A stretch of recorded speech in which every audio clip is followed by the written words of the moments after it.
Hello and welcome, friends. I'm James, Offcost, and I help people find board games they love so they can share them with others. So, today we're playing something a little bit different, which is going to be this game, Fateforge, Chronicles of Kaan. This is like a narrative, like adventure game, very combat focused. The rule book here is about 20 pages long, and of that, about 18 pages are how you fight. So there's 3 phases of the game, one of which is like the combat phase, and almost the entirety of everything in there is combat. So I'm expecting we're going to be doing a little bit of fighting. We'll see how it goes. I do have this weird thing set up with, there's an app for this game. Let's see if this is going to work. Hey, there it is. So in theory, the app provides audio, not audio, but music. That's the word. Words are hard. And you should be able to hear it now. So Martina, maybe let me know in chat if you can still hear it or no. Because as far as I can tell, the answer is no, but I think it should still be there, and I don't know if the levels are going to be okay. It's really difficult for me to level adjust the music that's in this app, and I think I probably put it too quiet. Yes, but it's quiet. Okay, I'm going to quickly just tweak that real fast.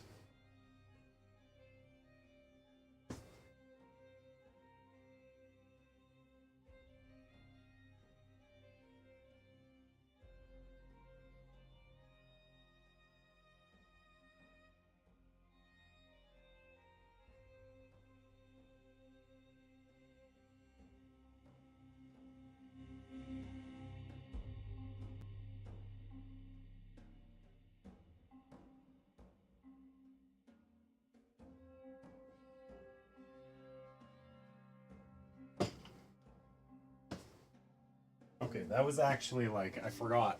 I'd fixed this on the like be right back screen. Is it like preposterously loud now? It might be. It might be. I don't know. It's really tough. Like I can't hear the audio from it very much. And anyways, let me know if it's a disaster. Let's talk about this game. So, Fateforge here is adventure game, little narrative adventure. Something that's weird about this game is that there's not really any setup instructions per se.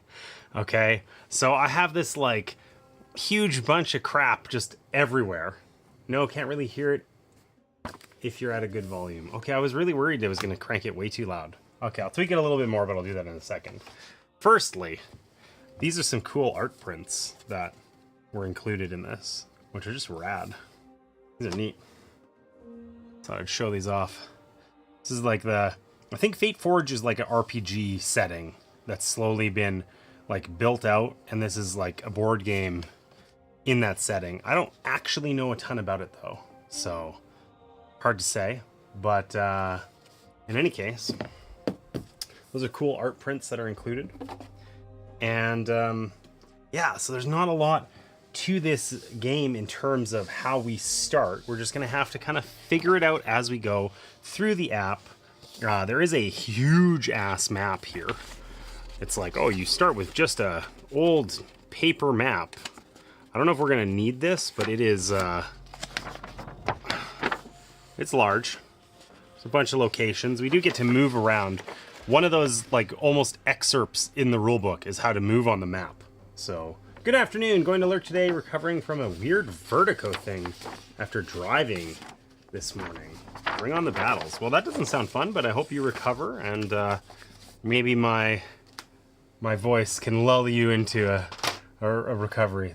That got awkward before. I don't like that. I regret saying anything. Anyhow, okay. So there really isn't a lot to this setup. We just have to kind of like, there's an app that drives this, right? So I've got the app here, and we're gonna go through and start a new campaign in a sec here, and we'll see what we find out.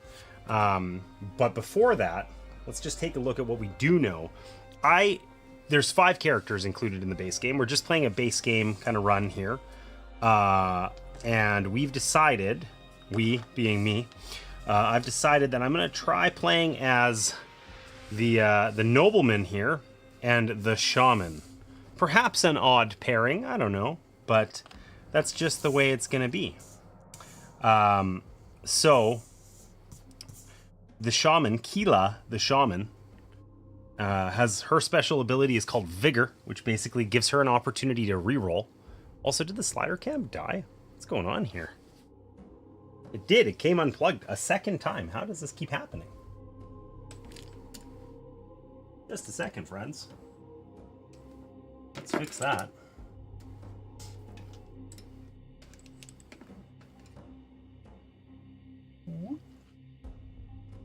Not that the slider cam is going to be very useful today, but anyway. All right, so back to it. Kila the shaman basically can let other characters reroll, and she starts with green dice, which are like intelligence. So she's the... Being with friends always helps me feel better. Well, that's good. The intelligent shaman, who I was going to show off on the slider cam, which is why I noticed that it was dead. I got her little mini. I don't know if this is going to work. Should have just went for the card cam. Mistakes were made. Mistakes were made. This is her. I don't know how best to use this one doing this sort of thing. But yeah. Okay, so we got our shaman. She's got a drum. Ooh, I need to get the drum card, actually. I remember reading that in the rulebook. Anyways, and then we got Cassius here. Cassius the Third, the nobleman. He's a master fencer. And looks it. He's got a cape. That's how you can tell he's you know, a master fencer. Because he has a cape. I don't think I could rock that look. I don't know if it would work. Yeah, he's got a little bit of everything as far as dice go. But he's not, you'll notice no green dice. He's perhaps not the smartest character out there. And like most adventure games and whatever, we're going to have opportunities to gain equipment, which are stored down below our board here, and weapons off to the side. We have health and energy that we're going to spend as resources here. We recover them very slowly. Basically, we're going to do rounds of, or not rounds, like various combats, okay? And each combat, we're going to heal one, we're going to recover one each of these. And every 2 or 3 combats, we get to rest. And then we can heal more, but we have to pay for it. And if we pay for healing, then we can't pay for other cool things, which kind of sucks. Because, for instance, we start with a couple of skills. The shaman Kila here starts with heal and ice knife as her skills. These are going to let us mostly manipulate our dice. Okay? And the nobleman over here starts with riposte and balestra, which I'm sure I'm saying incorrectly. And these require him to be in a particular stance. So he can, if he's in the arrow stance, he can use balestra, and if he's in the low guard stance, he can riposte. So we got a couple different things here on the go. So I'm gonna really quickly fix that audio because it's gonna just drive me bonkers. I don't even know if it's gonna work. It might just suck. We might just swap it out anyway. But we're gonna try.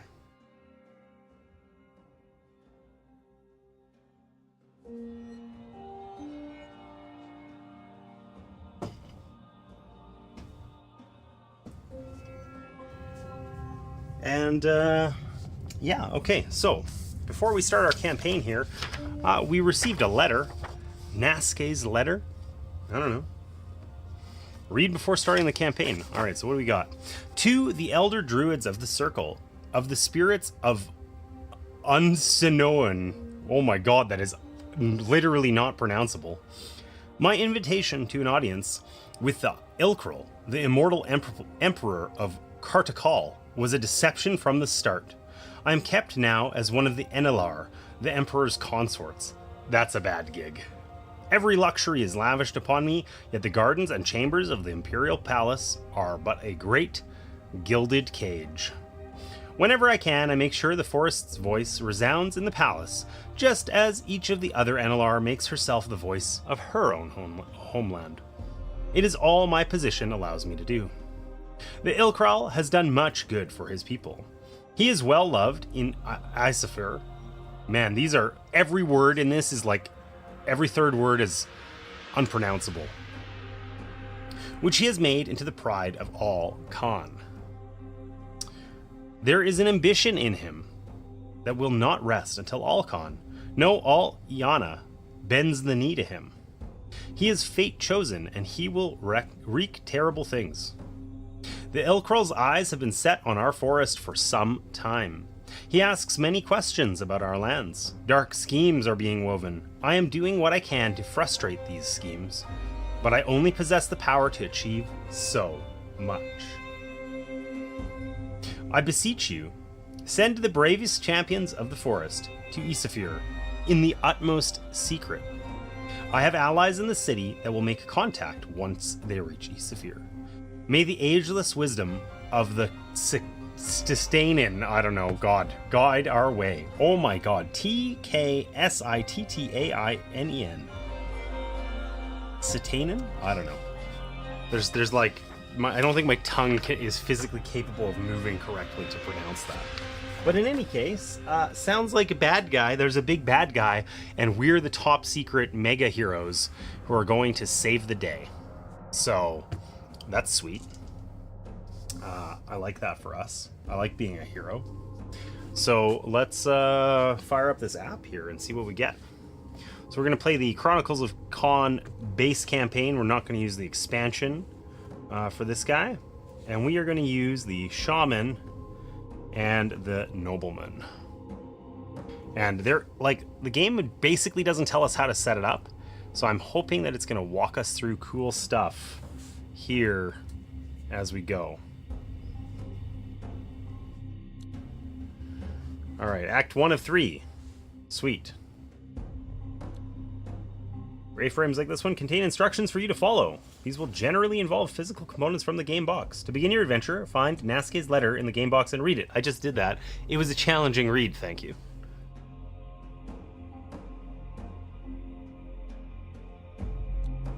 These days, all roads in Kaan lead to Isafir, the capital of the Kartakal Empire. Merchants arrive with the treasures of 100 lands. Adventurers come to turn their fortunes around in a city that grows in wealth and glory by the day. The generosity and ambition of the Ilkral, its mysterious immortal emperor, appears boundless. All right.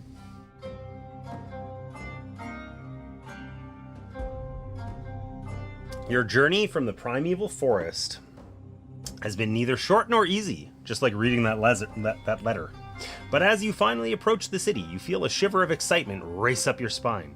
Isafir is an impressive sight to behold. Place the map of Isafir and the map key on the table in front of you. This must be the map key, I guess. During story scenes, you will remove stickers from the map key to reveal important locations you discover. Okay, cool. So, let's see if we can actually fit this map on the table. I don't know. It's big.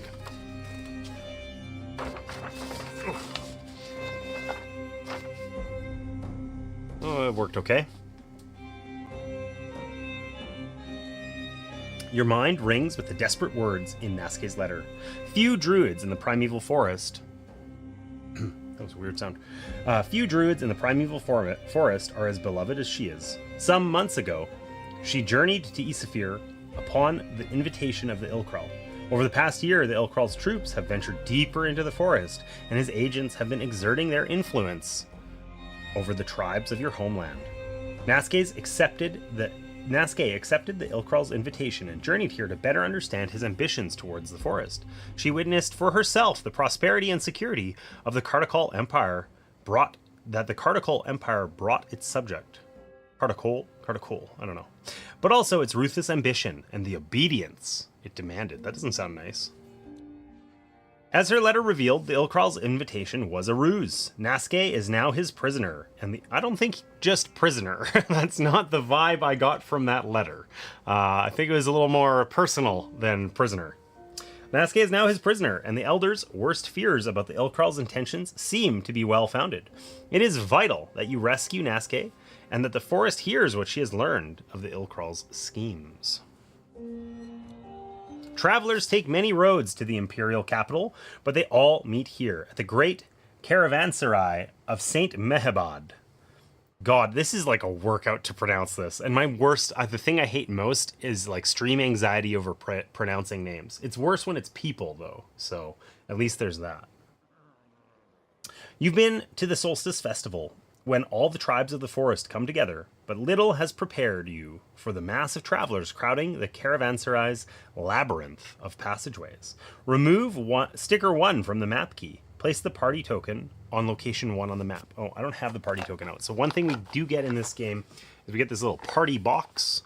The party box contains things for our entire party to have. In theory, Martina would have put the party token in here, but she may have not.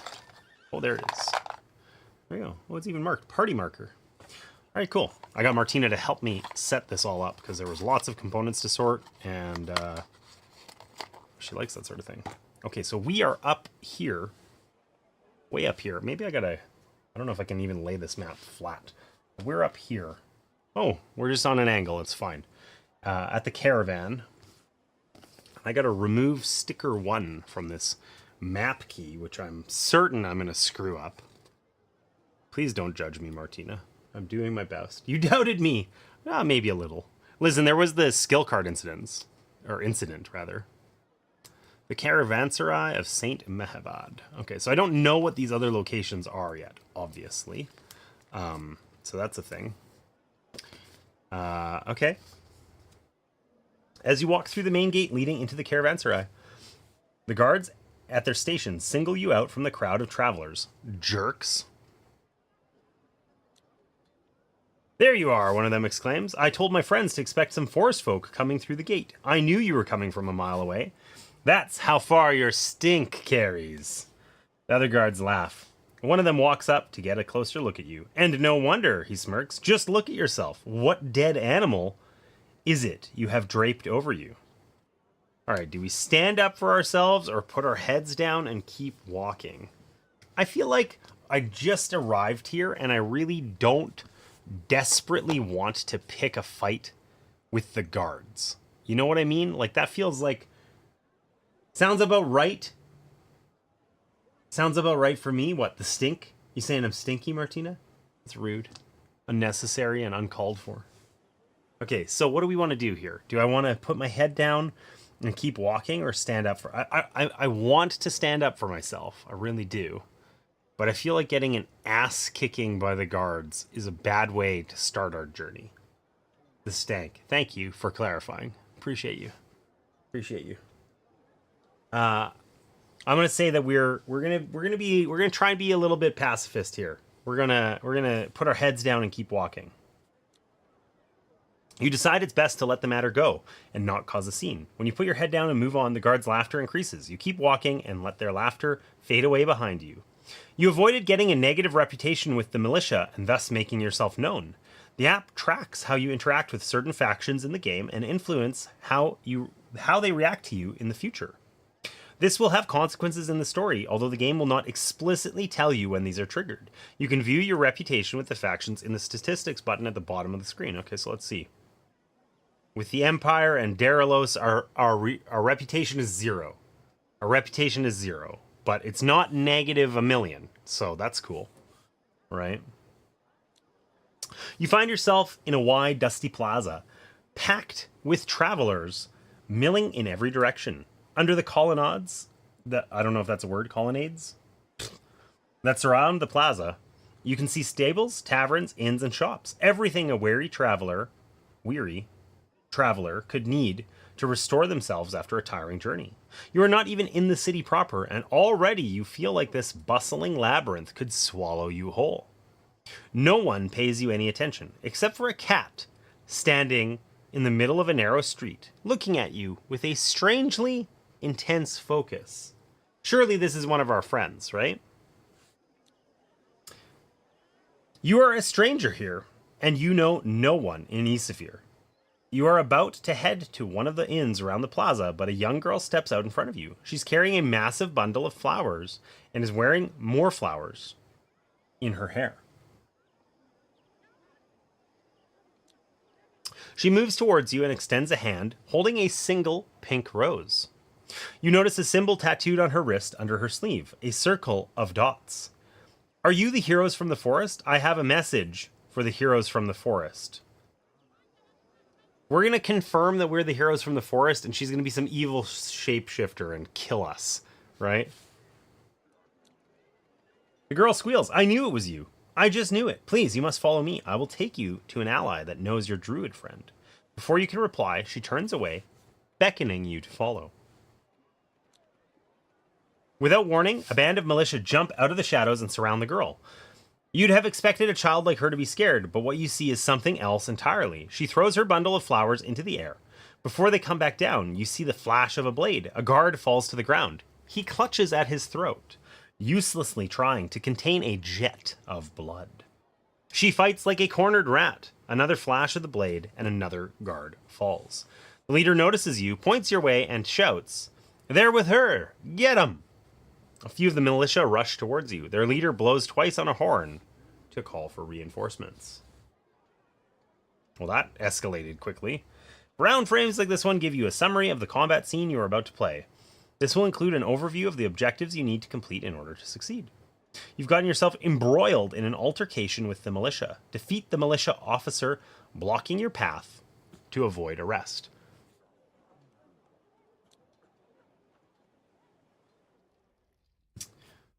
All right. Introduction. Welcome to Isafir. Yeah, what a nice welcome it was. We avoided the guards at the gate, only to find the guards, 5 feet away down a hall. Some enemies in this fight have special abilities. These are explained on their respective enemy cards. Oh, that's what I needed to do. I needed to get the drum for the shaman, for Kila. She starts with her drum. All right. That's our party box. Frontliner. All shot actions assigned to the zone must target a frontliner first. Blocker. Heroes in the same zone cannot leave voluntarily, so a zone is like a tile. And leader. During enemy turns, move the closest red minion not in this enemy's zone, one zone towards this enemy. Okay, that sounds nice. Really friendly and good. I think we need card like 150 for this drum. Or 151, something like that. Well, these are really in here pretty decently tight. Oh, maybe not. Demonic drum. Boom. All right. Please take the following cards from the unlock box. So, enemy cards. 373. A dog. A guard dog. Oh. Okay. 300. A bowman. 302. A grunt. He looks like a grunt. 304. A guard. And 308. There's a lot of people here. There's only 2 of us. We're going to get our butts kicked. The lieutenant.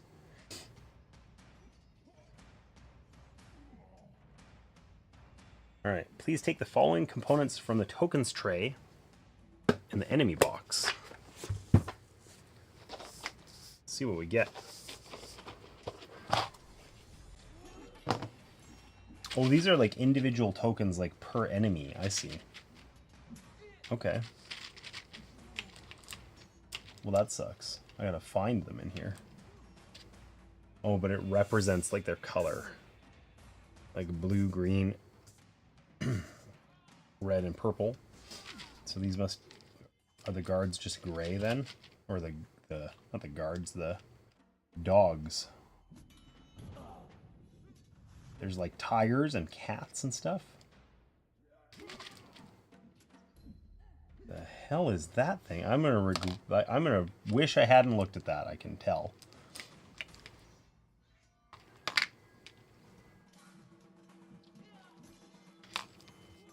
Oh, does it tell me here where these are?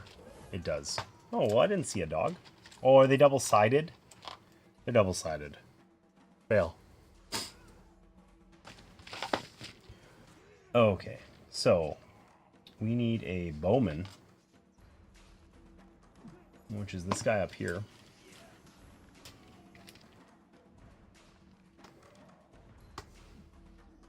Three grunts. Gee, we're gonna get our butts kicked. I was not prepared for this many dudes.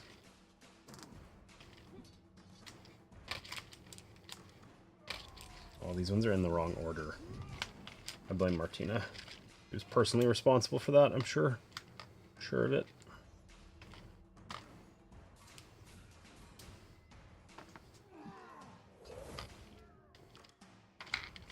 Oh my god, these are so fiddly. You don't think you could have put this in a container where there was like just a teeny bit of extra room? Okay, this is like the most annoying thing I've ever had in a board game. Cool. Love that. I just have to take things out of this the whole time.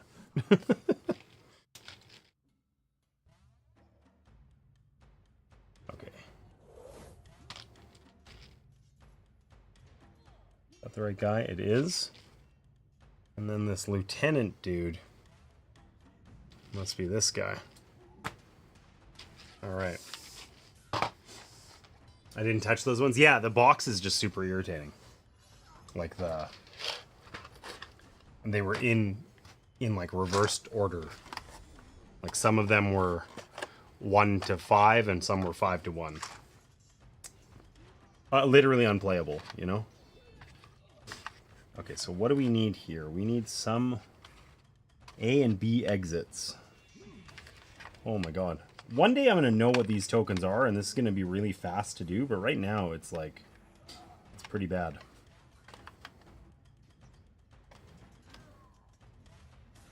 I have a feeling these A and B exits are going to be used a lot, so maybe I'll just keep them out, because they... we always have an exit from combat that we have to get to at the end. So.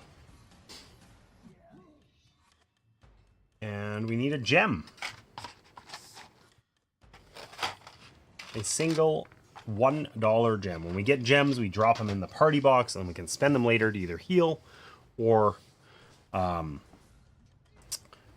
skills and stuff like that. Okay, so what's our layout look like? Oh man. A2, okay, these are all the A tiles. I guess B and C we probably need for like the other act. Act 2 and 3 maybe. That would seem reasonable. Alright, so what do we need?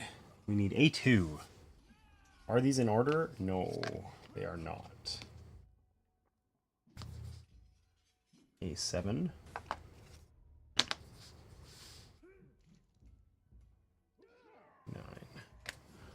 Guys, over here it is.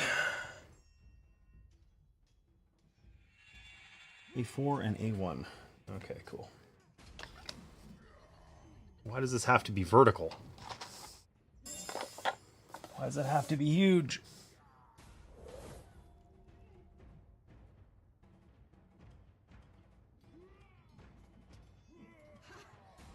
We're laying it out this way. That's preposterous.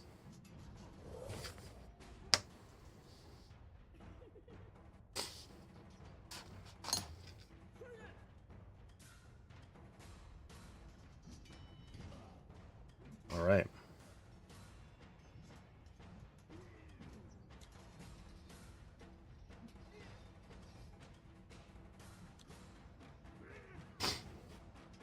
The next screen displays the objectives of a combat scene, as well as any special rules that apply.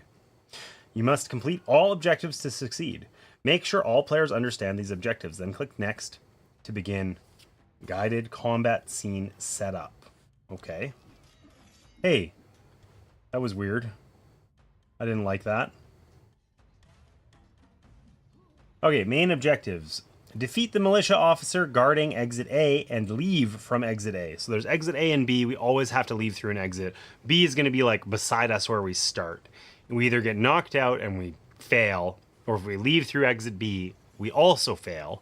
In order to leave through exit A, we have to defeat the militia officer that's guarding it, but not the other people. And there's a certain number of rounds of combat that we have to play. So we have to achieve that objective.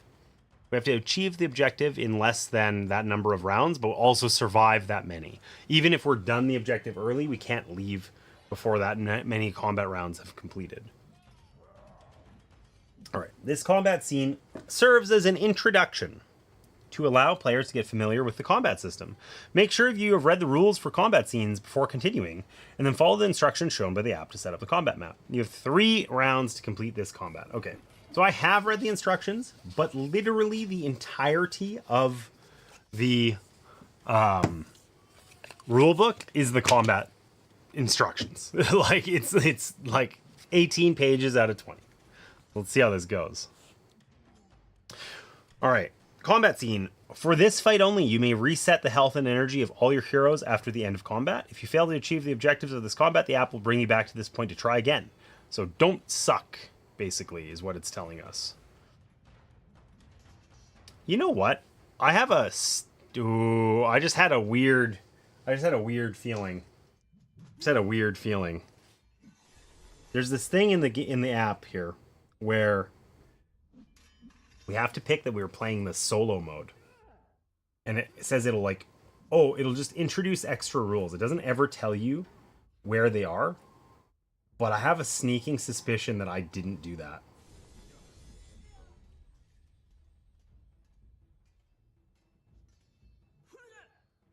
But I don't know. And I don't know how we would know. I just went through it. I'm going through it on my phone real quick to see if I can see some like surprise difference or something. Well, you know what? We're gonna try and just... I don't want to screw that up and have that be like hanging over. Risto, welcome in. Why does it keep doing that? It shows me the thing and then it moves and then it like covers it up with another one. I hate that. It makes it feel like I've missed something. Select the matching tiles and arrange them according to the layout shown below. Okay, yeah, we did that. Place the enemy cards corresponding to this combat scenes enemies to the side of the tiles as shown, always keeping a top to bottom order of white, blue, red, green, brown, purple. Jesus, I'll remember that. Okay, done. Place any start and exit tokens on the combat map as shown. Okay, so we've got our exit A, that's what we got to get to. And exit B is our we failed and we gave up on life exit. Okay, and we start on the S. Place each enemy token onto the combat map as shown. Enemy tokens have numbers on them. If the app shows numbers on the enemy tokens, place them accordingly.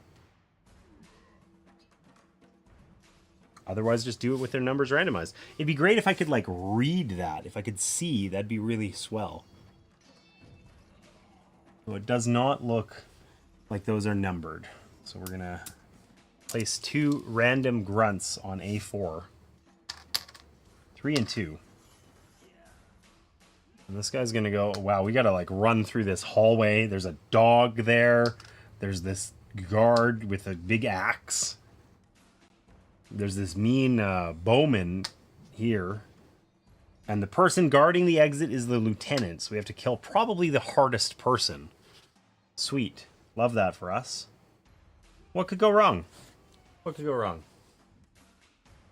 Hey, Martina, how are you doing? I was telling Martina that everyone just wants to see her and not me. But she didn't want to believe me.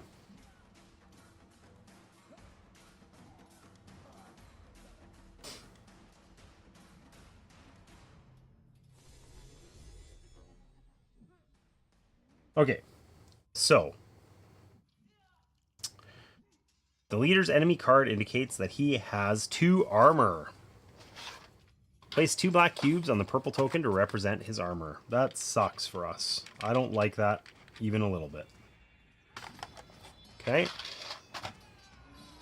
Note that the leader's token is placed guarding exit A. See guarded tokens? Okay, yeah. So basically, in order to use this exit here, our objective for this fight, we have 3 rounds, which I don't even feel like we can make it to here, let alone kill this guy, but whatever, we'll see, I guess. We have 3 rounds of combat to get to here and defeat this guy. He has to be dead in order for us to use this exit. If we don't have him, then we have to trace a path to a different exit, and we lose health for every spot we travel over where there's enemies. So that sucks. Also, enemies we have to kill in one like round of combat, or else they just heal to full. But they don't get their armor back. Place any additional tokens, such as gem tokens, into the zones shown. Okay, so there's a gem right there. Create a pool of tokens and cubes to be used. Sure, we've got that. This is coming together. I don't feel like I've made a huge mess everywhere. Fabulous. I don't know what the significance of these tokens are. Whoops. We'll grab some out. It shows us with them. All right. Only 11 p.m. That's not too bad. Still alive? That's a low threshold for being good. All right. Place the party bag in front of you. Is there a card for the party bag? Oh shit, there is. Okay. Probably gonna need these other things too.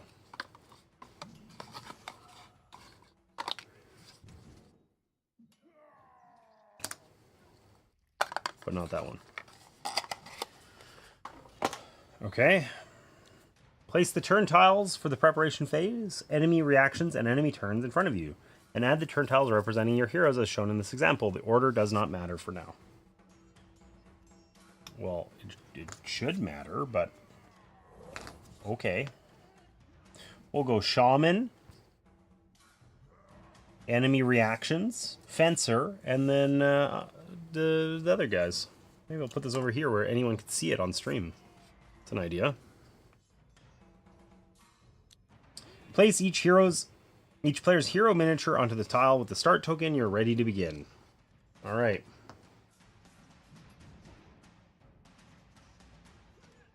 Waiting for my screen capture and camera, so next week I'll be streaming as well. Nice. What are you going to stream? Like games on BGA?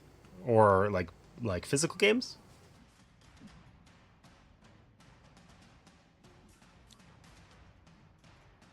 It really irritates me. This app shouldn't show me a screen and then immediately cover it with something else where I feel like I'm going to miss information. I've pressed go twice or something, but I haven't. Okay, so components and layout. Objectives and special rules, event list, settings. Got it. I hate you. You suck. Why did you make it fade out? You suck at app design. Remember the optional actions explained on page 12 of the rulebook. Energy, reroll, 3 of a kind, and dash. These are described on the player aid. Yes, they are. Okay. If you decide to take any of these actions, they have to be done during the preparation phase before any hero or enemy begins their turn of the action phase. When planning your moves, be aware that some enemies have special abilities explained on their enemy card, such as Frontliner for the Militia Grunt. Make sure to consider them, as these abilities can impact their and your actions. Okay, so we do the combat dice, our other stuff, etc. And we choose our player order. So we roll our dice. Whoa! So for all of us here, we're going to roll all 4 dice for each player. If we were playing like with multiple players, we would have a player screen and we wouldn't know what exactly the other players had rolled. So in this case, I've rolled lots of, like, I can't attack anything with Kila the Shaman here. Maybe I could use my ice knife or something like that. I don't know. And then my other guy over here has rolled a little bit of everything, because that's kind of his shtick. He's got like 4 different dice, right? Probably on Xbox, starting with Telltale. I don't know why I assumed you'd stream board game things. That's cool, Risto. Awesome. Okay, so we can do our dash action. If we dash, we can move for free into an adjacent location. But if we do, like we could move from here to here, for instance. But if we move into a zone that has enemies, any number of enemies, we lose a health. And it basically told us, don't lose your health. It's bad. It's hard to recover, etc. So I don't think we want to dash. If we rolled 3 of a kind, we can change one of them to any die face that we want. But we didn't roll 3 of a kind. I'm so confused by what that was. Hold on. What is... It's this? Oh, wow. That just gets in the way in a really weird way. Okay, anyways, we didn't roll 3 of a kind, even though on this dice, there are 3 things that are the same. We got 3 of whatever the hell this icon is. It has to be exactly the same face, and this lets us choose between either movement or that. Insight, I guess. And that means they're not the same. So we didn't get 3 of a kind. Sucks to suck. And energy reroll lets us pay an energy to reroll, but we're not going to do that because we don't have anything to reroll. We didn't roll any misses, so we're good. We're good. So I think we can just leave our player order as it is, and then we can start our action phase here.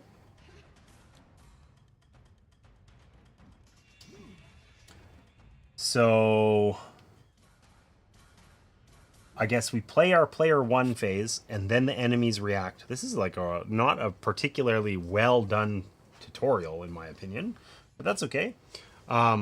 So we're going to do our actions with our shaman, and then the enemies react, but only 2 enemies, and the app is gonna pick which 2 for us. I guess I didn't have this up, but it's not really telling us anything here. Okay, and then it's gonna then we're gonna take our action with our nobleman. So basically, we can convert our die results into actions on the map. Okay, this is called a result. A die face is a result. We can use those on the map. Okay, we can also use them for our skills over here. So like I have this heal skill. You or another hero in your zone recovers 1 health.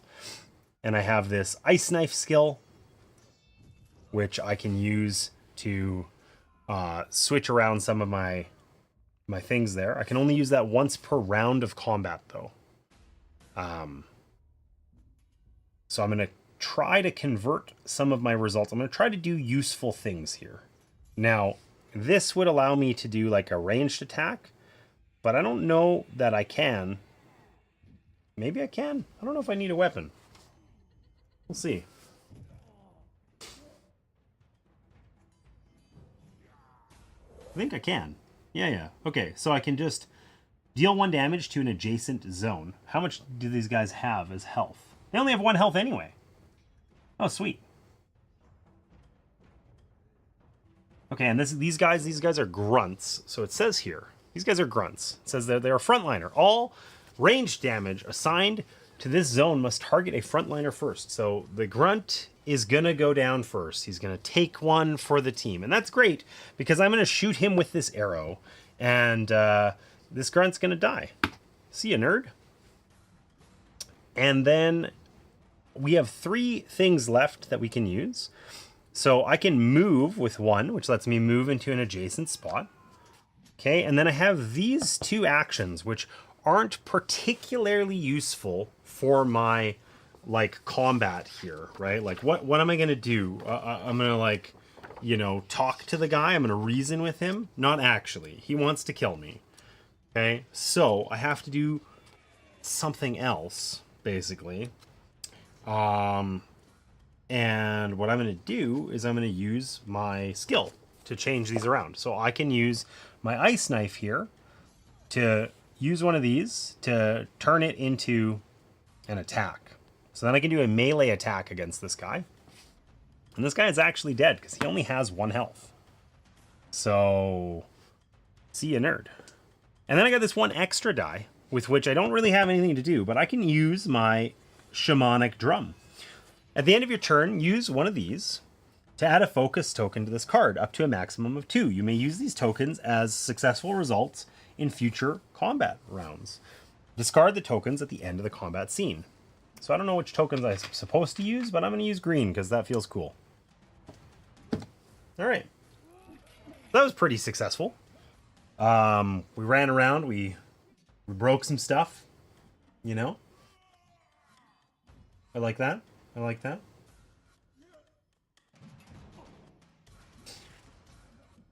What did I want to do? I wanted to check the skills to see if the ×1 skill is once per combat round or once per combat scene. I think it's once per round.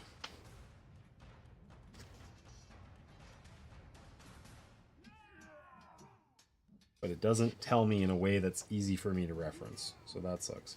Recurring. This skill may be used only once per combat round. Okay, cool. It shows a little flippy icon if it's single use per scene. Got it. Okay, cool. So that was our shaman turn. Let's see what our how our enemies react. For each of the shown reaction cards, use only 1 enemy will react in this phase, usually the closest. If there are more than 1 enemy of the same color that could react in the same way, the one with the lowest number on its token will react.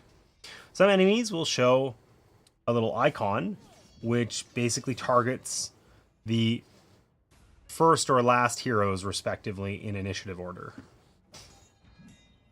Please note that the actions shown for an enemy in the app can be different to those shown on its enemy card. Ooh, weird.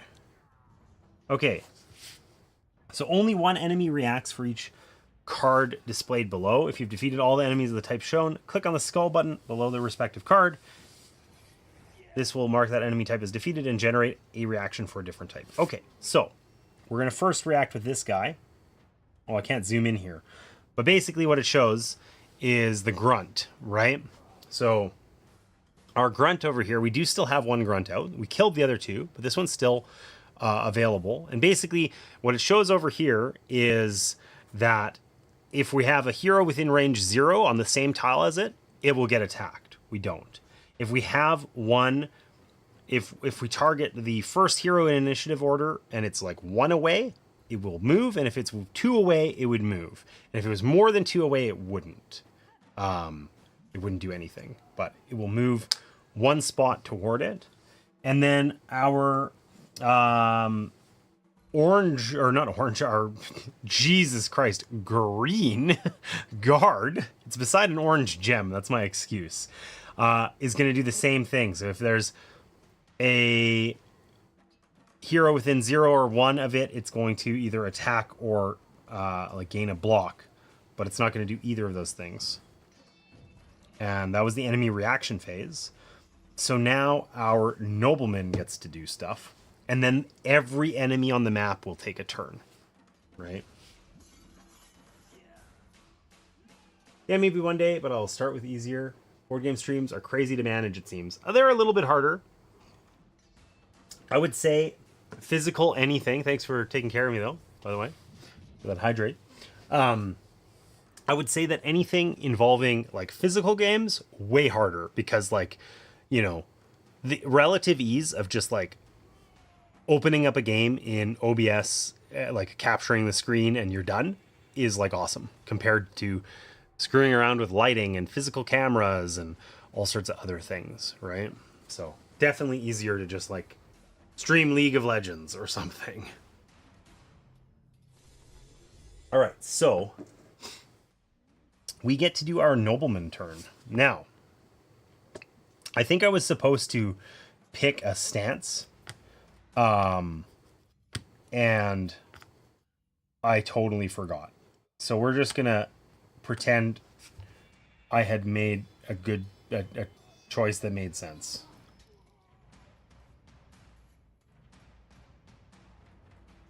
Would I have been in low guard? No, we were going to like attack. So we probably would have been in arrow stance. We'll just assume I had done that all along. Okay, so let's take a look at what we got here. We have a move. We have a melee and a ranged attack. And we have our... I wish I knew what that was called. I'm going to look it up because it's going to bug me. Focus. We can use that to activate objects. It's focus. Okay. I don't think there's any objects to activate here. So, we are in arrow stance. So, it says here that all arrow attacks count as move and then melee. Oh, because we're just a master fencer. We don't screw around with ranged attacks. We just get in their face and crush them. And while in arrow stance, maybe I'll put this so that they line up with the thing. While in arrow stance, we do not suffer damage for dashing out of a zone with enemies. Okay, that's interesting. So we're going to use our movement, our boot, to move. And then, can we defeat these guys? Let's see. The bowman only has 1 health. And this guy only has 1 health. So we can totally do this. So we can use our arrow here. And it's going to count as a boot and then a sword, a melee attack. Now, we have to do them in that order. And we have to be able to resolve both, including it explicitly says you can't, like, run over and strike the air or something like that. So, we're right here on this tile. And we're going to use our arrow to get us a boot and then a sword with which we will cut down this bowman. Bowman. I said that weird. Bowman. I had a teacher in high school, Mr. Bowman. Even then it wasn't Bowman. I don't know why I'm saying that. Anyways, fail. Okay. And then finally, I think we'll use our other melee attack here to cut down this other grunt. So we've dealt with all of these enemies.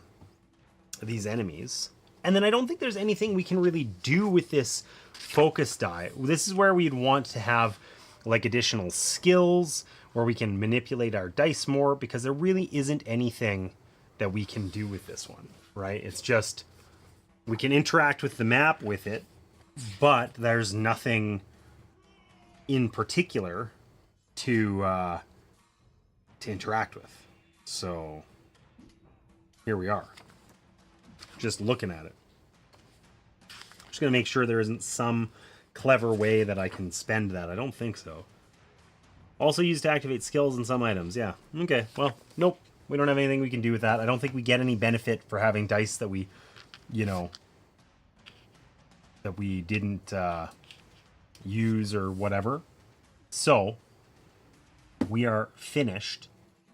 And that means the enemies are going to activate, and they always activate in like this priority order from top to bottom. So the guard dog will go first. These guys have been eliminated. So then it will be the guard, and then finally the lieutenant. And the lieutenant does something special on his turn. It's marked with a little skull. That's the kind of enemy turn icon. So activate all surviving enemies. They each perform 1 action from their card in the sequence shown below.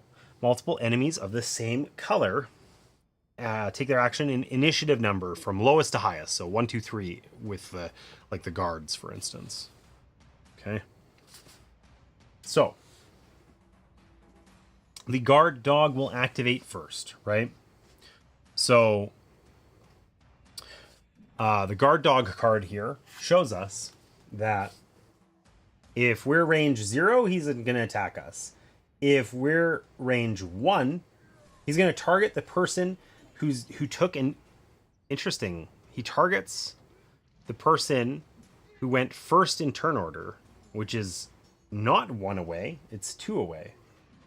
Okay? So he's actually going to explicitly target our shaman, who is currently 2 spots away, and he's going to move toward us.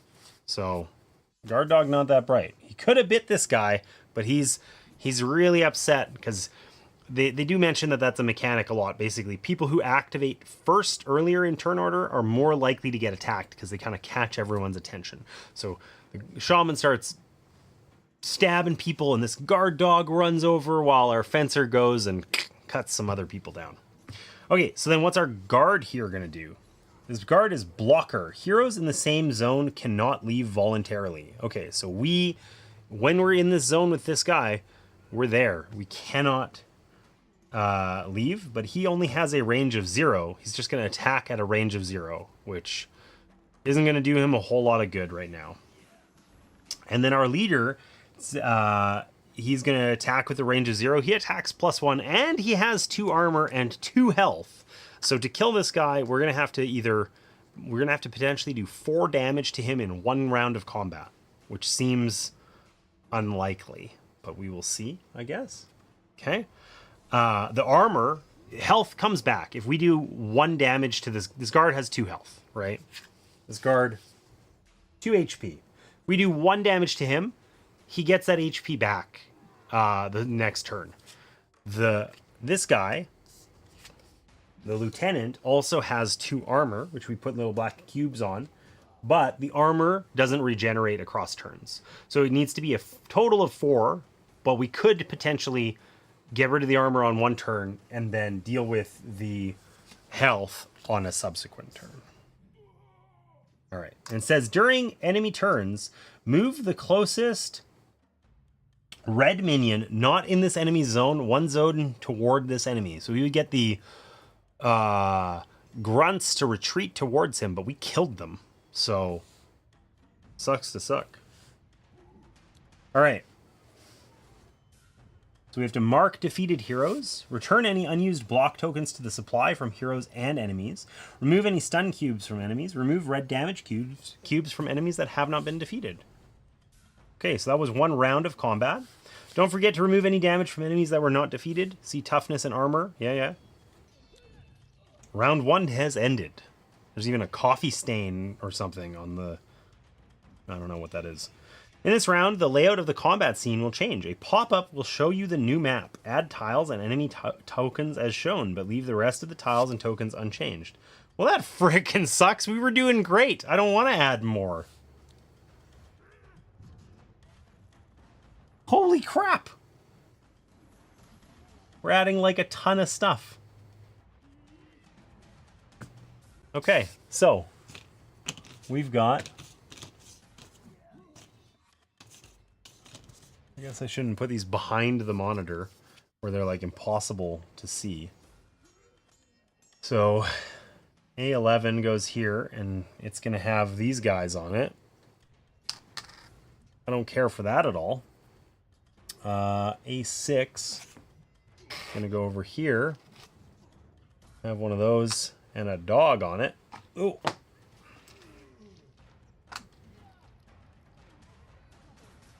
And what else have we got? A8 with another bowman. Why am I saying it that way? I tried specifically not to. A bowman. Jesus, I feel weird. I don't like this. Oh. Another bowman. All right. Hey, trombone.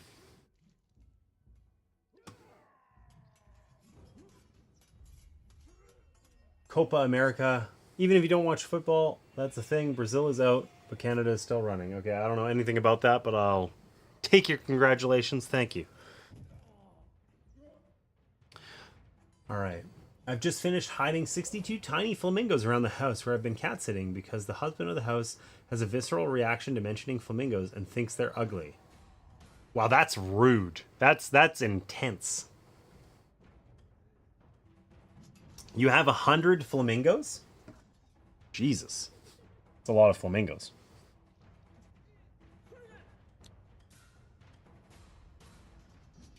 Okay, so this time, the enemy reactions happen first. They sounded a horn and called for reinforcements. The enemy reactions are going to happen first. We still get to roll our dice and set player order and all that sort of stuff. Okay, so I have a miss this time. So I could spend an energy to re-roll that if I want. I also have quite a bit of attacking. So that's a thing. But let's roll this guy's first. See what we get here. We got 2 misses. Yikes. Not the time for that. We get all of our energy and stuff back. So why don't I just spend the energy to re-roll it? Let me make sure I'm doing that correctly.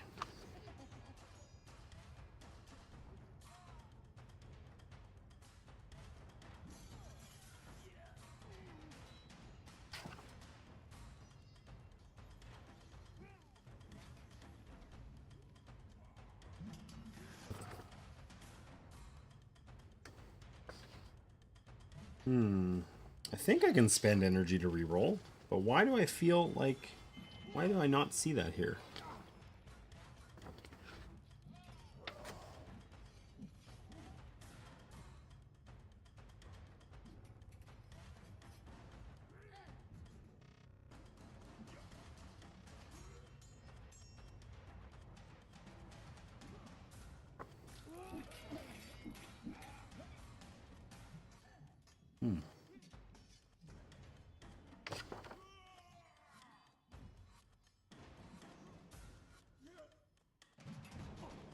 Maybe I made that up.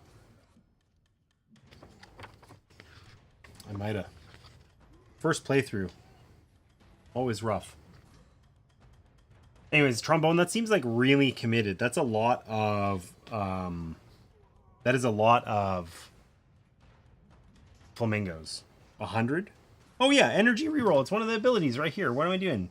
Oh, yeah. Okay. It's one of our 3 abilities, right? We can do a energy reroll. We can dash, or if we get 3 of a kind, we can convert them. So energy. Spend 1 energy to reroll any number of miss results once. Okay, so we still got another miss, but at least we only have 1 now instead of 2. And I can spend an energy over here to reroll this one as well. It was still a miss. I feel like I hate the way that this is described. This was the exact rules thing where they described this really poorly, and now it has me debating whether we can do that again or not.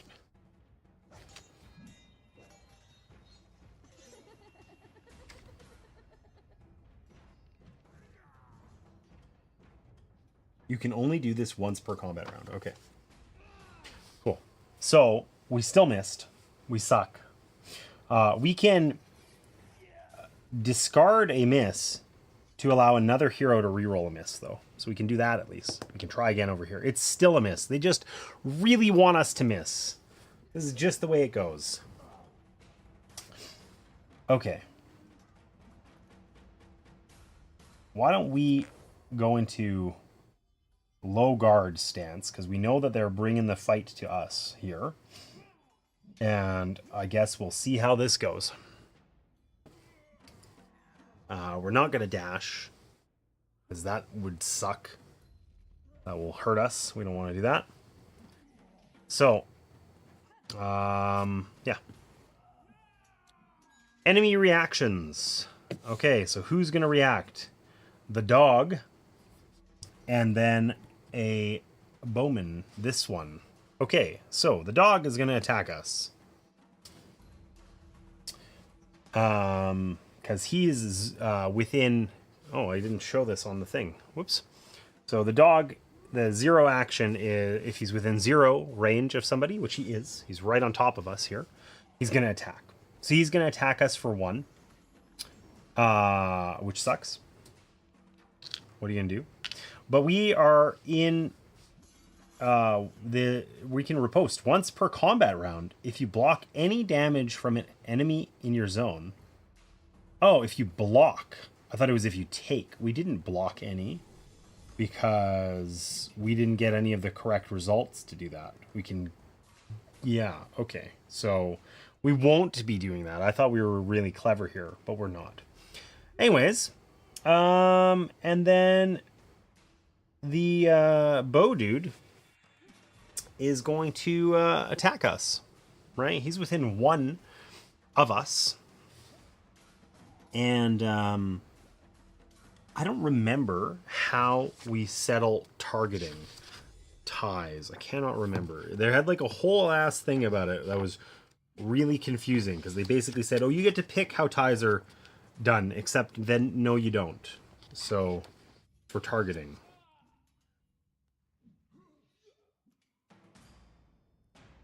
Okay, if it has no modifier, we get to choose.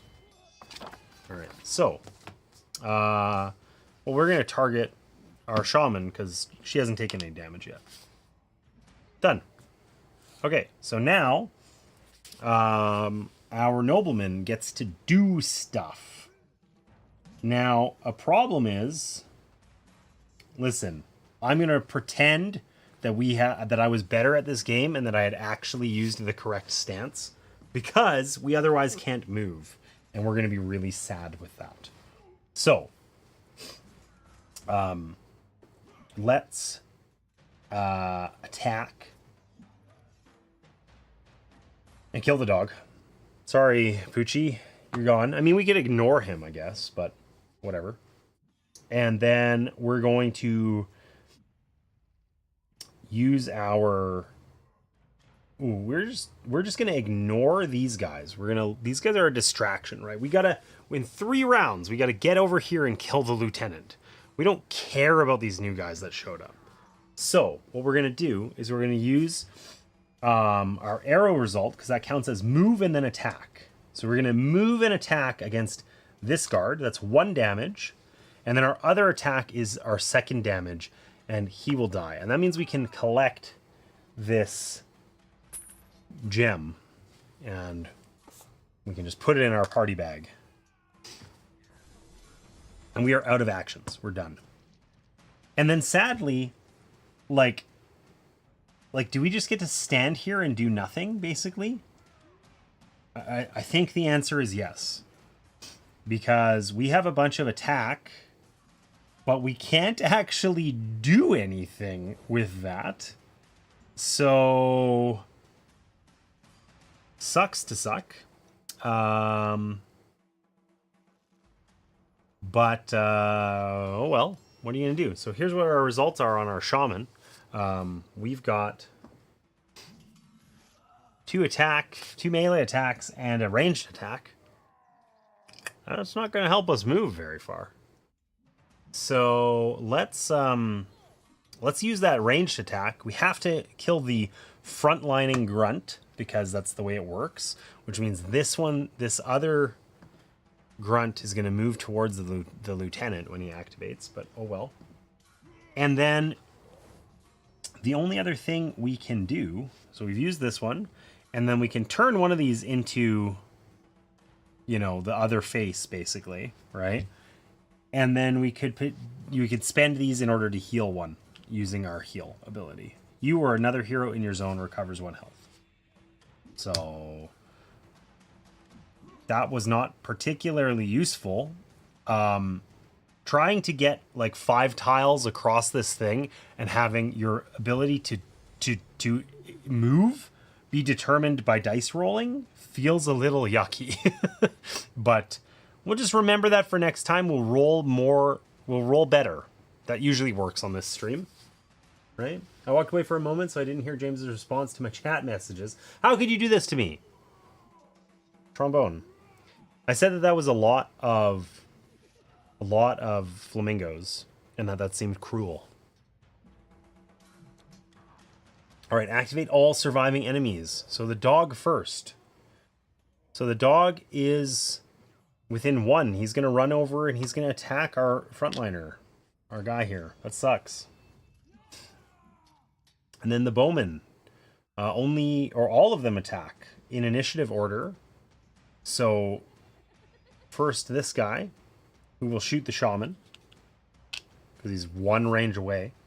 And then this guy, who will shoot the other guy, because he's 1 range away. We're just going to die and lose. Then the grunt, who can attack, but there's nothing there, so he won't. Then our guard, he's dead. Cool. And then our lieutenant, who could attack, but he's also dead. But the closest grunt is going to move 1 zone toward him. And that's the end of the round. So we have 1 more round, this next action only, to defeat this guy, or we lose. Which, like, I think there's basically no way that we can do it. Like, maybe we can defeat him, but I don't think, like, poor shaman over here is just sitting here doing nothing. So let's roll our dice and know that we need to get like 4 boots on the shaman, or she just doesn't contribute. Oh, she got literally that. We got 4 boots. But no attacks of any kind, which is problematic. She doesn't actually need 4 boots. She needs 3. So maybe we'll end up re-rolling one of those. But I think we can only re-roll misses, though. Yep, we can only re-roll misses. So we won't be doing that. We'll just be happy that that's what we got. And so be it. And then we did roll 2 misses here. We need to put up some damage, so that is really not ideal. So we're going to spend an energy to reroll. And we no longer got misses, but we did get this is basically useless to us. So I think we lose because we rolled poorly, and we have to do 4 damage, and we can probably do like 2. And that's it. Shame. But maybe we can do it. Let's try. Let's see if we can find a way. So, we have to choose who's going to activate first, and then we get enemy reactions. Why don't we let our shaman react first? Let's just have the shaman do stuff. That'll be cool. No, actually, no. We'll have this guy go first. Alright, we could dash also. If we dash, does that make it actually better for us, or no? Our shaman can dash for sure, because that gets her closer to the action, and she doesn't take a damage unless there's a dude there.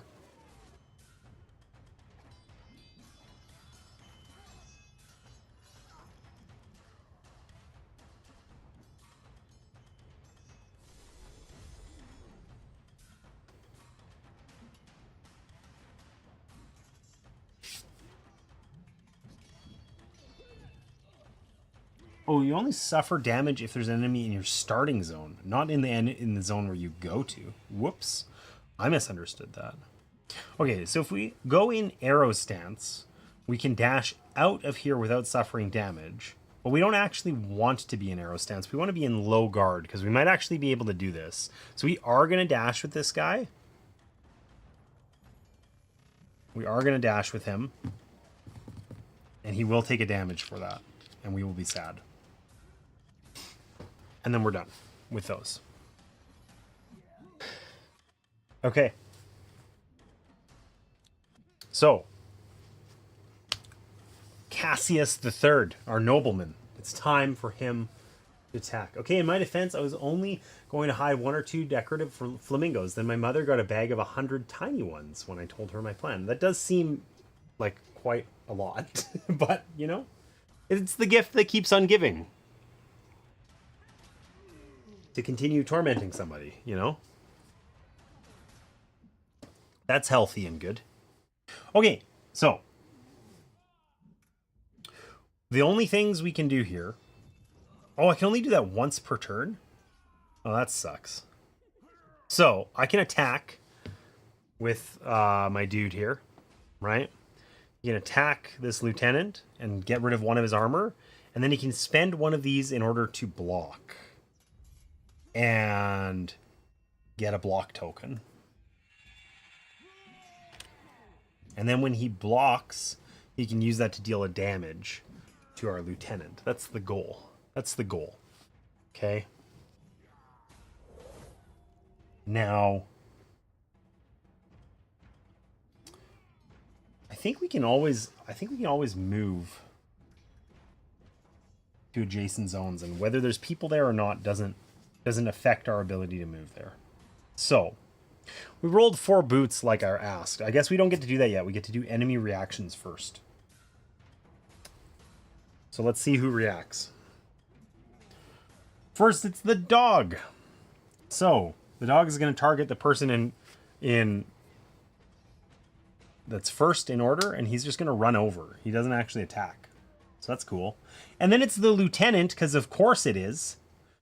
And the lieutenant is going to attack, but he does just a normal attack, not what's on his card. He doesn't get +1, so he just does a normal attack, which we can then block and riposte, so we get rid of his armor. So if we can somehow have our shaman run over and do 2 damage, which I don't think we can do, to be clear. I think we can do exactly 1, and we get to redo this entire scenario having failed, which is super anti-fun. Then we can proceed.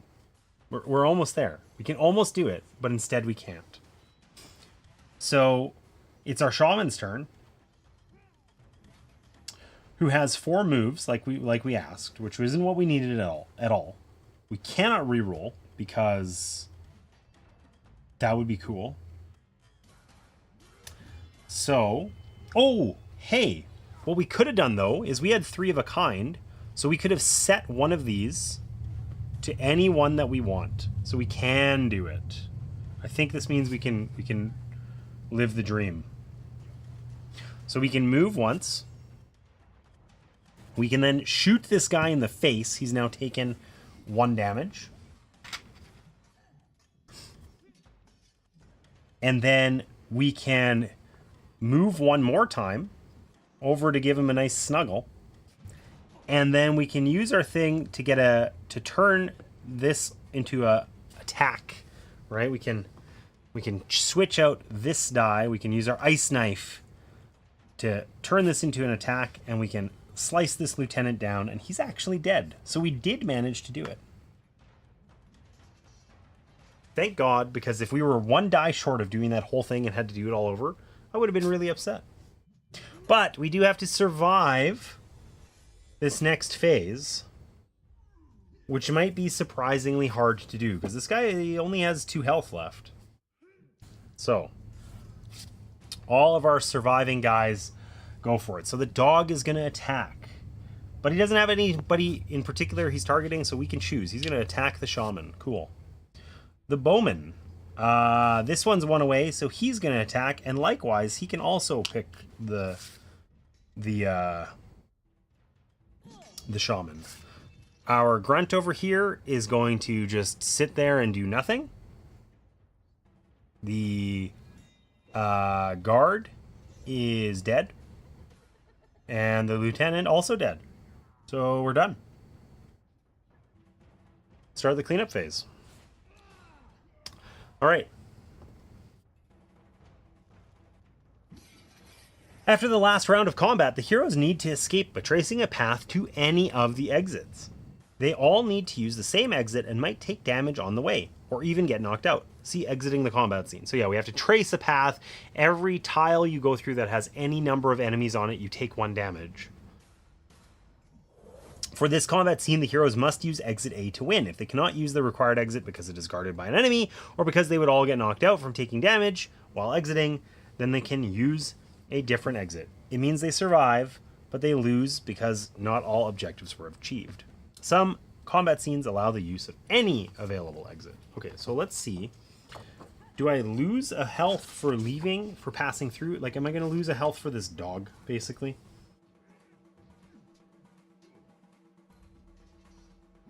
For every zone they move through that contains any number of enemies, including both the zone in which they start and the zone containing the exit. Okay, so yes, we will take 1 damage each because of this dog that's sitting here, which is a shame. But what are you going to do?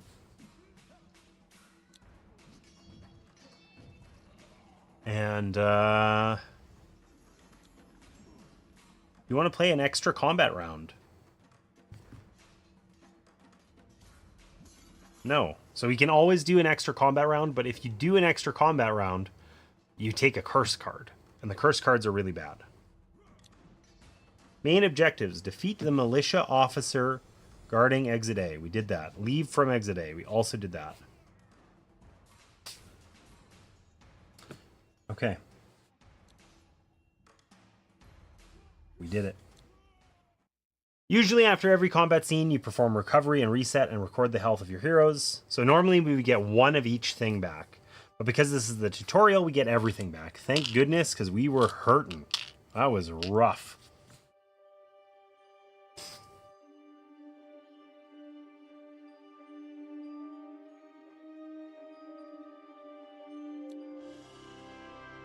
Victory, you've completed your objective. Combat's won 0 of 0. I'm not sure that that's quite the right count, guys, but thank you. 1 gold worth of gems. Loot collected, none. True. All right, so we made it through the tutorial mission here. You dash down a colonnade and join the crowds, hoping to lose any guards on your tail. You find yourself on a busy street lined with shops. You pause to consider your next move. Whoever the girl was, she was clearly no friend of the Empire, and she was your only lead on how to get in touch with Naske. There's one small problem. You have no idea where the guards dragged her off to. Take story card 1 from the unlock box and add it to your story deck. All right. So, what do we got? Where are the story cards? I don't know. Is this a different box? Am I looking in the wrong box? I don't think so. Oh, stories. Martina told me about this. You met a flower girl who seems to have been waiting for you. She was taken by the militia. True. True story. I don't know where our story deck goes, but we'll just put it over there.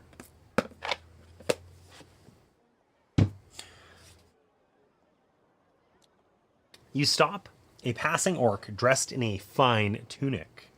She looks you up and down and seems suspicious of you, but your politeness sets her at ease. You tell her a companion of yours had had a bit too much to drink in one of the caravanserai taverns and was taken by the militia when he got a bit too rowdy. It's not the first time there's been a commotion in the caravan. All sorts try to get into the city. The militia drag troublemakers off to the guardhouse. I don't know where it is exactly, but it's somewhere around the university. You won't have any trouble finding it. Leave the caravanserai through the southeast gate, and just down the road you will see the statue of Saint Mehabad. The university is southeast of the statue. The guardhouse should be somewhere around there. Okay, so let's get our trusty paper map here. And 1.5 hours in, James is still live. Is this a fake video? Yep. Okay, so we were over here at spot number 1. And they're suggesting that if we want to find this thing, it says leave through the southeast gate. So presumably that's here, right? And just down the road, you'll see the statue. That is the statue of the dude. The university is southeast of that statue.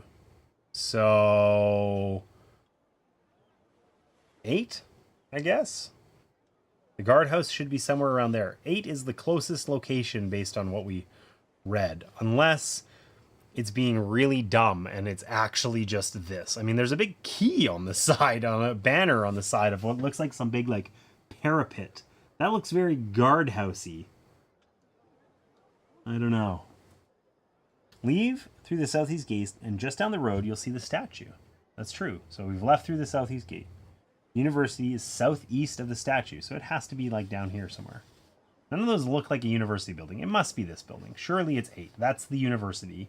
And the guardhouse is supposed to be somewhere around here. But I don't think there's any other locations we can go to. If it tells me what to go to, I'm going to be really upset. Place the map in front of you and put your party at location 1. I don't know where the party marker is. Oh, here it is. One player should control the app while the other players follow the party's movements on the map. Okay, find the location you want to visit on the map, and then use the app to navigate there. There is a windrose at the bottom right corner of the map to guide you.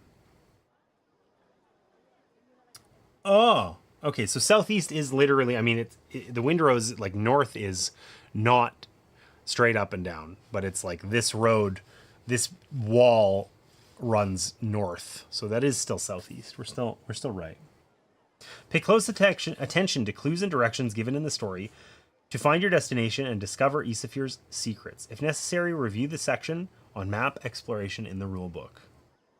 Okay, so we want to go to section 8, right? You're in the center of the main plaza. You were told to leave through the southeast gate to find the university, which is located east of here. After you choose a direction, place the party mini in your new location on the map to follow your movements through the city. Okay, so we went through the southeast gate. It's just walking us through it. Okay. You stand outside the caravanserai beside a tower with a banner bearing the sign of a key. You get the sense you are being watched. You look around and spot a cat walking along a wall above you, keeping your pace. You realize this is the same cat you had seen earlier in the caravanserai. It looks at you, and then it leaps onto the ledge of a building and scampers away. So we want to go south. You are in a small square, just south east of the caravanserai. A statue of Saint Mehebad, with her hands raised, stands in the center of the plaza. Well, I guess I want to go northeast. I want to go kind of this way, right? You stand at a major crossroads on the east side of the city. An arch with hanging banners dominates the plaza. That sounds about right. Okay. As you turn a corner, you find the same cat you saw minutes earlier, sitting in the middle of the street, looking intently at you. When you get closer, it tilts its head backwards, moves a few paces away, and turns again to look back at you. It clearly wants you to follow it, and seems very determined about it. It heads northeast. You realize you have a choice to make. Do you follow the cat and see where it leads you, or ignore the cat and focus on getting to the flower girl before something bad happens to her? Well, I don't like this at all.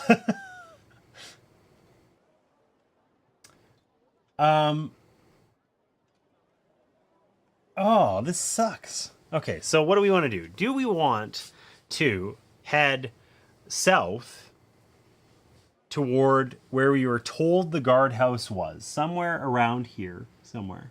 Okay? Or do we want to follow the cat to the northeast? I mean, the cat's been watching us the whole time. And we are like generally looking for like druidy people. So it stands to reason that the cat could be a friendly like shapeshifter or something, right? But I don't know.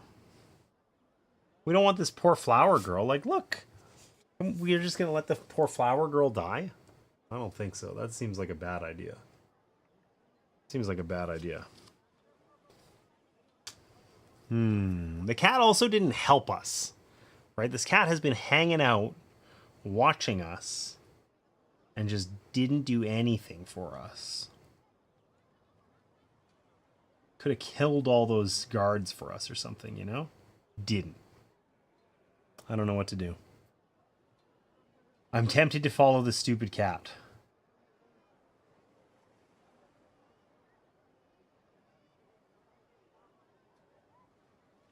Oh, this must be the guardhouse. I can look at my map and not be an idiot. Right, that's the guardhouse right there, for sure. Got a big parapet on the top. Across from the university. Getting there seems surprisingly difficult in this game.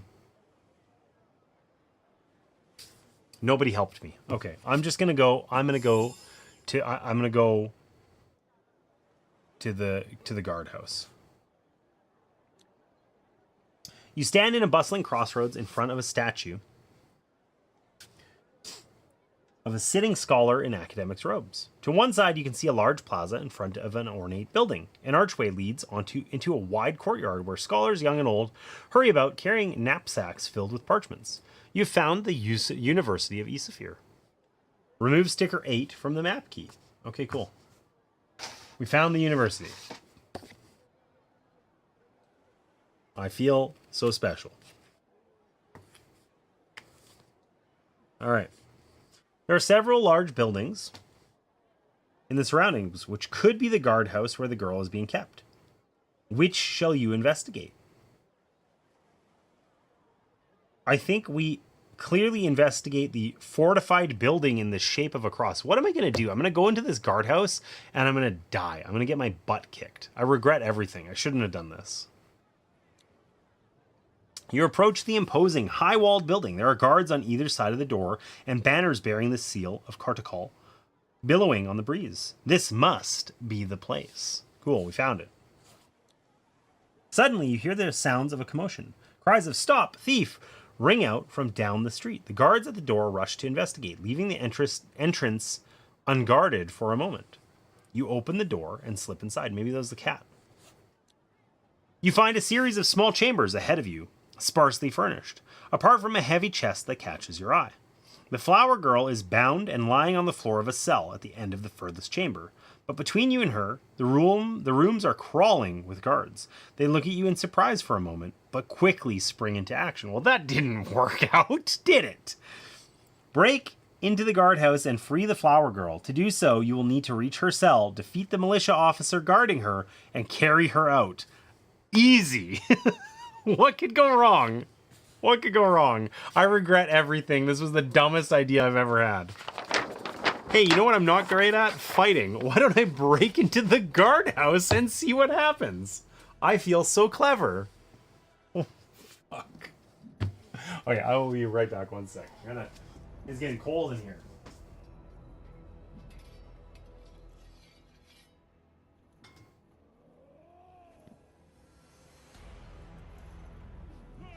Man.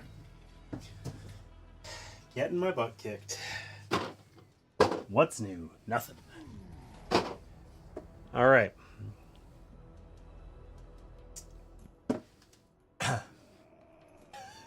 Don't laugh at me, Martina. Enemy abilities in this combat. Some enemies in this fight have special abilities. These are explained on their respective things. So frontliner, blocker, and leader. Okay, we know these ones, right? When the blocker, we can't leave. The frontliner shot actions go there first, and the leader calls guards to him.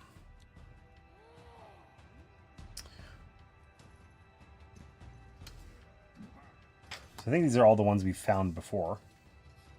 We need a start token, exit B, whatever the hell, this pointy, you know, that looks good for us.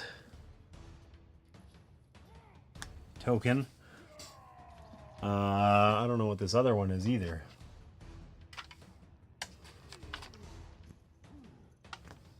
Secret entrance, exit, whatever. Okay, and one of these. Okay. Oh god. There's lots of bad guys here. There's 2 dogs. There's 2 bowmen. There's 4 guards. This was a bad idea. What the hell was I thinking? Who told me this was a good idea? Martina, why did you convince me to run into the guardhouse and start fighting? 2 of the... okay, we're just gonna die, right? Like, there's more enemies total than there were in that other scenario. But there is a lot of gems. There's 4 gems.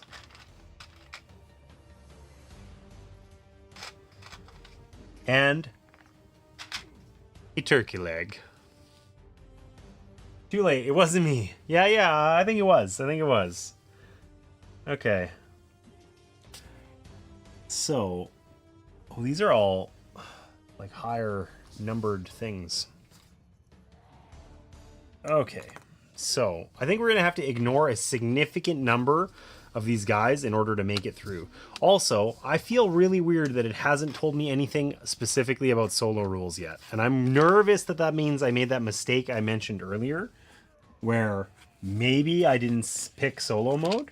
And I wish there was like a practical way for me to check. I should have remembered that and maybe exited it out of the app before I started this next, before I went to free the flower girl. That was stupid. What a dumb idea. Okay. What do I need? 13.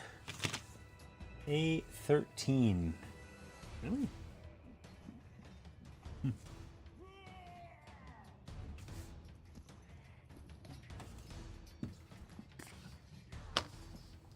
I'm a lover, not a fighter, as long as I'm not playing an RPG. Yeah, an RPG, you're like clad in armor and punching anybody in the face that you can find. Friend or foe. Doesn't matter. Exist near Martina, you're getting punched in the face. How she rolls. Okay, so I need A16 and A18. these guys. Okay. And I need A21. Oh, this game is like make a mess of the table, the game. Like, just, we need such random components. A17 and A19. 15. 17. And 19. Whoops. Okay, we're putting those ones in the box. They're all like really high numbers. Let's hope we don't need those. 24, 22. Why would it be easy to find this? Does it actually matter? Or does it just need to, like, be vaguely the correct thing? I don't know. Okay. So. We're so dead. This is never going to work. Everything about this was a terrible idea. Okay. So, the starter tile and exit B, where we will be surely going soon, having failed our mission, hopefully not dead, is over here. And then we have a bowman. Some food. Yum, yum, yum, yum, yum. It's like on the floor. Yeah, it's like the dog's bowl of food. Let's go for it. A random grunt. Which one's it going to be?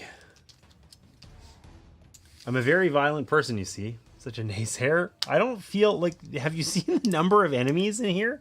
It doesn't look like we got this. Personally, I don't feel like a naysayer. I just feel like I'm being halfway rational and that it's looking iffy, you know? It's looking iffy. Okay. But we can steal that dog food, and that'll make us happy. I'm going to assume that this means that we need to, like, break this door down or something like that. But I don't actually know that to be true. So, we need... Where the hell did I put the tiles? Oh, right in front of me, hiding in plain sight, A18 and A16. So, they go like that. Okay. So in 18, we've got a guard.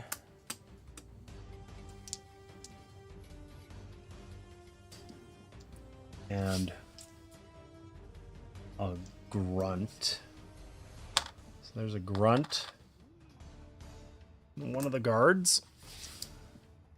Pish posh. Okay. And over on the other side, we've got the other guard. Another bowman. Another dog. This is a good idea.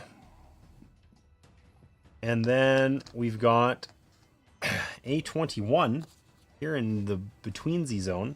Oh, there's also gems here. Maybe we can just steal some gems and then run away and leave this girl to her fate.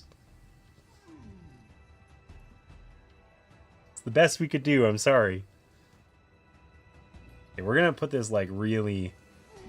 We're going to make that passage kind of short because we're going to run out of space otherwise.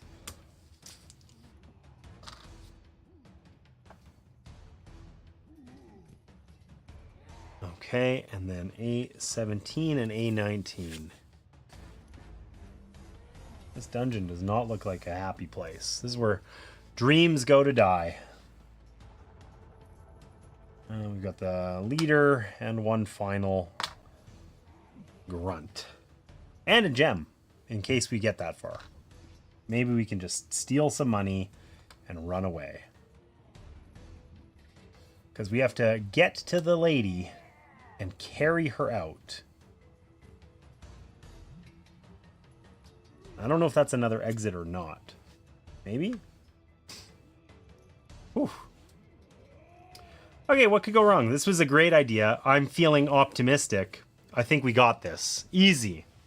Main objectives. Save the flower girl. Collect the objective token.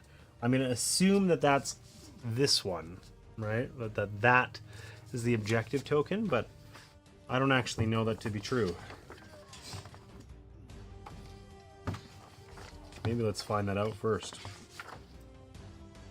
That is an objective token, in fact. Okay, and then leave from exit B. So we can leave from exit A, potentially, but we really don't want to. So we want to go back through... Oh, that's a chest. It's not even an exit. This is a chest. Read Rule 1 in the Rule Unlocks section. Ooh, this is a new rule. We never knew how to open a chest before now. What's it tell us? It tells us chests contain valuable loot that can benefit heroes on their adventures. To open a chest, spend a focus action and tap on the appropriate chest token in the app. The hero that gains a new item may equip it in an appropriate slot and use it immediately. If you do not have a free backpack slot to place the newly gained item, or if you prefer not to, you may place them in the party bag instead. And then barricades are Rule 2. Barricade tokens represent defenses that protect a zone from ranged attacks. A barricade token displays a series of crossed out arrows. Heroes or enemies cannot shoot into a zone containing a barricade token from the direction the arrows are pointing. They may shoot normally from other directions, and they may shoot into zones beyond the protected one if their attacks have enough range. I don't know what determines our range. I think right now we only have a range of 1.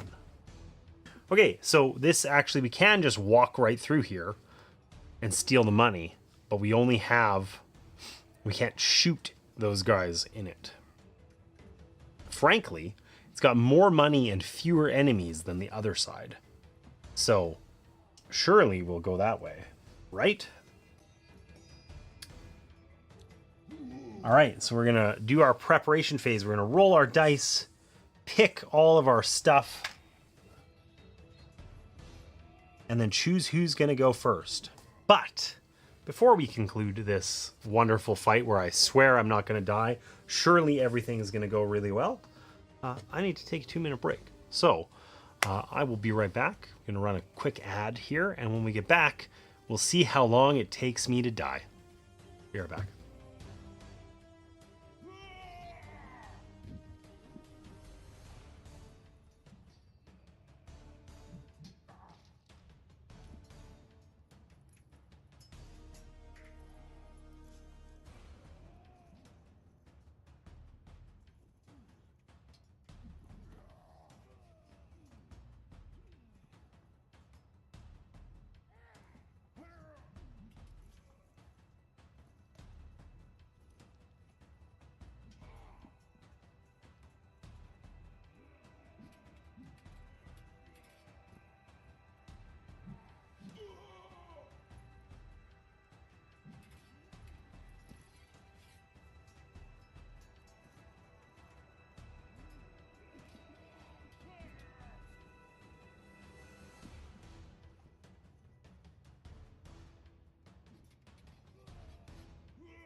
Was there something in my walk, how I talk, giving off the wrong energy?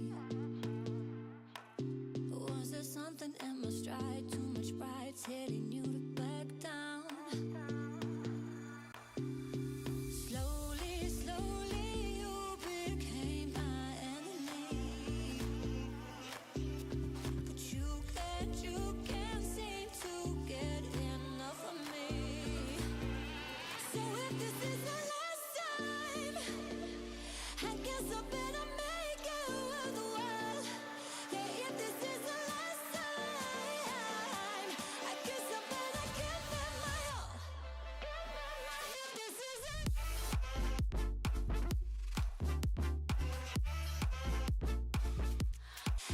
is it. I know I better give it my all. All right, we are back. Turn on some music because music from the app was just way too damn quiet, I think, basically.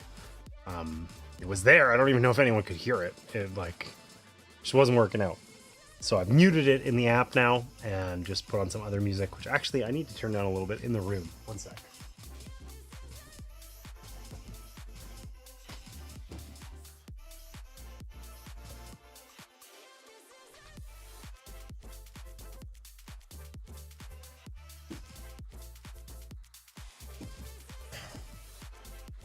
All right, so let's get to it. This is the climactic fail that's coming up immediately. I'm certain of it, where we are setting up for this, easy. I thought it was a good idea to break into the guardhouse and rescue the flower girls. So we're over here, and we need to get through all of these bad guys. Whoops, over to here. And if we want to, we can open that chest while we're in the guardhouse. Why not steal some loot? So, we get to roll all of our stuff. Well, that's pretty good for fighting. Okay. This is also not bad. Okay, this is looking okay. This reroll is highly suspect.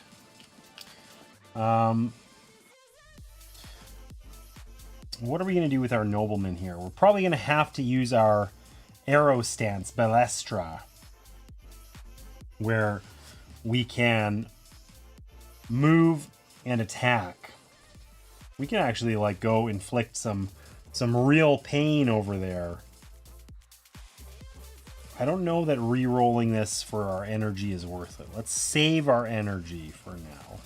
Because I think we can go one tap all these guys actually. Which means this guy's going to go first.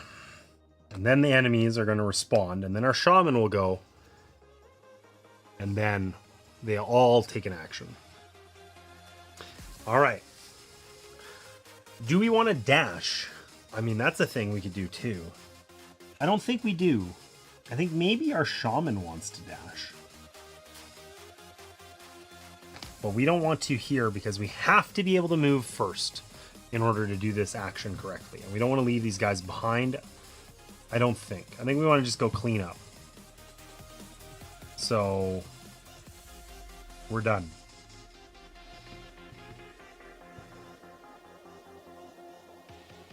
Okay. So start this action phase. First, player 1, that's the nobleman, Cassius the Third, the master fencer, is gonna go in here and wreck some terrible, useless nerds.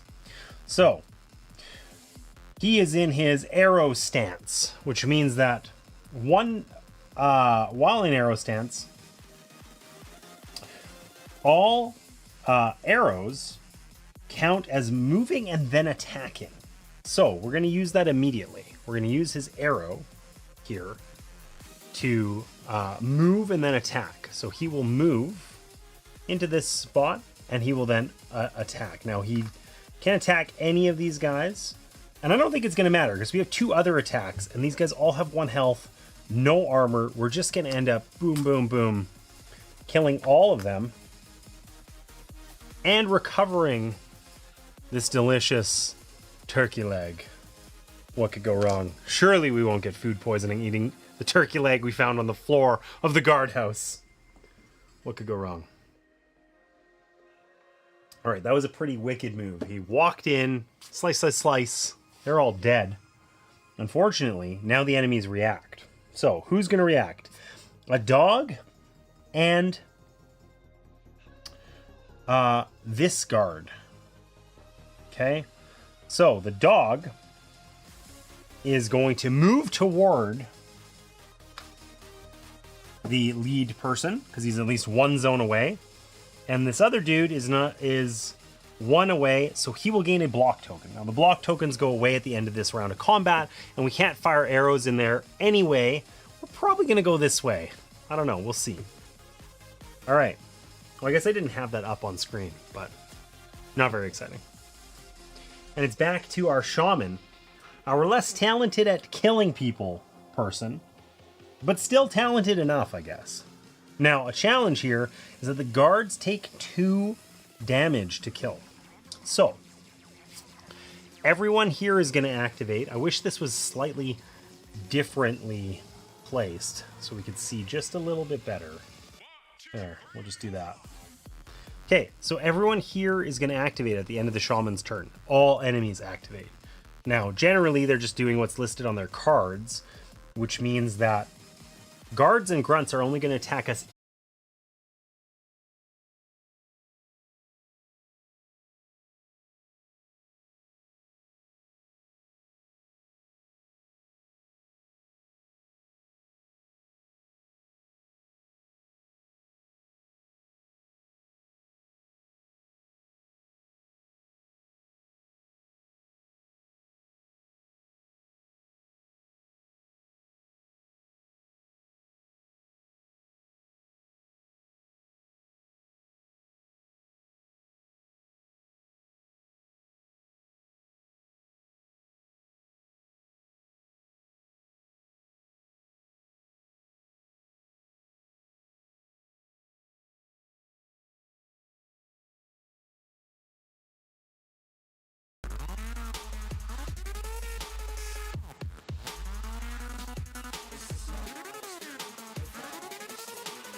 Okay, well, that was fun.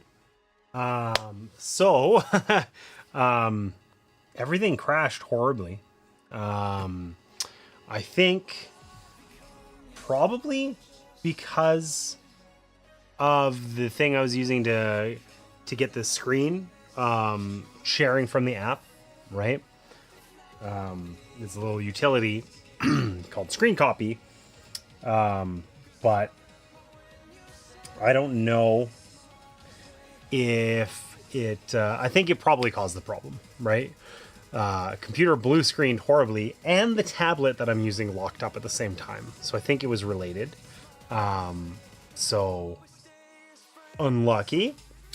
Oh my god, just saw this shirt. Yeah. Come on, Allison. It's he'll grow into it. Come on.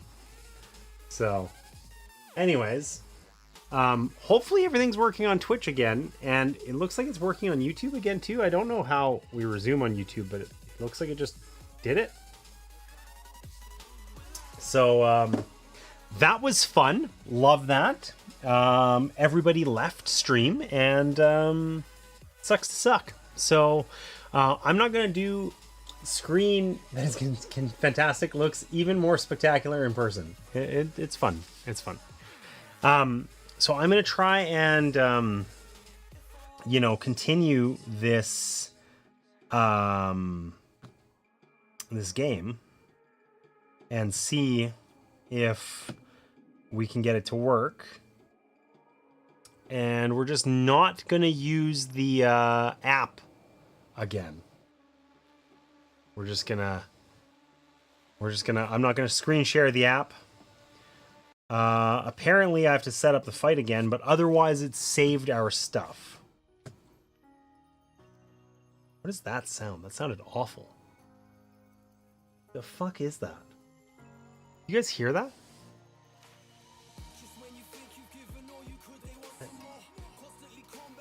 I think that's the neighbors. I don't know that you guys can hear that. There's like an awful screeching, like, weird sound. I don't know what it is. Anyway, I'm going to ignore that sound that you guys probably can't hear, and I'm going to keep setting this up. Okay, so, sucks that I can't screen share the app, because that, I think, was kind of important. But, basically what we got so far is killing these dudes, and then we have to redo the enemy reactions phase, which might be different. It is different. So this time, instead of the dog, the bowman and the guard are activating. So the guard is going to do the same thing. This guy's going to shoot us once. And he can shoot either one. So he's going to shoot the shaman, maybe. Even though the shaman's about to race in there. So maybe that's a bad idea. I don't know. But then it's our shaman's turn to activate. We also have 4 rounds to beat this whole scenario instead of 3 like last time. So it's our shaman's turn to activate. So our shaman is over here hanging out. And we have a move, a ranged attack, a melee attack, and then we could have another melee attack if we want, right? So I think that even though they're easy, the dogs are really irritating. So I think we should... we can basically do 3 attacks, which is enough for us to kill this guard, because we have to do 2 damage in 1 round. So I think we probably shoot the dog. Sorry, doggo. And then we run in there, and we attack the guard 1 time, and then use our ice knife to attack him a 2nd time, and he's now dead. And we can pick up this gem. I think we can just yoink it if we're there. I don't think we have to. I don't think there have to be no enemies or anything, but could be wrong. Should check. Or do I have to... I don't think I have to spend a focus or anything to pick them up. I hope not, because that would suck.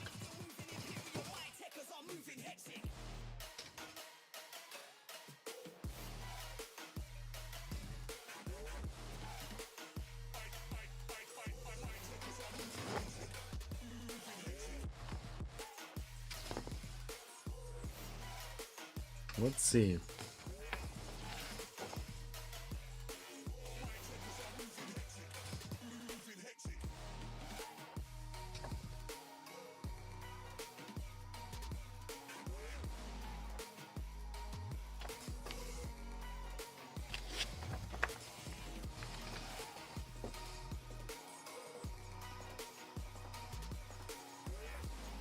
Just tell me where if I can pick up gems and stuff. That's all I want to know. I want to know if I have to spend an action to do it. How can it be so hard to find out?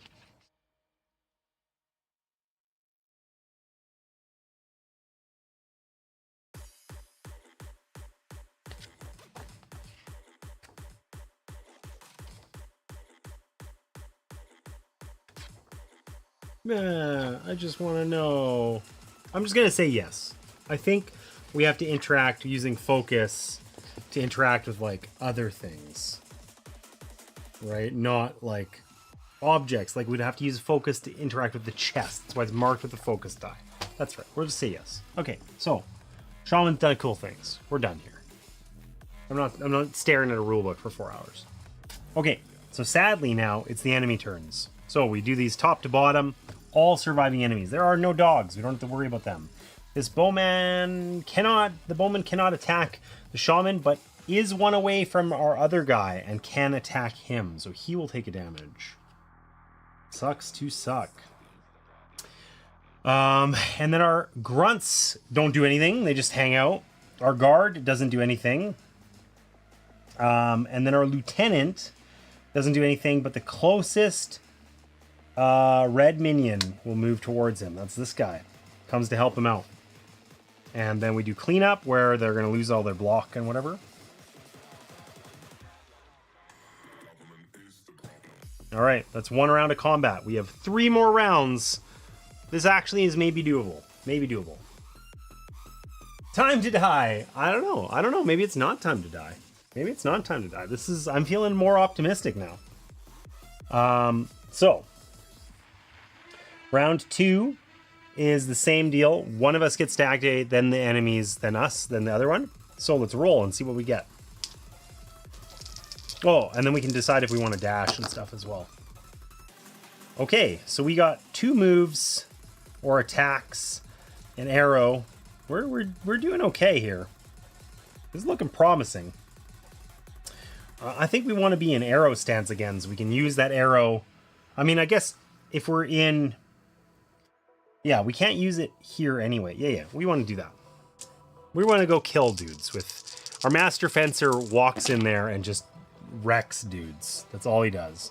All we got is movement on our shaman. Our shaman is not that bright. But we're going to spend an energy to reroll because yikes. And we got an additional movement out of the deal and another miss. So we're just going to call it at that. We're going to be really sad. We can only use energy to reroll 1 time. So our shaman is basically worthless, but that's okay. That's okay. We're going to keep our turn order the same. We're going to have our master fencer roll into town over here, break some stuff, and then we'll let the other enemies activate. And they're not really going to do anything too bad. So let's do just that. So what do we got? We got 1 move. We got 1 move or attack, 1 attack, and 1, arrow, which is, because we're in our arrow stance, it can be a move then attack. So in order, we really want to defeat everybody here. We want to defeat... Whoa! Hey! Okay, hold on. Wow. I missed that raid entirely. Sorry. I am having some tech difficulties because just like 5 minutes before you guys raided in, the stream crashed completely. So, sorry about that. Completely missed it. Welcome in, Luza. Nice to see you. Let me give you a shout out. Those of you who are in here, which is pretty small numbers because we did just have some tech issues. We lost a bunch of viewers because the stream crashed. My PC completely blew up. Anyways, any of you who do not follow Luzapalooza, you should. Lots of great content over there. What were you guys up to today? Hopefully something fun.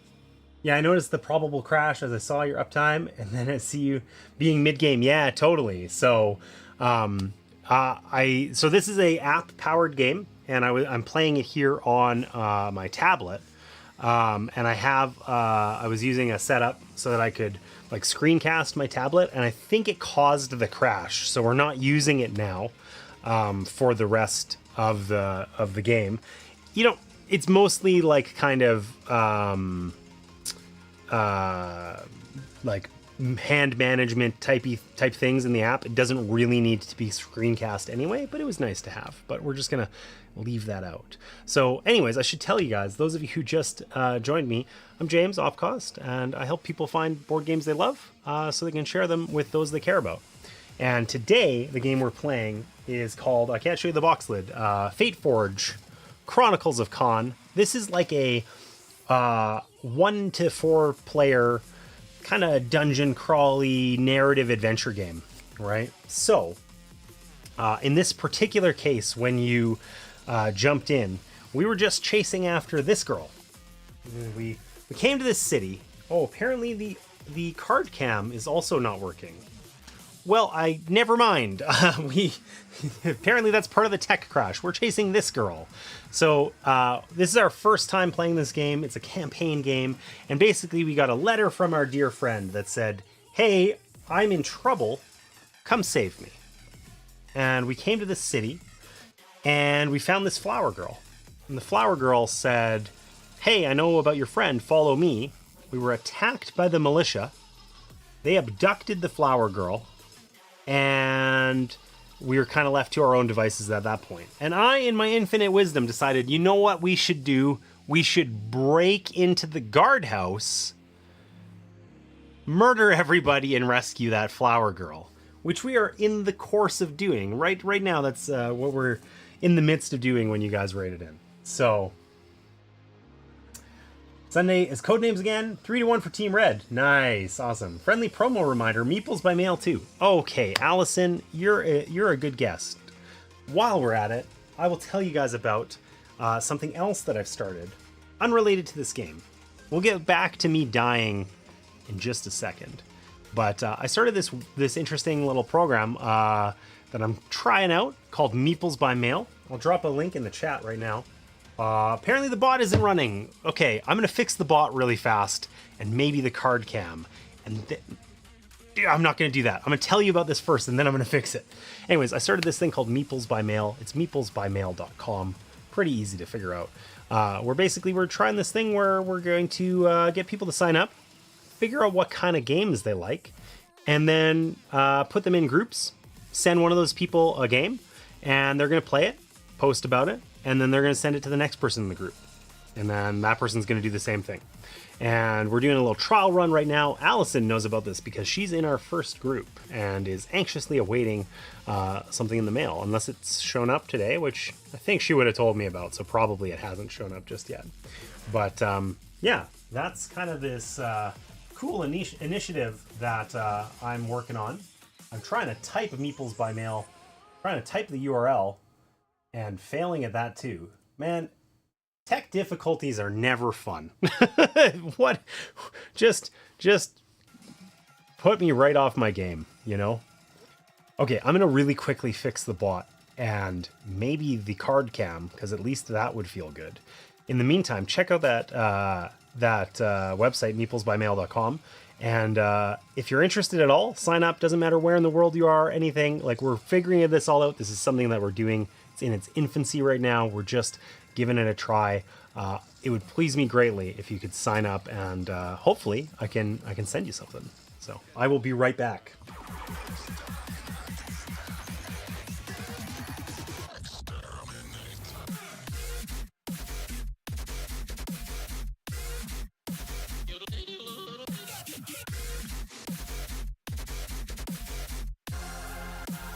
Goddamn nerds.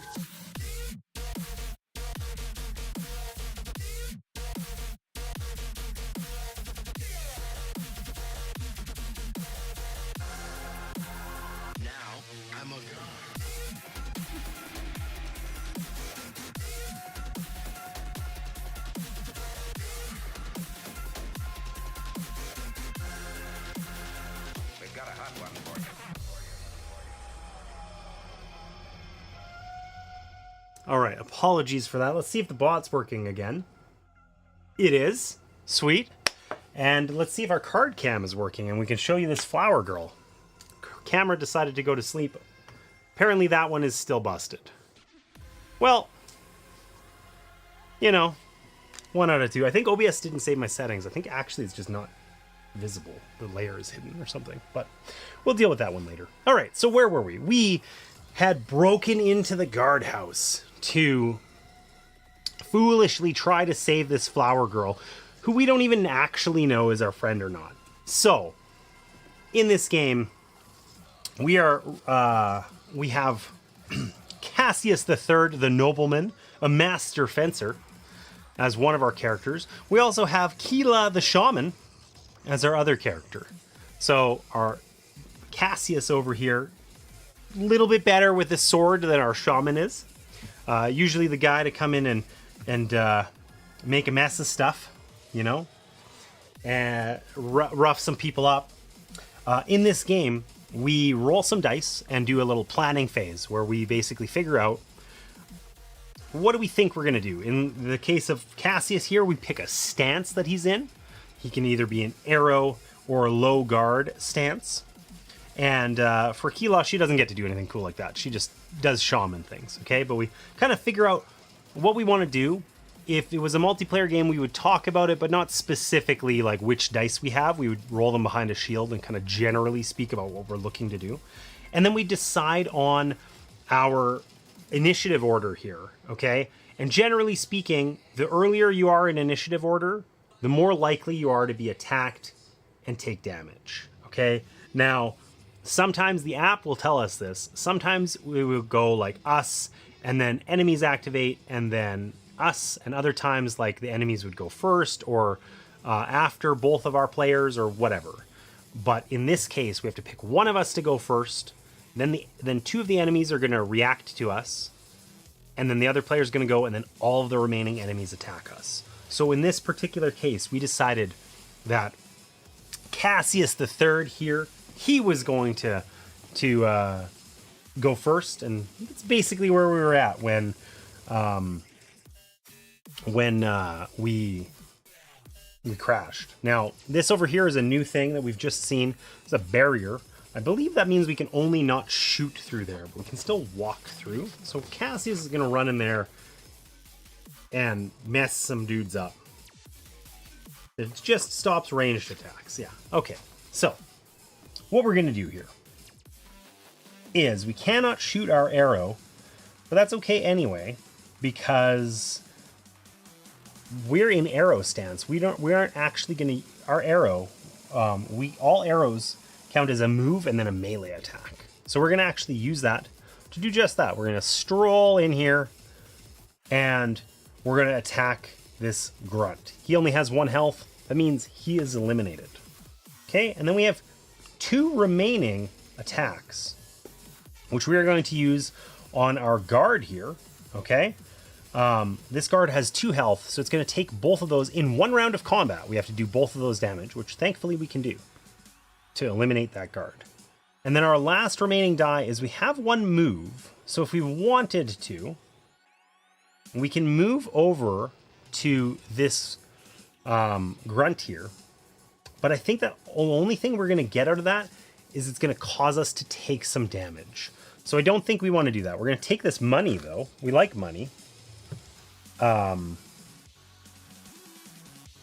Money's good. And I think we're just not going to use that 1 movement. We're gonna call it a day at that. So now enemies are going to activate. This is the app powered piece. Normally before we crashed, I was showing this off, but I cannot do that. However, the bowman is going to react, and then the lieutenant over here.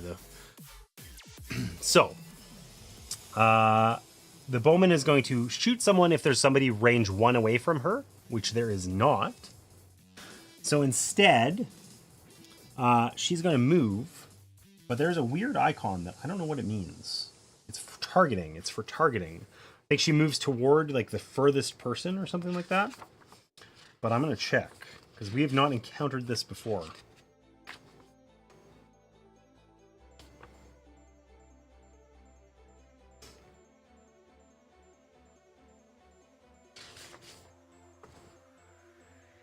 I do not see it. That would be too easy to just stumble upon it in here somewhere.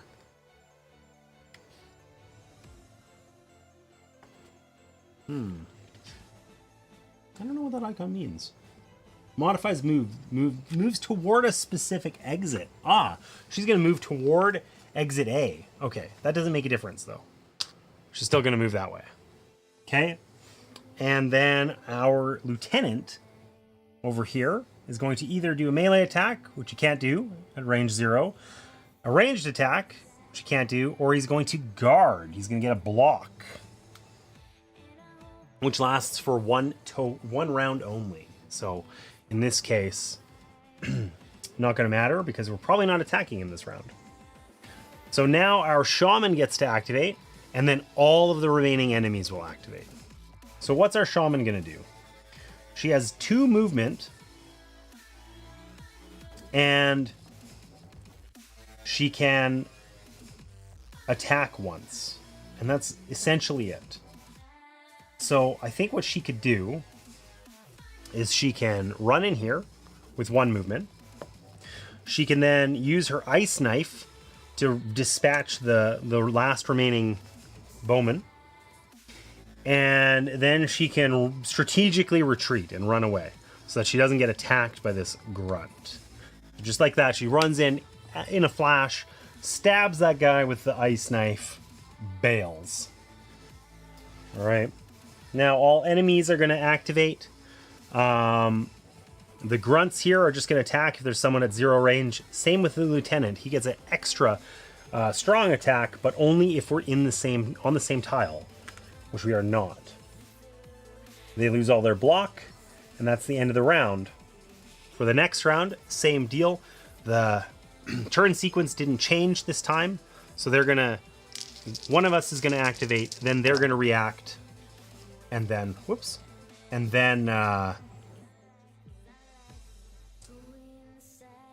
all of them, then the other one of us, and then all of them. Oh, that's better. We can actually do some stuff this time.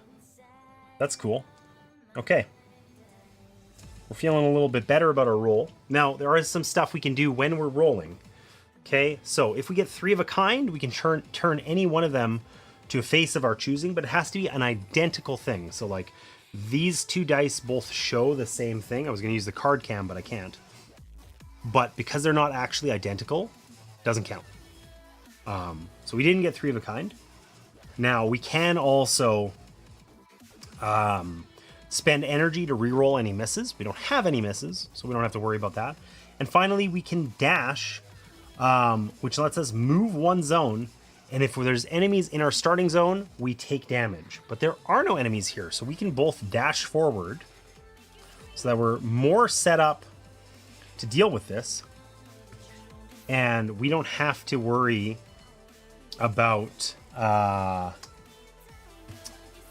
taking any damage because there was nobody here. Now we only have 4 rounds to complete this whole scenario, and we're on that 3rd round, so we got to start making some things happen here.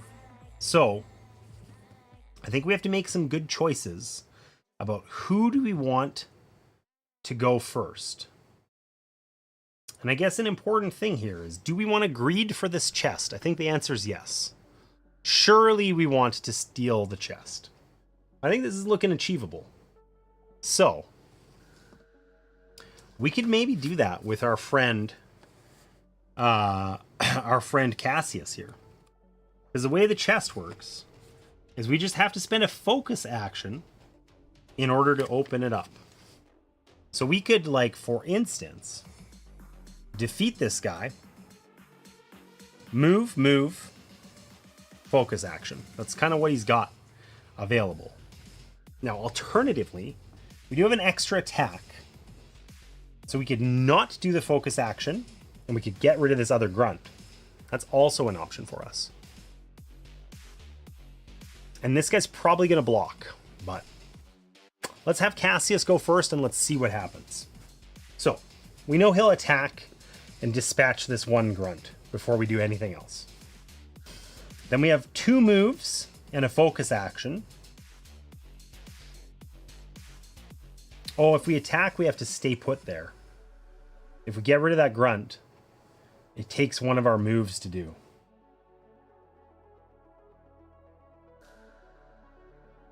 We probably don't want that. Mind you, you know what? If we had chosen our low guard stance, we can use that to gain a block. And then if we block, we can damage them back. So let's try that. So we're going to move. We'll attack. We'll get rid of the other grunt. So now it's just this guy left. That's it. And we're going to use this to gain a block. Now this guy hurts. He's still going to do a damage to us. But we're going to hope that this is worth it. We'll see.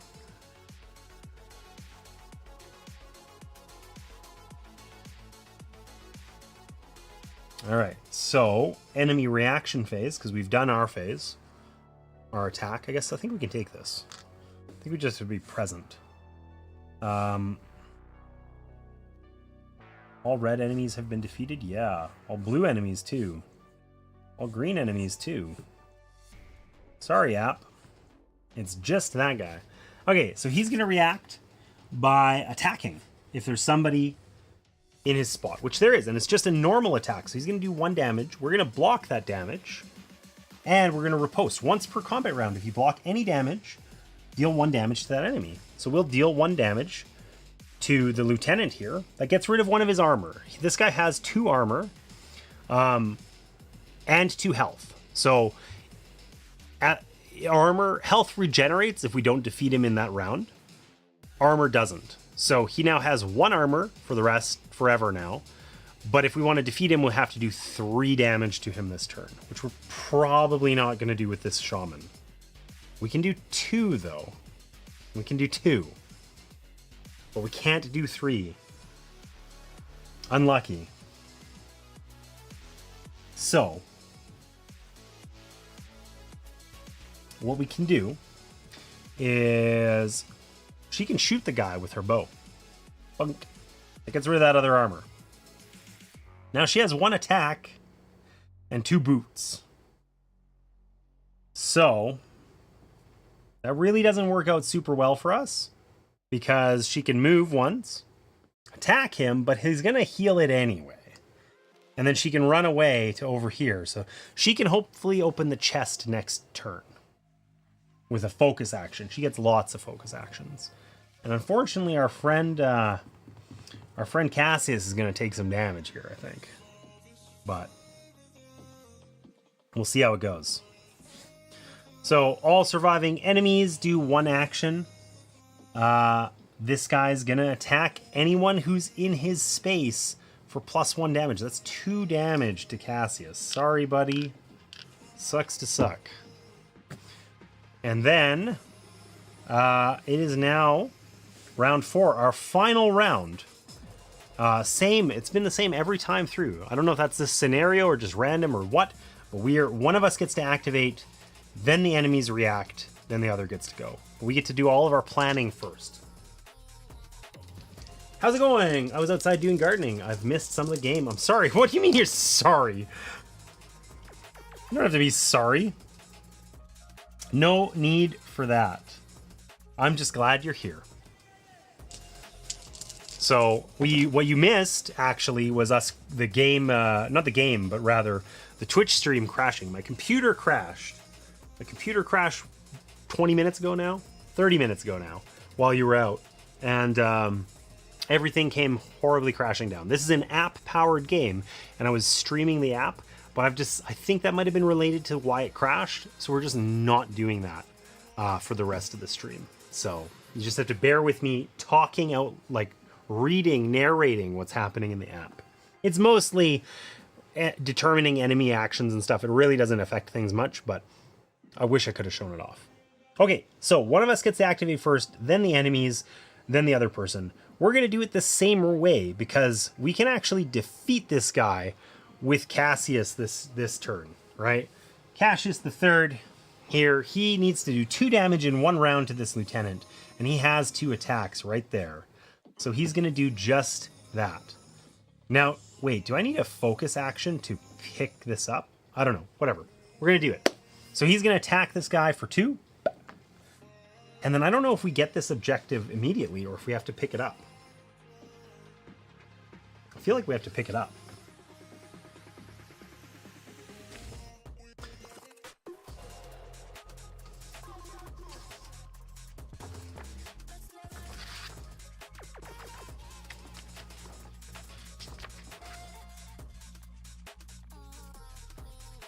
In order to do so, you must be in the same zone and it has to not be guarded. You may pick it up by taking the objective token and placing it on your hero board. Okay, so we just get it. So I have picked up the flower girl, this girl. She was bound and beaten, and we are carrying her to safety. Enemies react, but guess what? All the enemies are dead. So nobody, we cleared out the guardhouse. Surely this is going to improve our reputation with the local militia, right? And then as a final thing, we're going to open this chest. Open this chest. This action is irreversible. That's what the app says.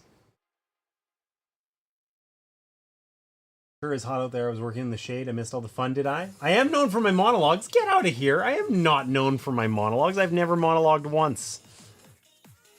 All right, so we get to look.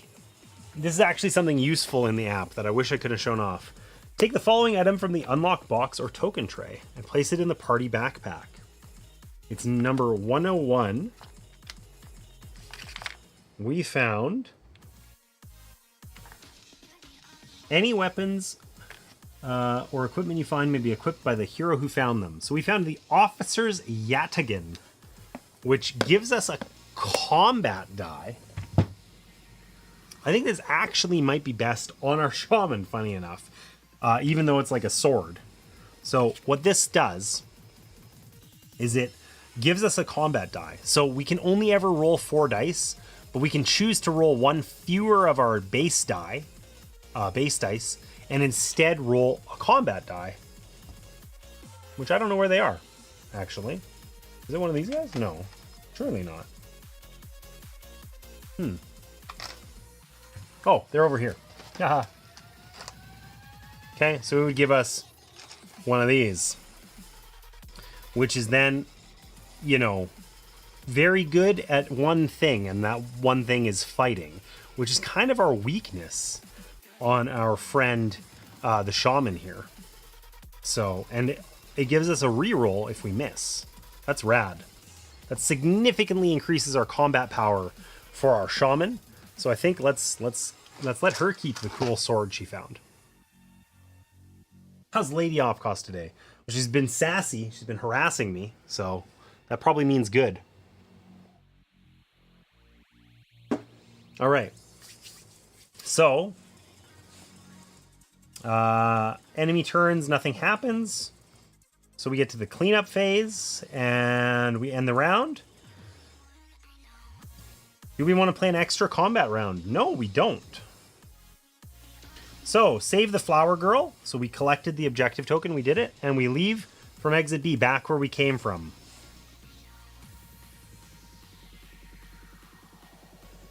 All right, we recover 1 health and 1 energy each. And then it says, click on any gems or food you have collected. Okay, we did that. We collected a ton of food and gems. 1 victory point. 1 of 1 combats collected. 4 gold worth of gem, and we collected the Officer's Yataghan. Whatever the hell that means. Type of sword, I guess.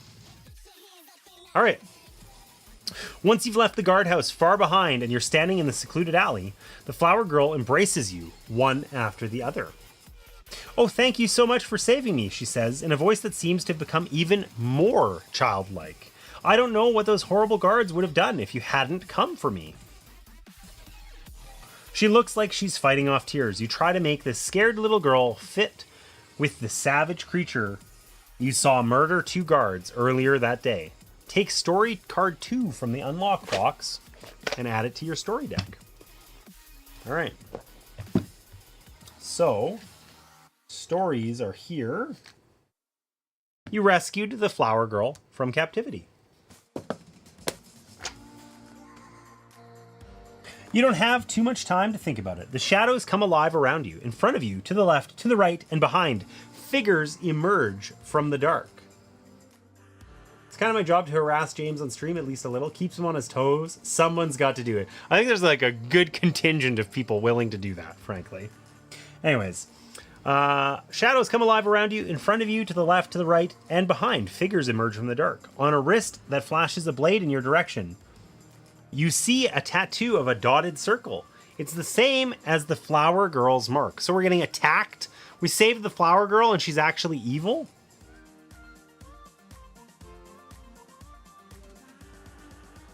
The massive orc with a tattooed arm speaks. I'm sure you don't want any trouble. We don't either. You did us a favor getting this scoundrel out of the militia's hands. Hand her over, and we can all go on with our day. The girl scowls at them. Before you can stop her, she bares her teeth and charges at the nearest one of the bandits. With a single deft movement, she pulls a knife from a sheath at his hip and plunges it into his neck. She turns and jumps onto a second bandit, slashing at his throat. Wow, this flower girl is wild. That's as far as she gets. Just as she's about to bring the knife down again, the orc grabs her and throws her across the alley as easily as if he were throwing a pebble. She slams into a wall and falls, unconscious, to the ground. Very well, the orc says. This could have been easy, but if you insist, I will at least make it fun. A gang of bandits ambushes you in an attempt to kidnap the flower girl. Survive the ambush and escape with the flower girl from one of the 2 streets that lead out of the alley. What? What did I do to deserve this? Come on, I just saved her. Okay, so there's different enemy abilities in this combat, apparently. So, stealth, they can't be targeted if there are other enemies in the zone, unless they also have stealth. Blockers, other stealth, and other stealth. And also armor piercing. When this enemy does damage to a hero, that hero cannot use blocks or armor to reduce the damage. Yikes, that's the orc. Okay, so we need a dog. A saboteur. Ooh. Oh, we're getting the fancy assassins and stuff. Okay, so no more bowman or grunt or guard or lieutenant. What we get is cards that I'm going to search for while I fix the card cams so that I can show them to you.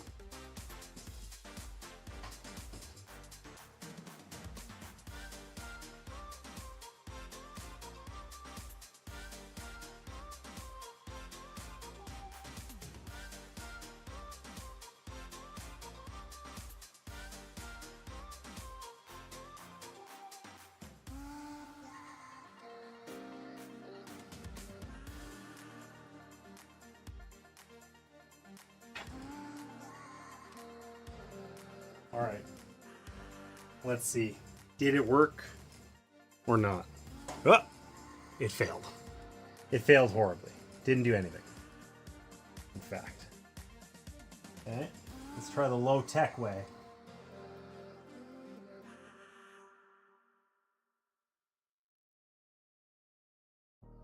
Baby, I just wanna be alone. I don't need your company, stop blowing up my phone. You don't get the things that I've been through, and I don't have the time to lay it all in front of you. And you think that you wanna save me. You don't know it, baby, why you do this? I got this under control. You think you do, but you really don't know that I don't need a savior. You can't be my savior.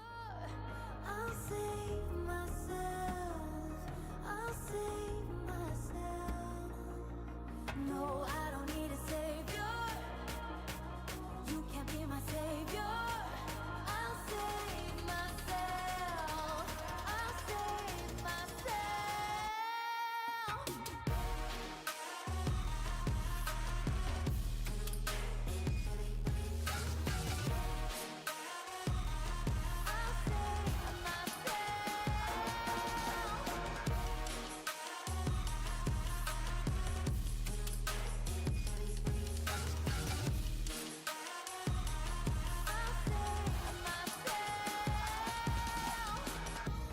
Baby, I just wanna be alone. I don't need your company, stop blowing up my phone. You don't get the things that I've been through, and I don't have the time to lay it all in front of you. And you think that you wanna save me. You don't know it, baby, why you do this? I got this under control. You think you do, but you really don't know that I don't need a savior. You can't be my savior. I'll save myself. I'll save myself. No, I don't need a savior. You can't be my savior. I'll save myself. I'll save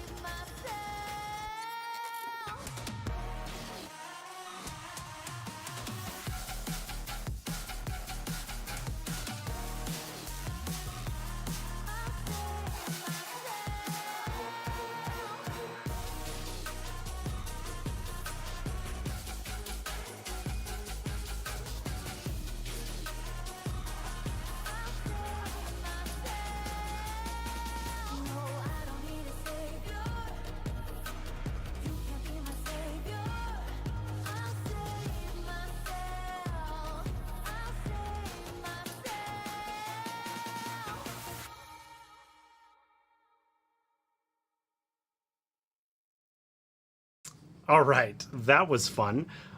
So I broke the microphones by messing around with my USB hub over here, which still isn't working. The camera, I think, is working, but I don't care. The card cam isn't going to happen today, apparently. It just also has suddenly died, and I messed around with it because it's sleeping. It's on the same hub as the thing that runs my microphones, and when I pressed it, when I like turned it off and turned it back on again, the camera, it blew up the microphone. So we're just not gonna screw with it. We got no card cam, we got no tablet. Soon we're gonna have no video. we're just slowly running out of stuff that works on stream today. That's okay. All right. So back to where I was before I started screwing with that stuff. I was finding cards. I should have just sat here and found cards. So we get a saboteur who looks cool as hell. We get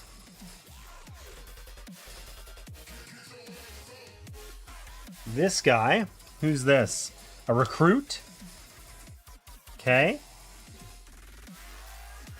We get a bruiser who looks angry and grumpy. I don't like his look. We get an assassin. Very pretty for an assassin, if you ask me, but maybe that's how she gets you. And then the gang leader, the really grumpy, mean orc. So that's what we're dealing with here. And we need all kinds of other tokens, too.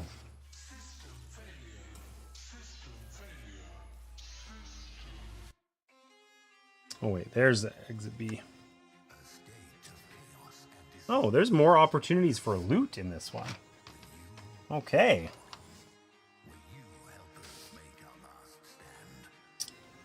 Oh, we're gonna get some new mechanic, too. Because we haven't seen this before. Oh, boot. I think that's rough terrain or something. Okay. I wish I could show you the app just for this part. Holy crap. Okay, remember how we're getting ambushed by a gang of bandits? I thought that meant there was going to be like 3 of them. There's 3 dogs, 4 saboteurs, 7 recruits, 2 bruisers, 3 assassins, and a gang leader. Like, there's like 20 guys beating us up. That seems unfair. That seems unfair. Okay. Okay. It's a disaster. It is a disaster, Allison. There's nothing else to call it. Okay, so we need A1, which I think is over here. I gotta have a better way of sorting all of these tiles. I don't know how to do it. Like, they're all numbered, but it's really difficult to keep track of them because they're all irregularly shaped, you know? Okay, so on A1, we have... I guess I can make change here. We got 3 gems.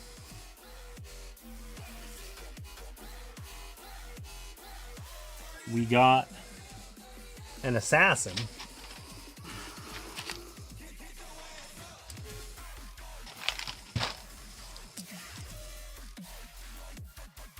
That one. We got 2. Oh wait, not 2. We got one of these bruisers. One of our saboteurs. Looks like they might have throwing knives or some other, mean looking thing. And then our gang leader. All right. That's waiting for us at the end of the alley, basically. And then, I'm getting the impression that it doesn't actually matter which of these we use as long as they have the correct shape. Until that's proven, otherwise, I'm just going to do that from now on. Of course, finding one with the correct shape is still a challenge. All right, so we get this guy heading out. We got another saboteur on there. One of our friendly recruits. Love that. Beside that, man, we're building like a maze here. Jesus, this is huge. We got a recruit and a dog.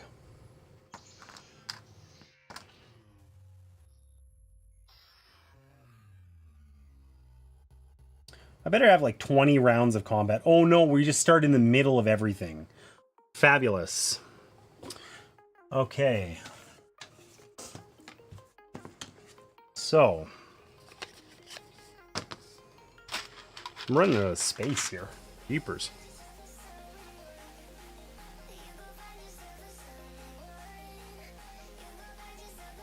Okay, so we've got something like this. We start on this tile here. Surely that will work out for us. Up here we got another dog and a recruit. Like over here where we've got a recruit and a dog. And then we got this leading away down. If we run away this way down the alley, we just have to make it through another recruit. I think we just need all the recruits, basically.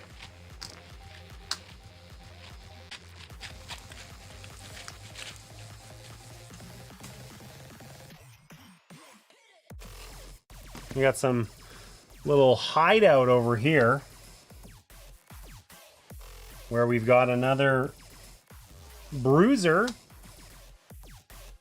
and one of our assassins.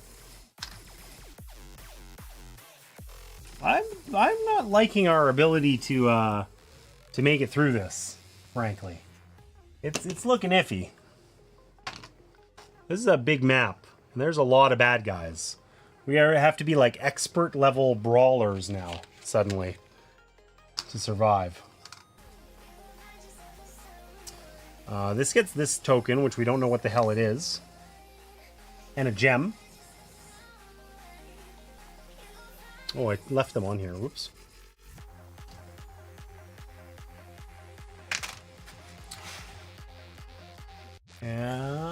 Oh my god, the setup for this just keeps going.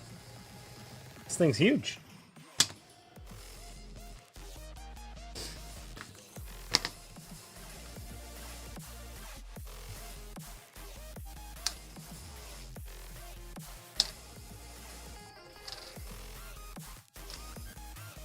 An orc gang that just doesn't want anything to do with us. And one final saboteur. Okay, so this is what we stumbled upon. We got ambushed by apparently like 20 people in the entire community anywhere nearby. We start here, surrounded by dogs and recruits, the easy guys. But anywhere we want to go, there's a whole bunch of bad dudes. One of the exits is way down here in this mystery dungeon. Surely the mystery dungeon filled with assassins and saboteurs, that won't hurt. There's also, if we go that way, there's a chest along the way that we can find over here.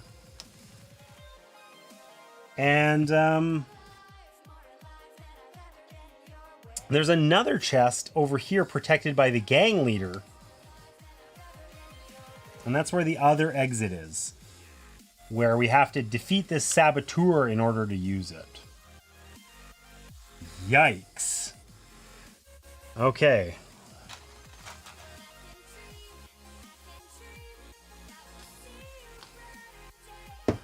Okay. Whew. Spicy. Oh. I see. This is a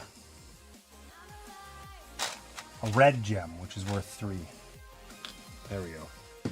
Okay. Sweet. Main objectives. The hero carrying the flower girl must leave from an exit without getting knocked out. Leave from any exit. And there is difficult terrain. Oh man, what have I missed here? I'm late. How much losing have I missed? He's still alive for now. It's true. He just got ambushed by a bunch of things. Welcome to Wargaming. Hi, bestie. I haven't missed the carnage then. Just in time. Yeah, exactly. Exactly. Okay, so what have we learned about difficult terrain here? You missed when the stream crashed because my PC exploded. Jared, you missed that. Okay, zones marked by difficult terrain slow heroes down. You cannot dash out of a difficult terrain zone. You need to spend any die in addition to the standard move action to leave a zone with difficult terrain on it. Okay, so we really don't want to go through the difficult terrain, basically, which is down here. Select a hero that will carry the flower girl. While carrying the flower girl, this hero cannot perform dashes. In addition, during preparation after rolling dice, they must discard one die of their choice for that turn. Okay, we're giving the flower girl to our shaman, because she's less good at attacking anyway, and she's healthier. And she can heal. Mind you, healing takes 2 dice. It's going to be hard to do with fewer dice available. But this guy just goes in and, like, cleans stuff up. He's not going to do that while also carrying a flower girl. Right?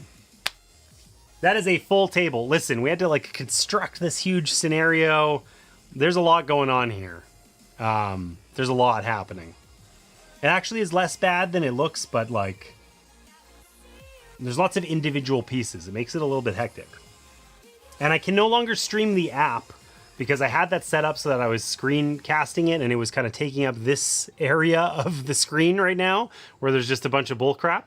But I think that's what caused my PC to crash earlier. So we're steadily approaching Gloomhaven level. I mean, listen, I have Gloomhaven. I could break that out instead. All right, so in this round, like most of our previous rounds, we have 4 combat rounds. So let's talk about this because we're going to get screwed. I'm gonna die here. This is gonna be bad. So Kila the shaman is carrying the flower girl. Our objective is to not have Kila not die while also making it to an exit. Okay, one exit is here, one is here. Okay, you always exit the map at the end of the set number of combat rounds. In this case, we're doing 4 rounds of combat, after which we will exit by just tracing a path to one of the exits. Every tile that has any bad guys on it, we take 1 damage from, though. And if we get knocked out on the way, well, then we've failed. We really want to rescue this flower girl. We went in and roughed up everybody inside a guardhouse just to rescue her. We're not just going to, like, let this piddly gang of 20 people take her back. Surely not. So we got to make some good choices there about how that's going to work. Because we have, 4 rounds of combat. We can potentially do a 5th round, an extra round. But if we do, we get cursed. So we probably don't want to have to do that if we can. So either we're going this way, which has more difficult terrain, but is probably objectively easier. So if we come over here, we've got the evil leader. He's mean. The gang leader is not nice. Okay? He's got a little bit of armor. He's stealthed. He pierces armor. We can't block his damage. Not a friendly guy. Okay? So this is probably the objectively easier way to go. But we do have that difficult terrain to deal with on the way. And these guys will probably chase us down. This is less distance, more fighting. More distance, less fighting. I think more distance, less fighting sounds like us. Okay, so the way this is going to work, we're going to roll all of our dice for both characters. Okay? That's not what we want to see, but she's carrying the girl and has to throw one of her dice away anyway. So she can just discard that miss that we rolled.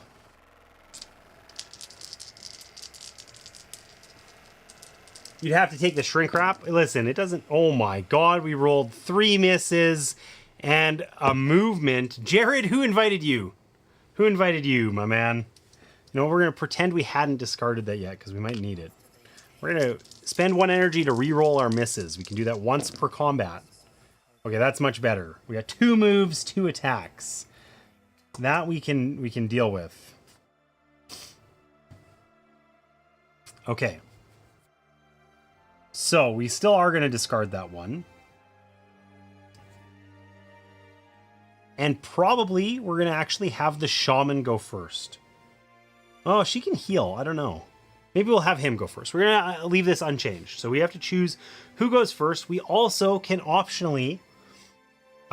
we can dash. Now, the shaman cannot dash because she's carrying, you know, a flower girl over her shoulder. But this dude can dash. And he's going to go first. So, he's just going to attack twice. These guys are dead. Or I guess, does he want to come here? Where do we want to go? How greedy do I want to be? Is the question, really. The dogs are going to kind of chase us. I feel like probably the right move is to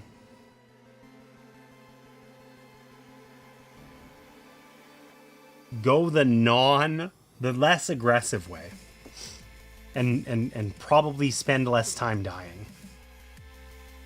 But mind you, these are the only hard guys. They're really hard, though. I don't know. You're rolling like me. It's true. That game, whew, it was brutal. Okay, let's take a look here. So, if I come this way, the Saboteur, he's got 1 health. Who cares? This Bruiser has 1 armor and 2 health. So we have to do lots of damage to him. The Assassin's got 2 health. And the gang leader has 1 armor and 2 health. So collectively, these guys have 1, 2, 3, 4, 5, 6, 7 health and 2 armor. Now, when we're doing damage to these guys individually, you have to do damage to them in one go, like their whole health bar, or they recover it. So, like the Bruiser has 2 health. If we only do 1 damage to him, he gets it all back. That would be bad. Okay? And the Assassin, these 2 guys are stealth. So stealth means that we cannot target them unless they're the only enemies left in the zone. So we have to kill these guys first. It's going to be tough. The Assassin does extra damage to us. I don't think we can go this way. We're just going to get rolled. We're just going to get rolled. I want to. Surely chest B has the better thing in it, right? It has to. But we probably just end up dead.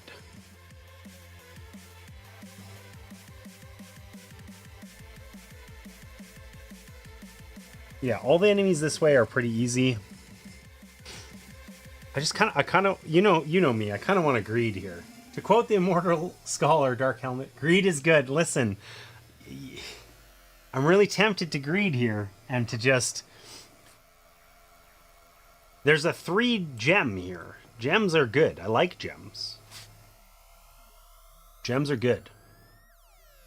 Gems are real good.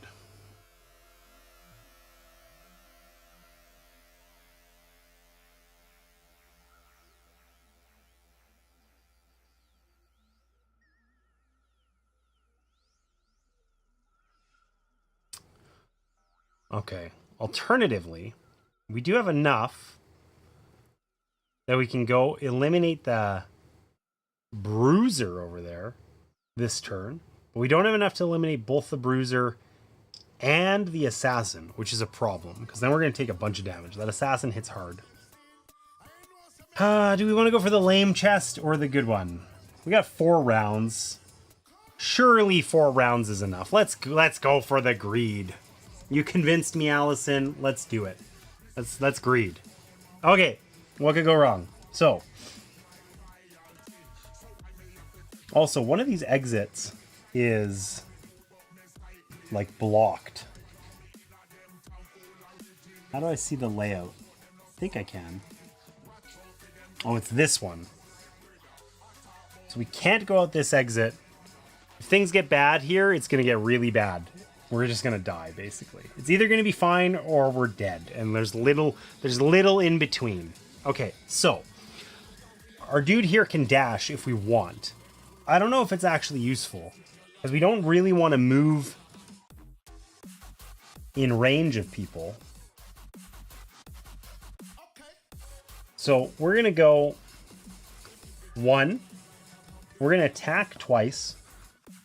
Whatever, we'll say we dashed, because there's no reason not to. We could always just not use a boot. We'll attack twice. These two guys are dead. We eliminate them. And then I really wanted to dash in here and eliminate one of these guys, but I can't do that. So I guess I really don't need my movement, unless I want to move back onto that other tile for inexplicable reasons. So I think we're just hanging out here. That was kind of lackluster, actually. So much for being an amazing swordsman. Anyways, enemies activate now. So the lowest initiative saboteur, that's this guy. He's going to move toward exit A. Okay. So he's going to go for a walk. Ooh, do we ignore ones that are guarding? I think we do.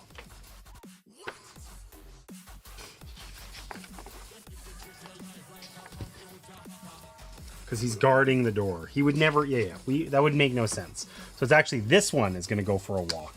Oh, no. He would activate. He's close enough. He's going to just attack him. He's not going to go for a walk at all. He'll just attack him. I got confused because I was activating the wrong one. Okay, and then this guy is going to move over here. He's going to come give this guy a snuggle. And then now our shaman gets to activate, and then once our shaman's done, everybody activates. So we're coming towards the exit. We're ignoring those gems. We don't care about those. We hope we get far enough away from the dogs that they don't chase us down, but that's probably not going to happen. Sucks to suck.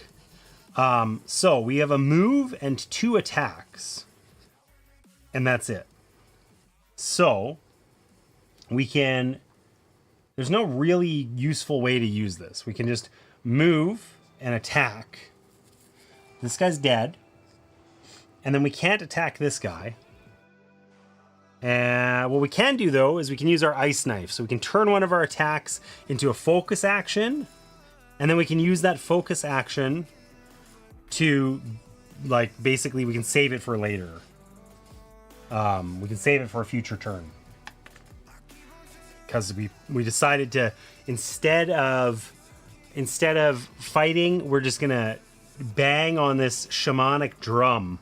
And somehow that's going to let us save our action for next time. And that's it. So what's that enemy turn's going to do? So we activate dogs first. So the dog is 1-2 away from us. So they're going to move toward us. This dog's 2 away from us. It's going to move toward us as well. Saboteurs are all going to activate. This guy's going to attack us. He's going to attack our shaman. And then they're going to move towards exit A. That's this one. No other ones. Okay, all of the recruits are going to activate. They're either going to attack or move toward the nobleman, Cassius. So that's bad. That's really bad. Because none of them could attack. And they're just going to all slowly march towards us. The bruisers aren't going to move. The assassins... Oh, wait. They would only move if they're within one of us. What am I doing? I did that wrong. Only if they're within one. They're not within one. Likewise, the assassins. This assassin is within 2 of us and will move towards us. The other one's not going to do anything. And the gang leader is also within 2 of us and is going to move out here. So we suddenly have a problem here instead of over here. Yikes. It looks slightly sketchy. Only a little sketch. Only a little sketch. I choose to believe, Martina. All right, so let's roll. Don't roll like Jared. Don't roll like Jared. Hey, we didn't roll like Jared. We did roll an unusually high amount of movement, which we really don't need. But what are you going to do?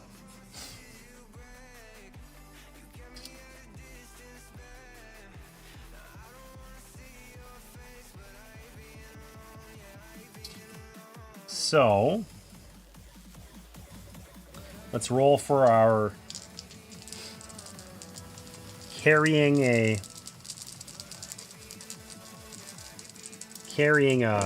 flower lady. We've rolled another miss.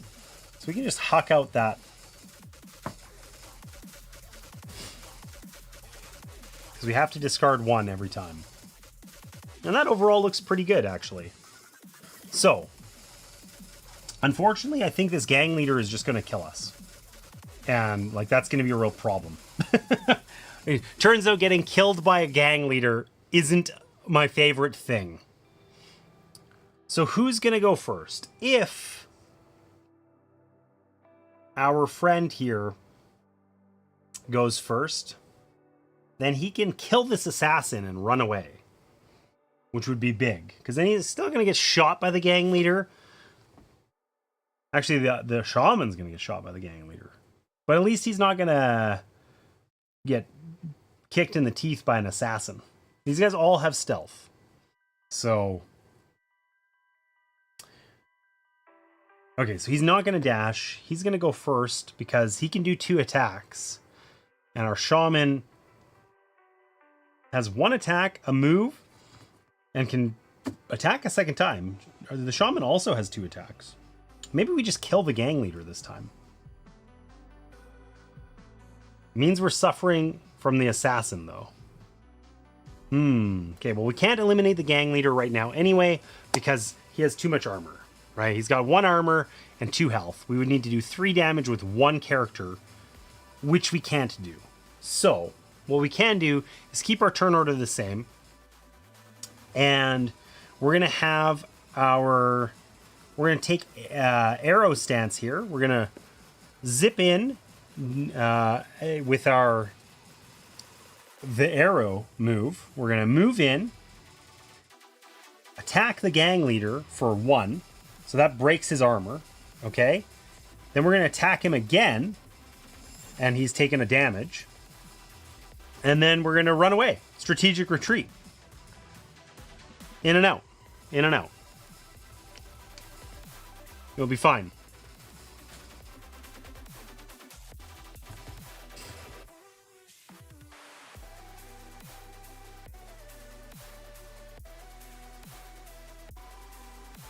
Oh, no. Our bruisers are going to activate. They don't do anything. But then our gang leader does. And he's going to shoot us with an arrow. We get to choose who gets shot. We're going to choose the shaman. Because otherwise, the other guy's going to die. Okay, now it's our shaman's turn. We got to do 1 damage to this gang leader. We know it. So... we don't have a ranged attack. We just got to get up close and personal, which sucks. We're going to move in with 1. We're going to attack the gang leader. He's dead. Gang leader's dead. See you, nerd.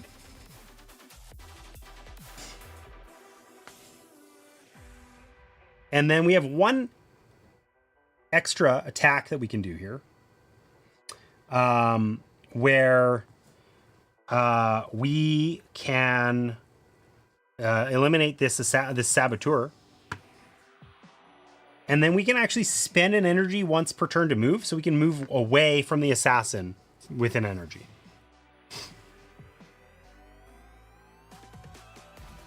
Actually, yeah, no. That makes sense. Because we could use our drum, but that doesn't help us. We need to do 2 damage to the assassin, not 1. This way she'll come to us. We'll still take damage, but it won't be as bad. All right. Enemy turns start now. So, remember those dogs that I neglected to do anything with? They're both going to run in. Oh, I just screwed everything up. These tiles are like, I can watch them warp, basically. Anyways, they're going to all run in and attack us. They attack the person who went first. They attack Cassius, who's now down to 1 HP. 1 HP. I don't think we can use food now. I think we can only use that during a rest. So I think he's about to die.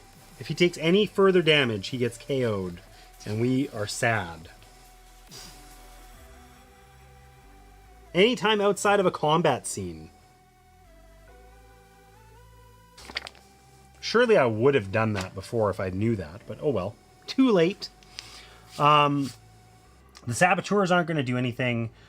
The recruits aren't going to do anything. The bruisers aren't going to do anything. This guy is going to move one closer, and then he is going to attack Cassius. And Cassius, we're going to retcon and pretend that I ate my food, because otherwise I'm going to be sad. And Cassius has his 1 health left. And the gang leader doesn't do anything. Oh! It's the revenge of the flower girl. The flower girl suddenly wakes and jumps off your shoulders, tumbles to the ground, rolls and charges with a blood-curdling cry towards the brigands.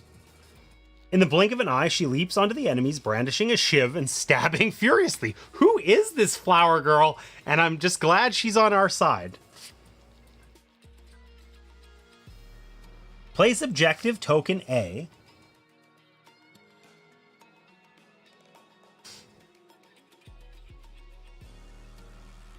I had that out before. Where did I put it? How did I lose objective to? Oh, I'm carrying it. Oh, that's because it's the flower girl. In a zone adjacent to the one that the hero carrying the flower girl is in. Select the one with the most enemies in it. Randomizing ties. Deal 2 damage to a random enemy. If there are any surviving enemies, place the lowest priority enemy by type guarding the flower girl. She may be picked up again by any hero in the zone if the guarding enemy is killed. Continue the combat with the same objectives. So she doesn't actually do any damage? Well, that sucks. So I have to place her in a zone adjacent to where I am. Narratively, this just totally failed. All the enemies always move towards you, and she goes in an empty zone and does 2 damage to anybody. But there's no one there, so she does nothing. And then I have to go pick her up again. That's a bit of a narrative fail there, my friends. Poor scenario design. Bring it on, flower girl. Yeah, except she started stabbing the wall because she's crazy.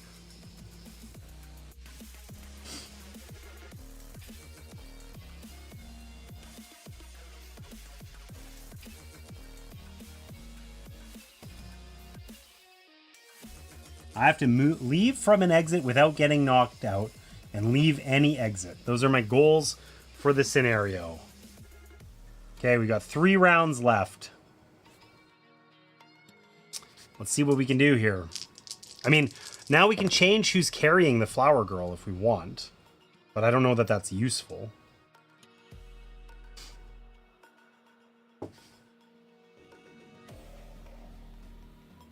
Okay. I mean, she gets to roll all 4 dice. Do I want to use... Is this when I want to use my combat die? Yes, it is. I want to stab people. I got 2 ranged attacks, which I didn't really need.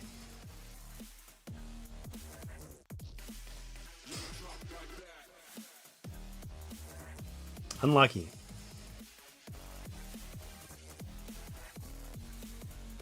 Okay. So, the enemies react after this. So that basically means that we have to put the shaman first or we are going to lose the scenario. Because the other enemies will kill me.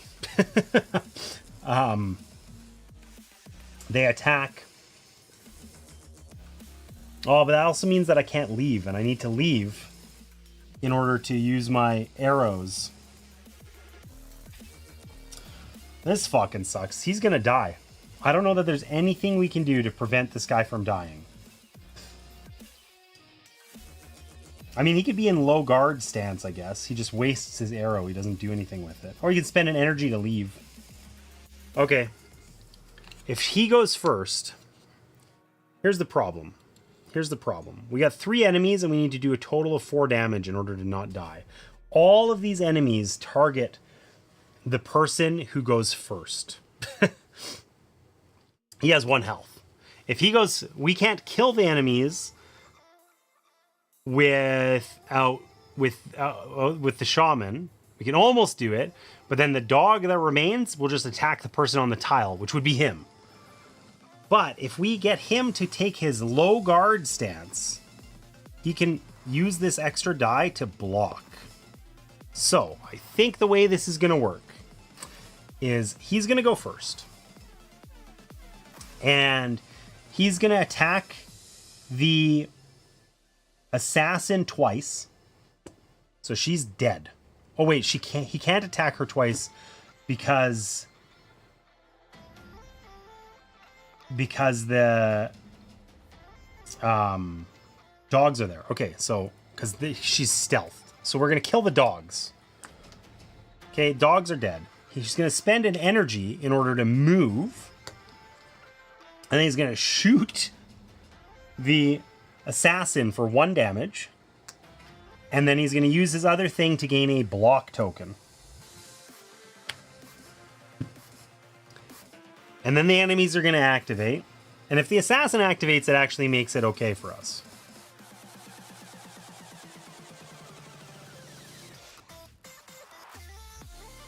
The leader tried to activate, except the leader's dead. Sucks to suck. Okay, so saboteurs are going to activate. It's actually really bad for us. Oh well, the saboteur is going to activate. No, he always gets skipped because he's guarding. So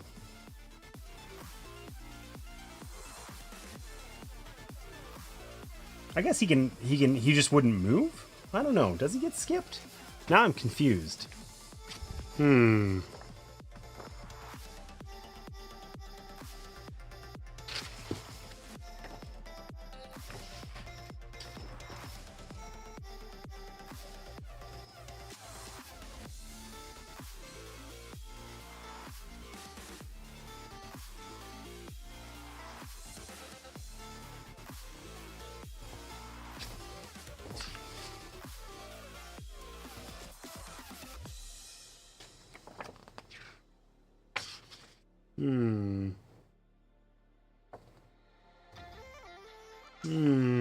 I wish these rules were easy to reference, but they're really not.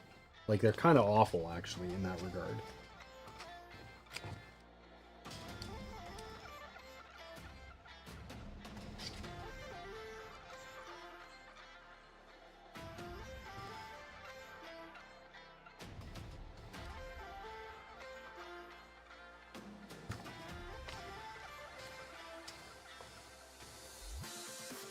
I feel like this was like in bolded text somewhere in just some random thing. A guarded exit is the one with an enemy attached to it. I know that. That doesn't help me, jerks.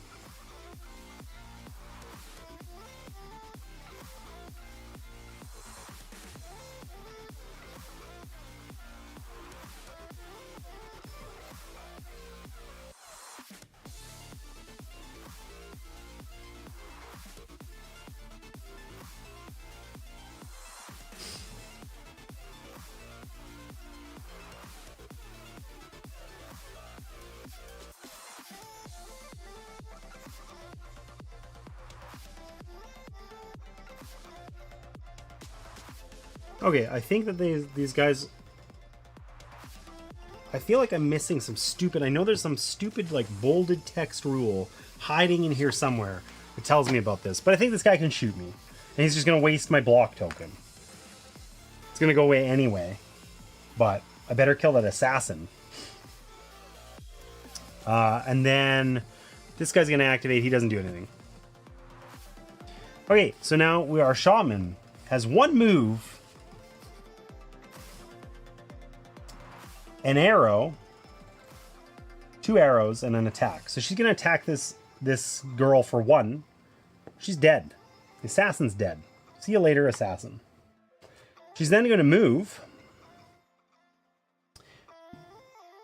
And that sucks because she can't quite kill this dude. Maybe she can. She can shoot 2 arrows.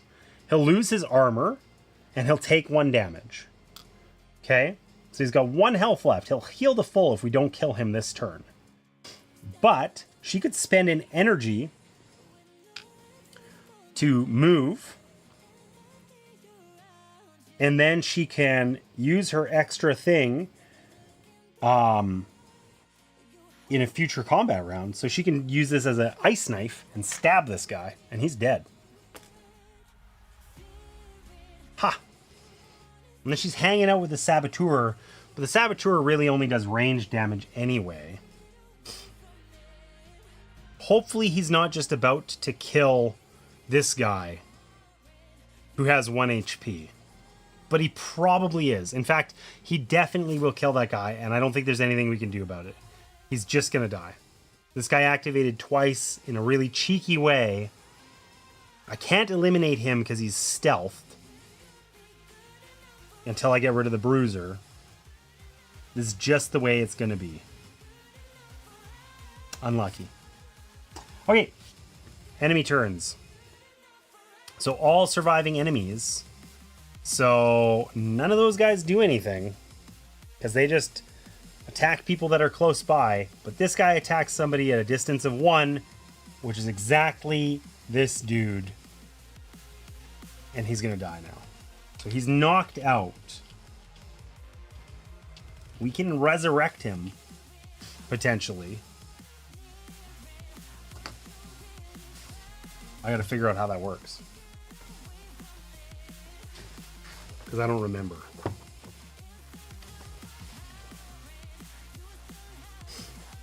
A hero may revive a knocked out hero by moving to the same zone and spending any 2 dice while suffering 1 health and 1 energy. But they don't resume playing until the next combat round. So what are our objectives in this game? And for this one, we need to leave from an exit without getting knocked out. It has to be the person carrying the flower girl. So our goal is for our shaman to kill this dude, go over there and pick up the flower girl, which he can do just by showing up. Oh, and we get this 3 gem. That's cool. And it would be great if we had the bandwidth to open this chest, but that feels extremely unlikely. But all we have to do is do 1 attack and be able to move, essentially. So I think we can do it. I think we can do it. Okay, final round. Round 4 of 4. One of us goes first. Well, it's not the knocked out dude. So it's our shaman. Let's roll. Do I need this attack die? Probably, because she really kind of sucks at attacking. But I also need the focus actions because I want to open that chest.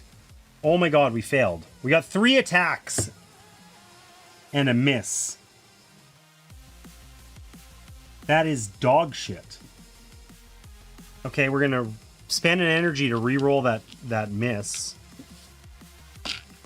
We got another attack. Okay. Okay, we can make this work. We can make this work. It's fine. So we're going to use our new officer's Yatagan to stab this guy in the face. He is dead. That exit is now available.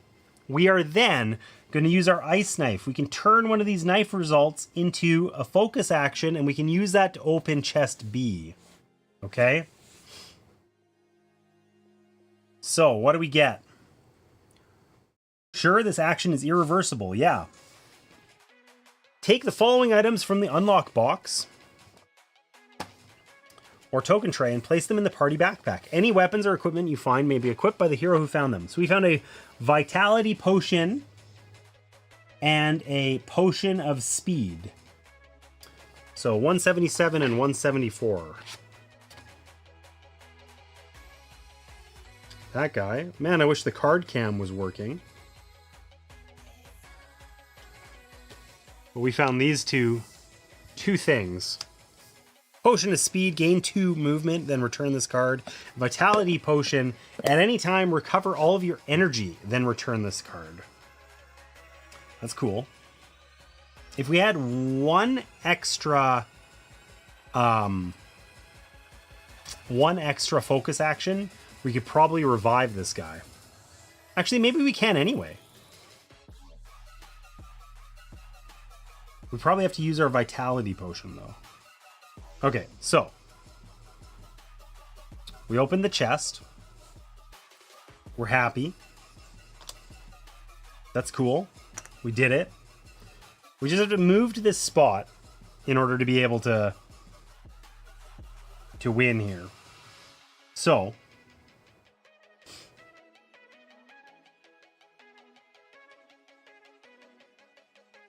we can just spend an energy to go there.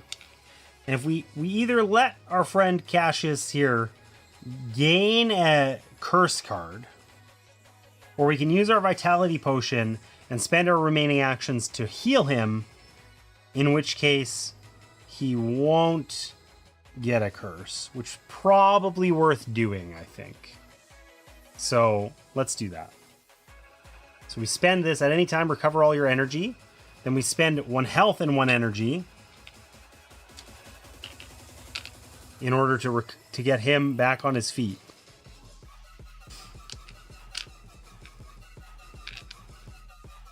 I think he has no energy. I don't know.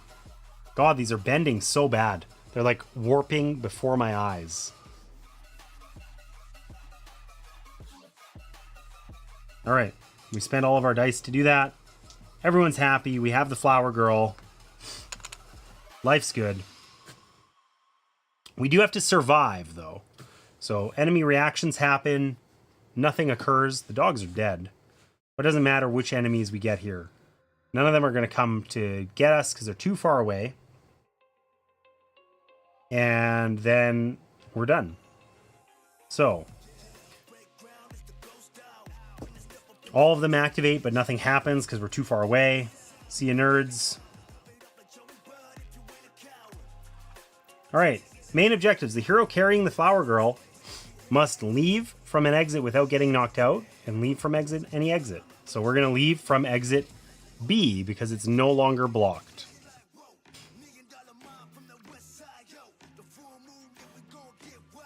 Each hero recovers 1 health and 1 energy.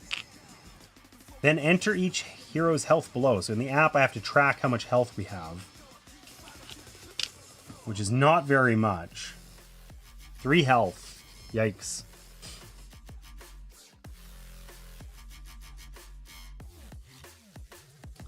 And the only gem we picked up was the 3 gem, yeah.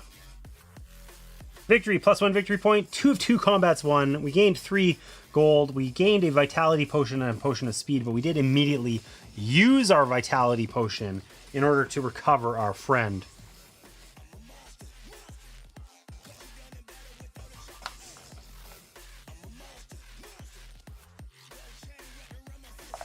All right.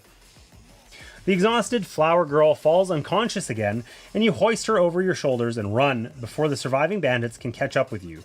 You only stop to catch your breath once you get to the more crowded streets around the University Square. You need to figure out what to do next, but at least until the girl recovers, you have no idea where to go. Luckily, you don't stay that way for long. You turn a corner and a boy dressed in filthy rags approaches you, appearing out of nowhere and pressing a crumpled paper into your hands. Before you can say anything, he disappears just as fast as he appeared. You unfold the paper and read what is written there. You're not dead yet. Yeah, listen, I'm trying here, Allison. It's close. To the heroes from the forest, news has reached me that my trusted messenger has had a bit of a run-in with some unsavory characters. It is important that you find your way to me with utmost haste. Darilos. You turn the note over and find a list of directions on the other side. Okay, so we got to break out our map. So we are at location 8, the university. Let's have a look-see here. We are moving these dice so that this fits slightly better. We are there. It says, pay close attention to the directions in the story to find your destination. It says, take card 228 from the unlock box. What is 228?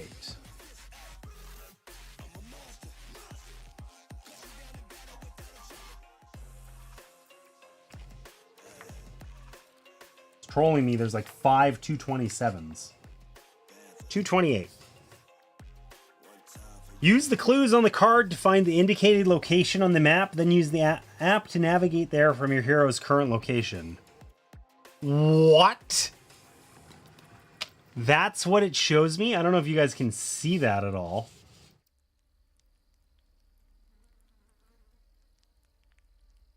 Okay. So it shows a ship. A parapet with a sword on it, maybe? And then a destination that has a leaf. The fuck does that mean?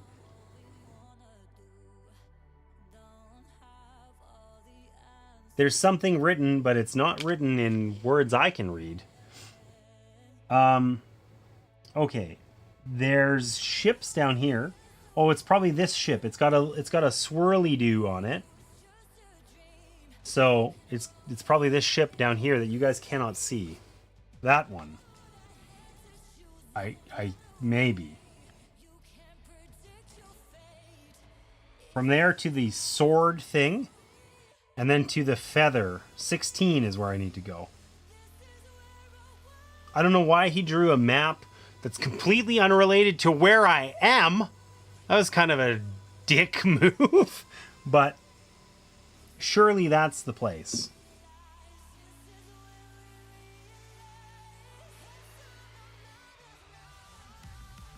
I hope. So 16. You stand in University Square under the gaze of the robed scholar on their pedestal. From here you can see the university courtyard, where scholars take a break from their studies to sit for a moment around the circular pond. So, I want to go south.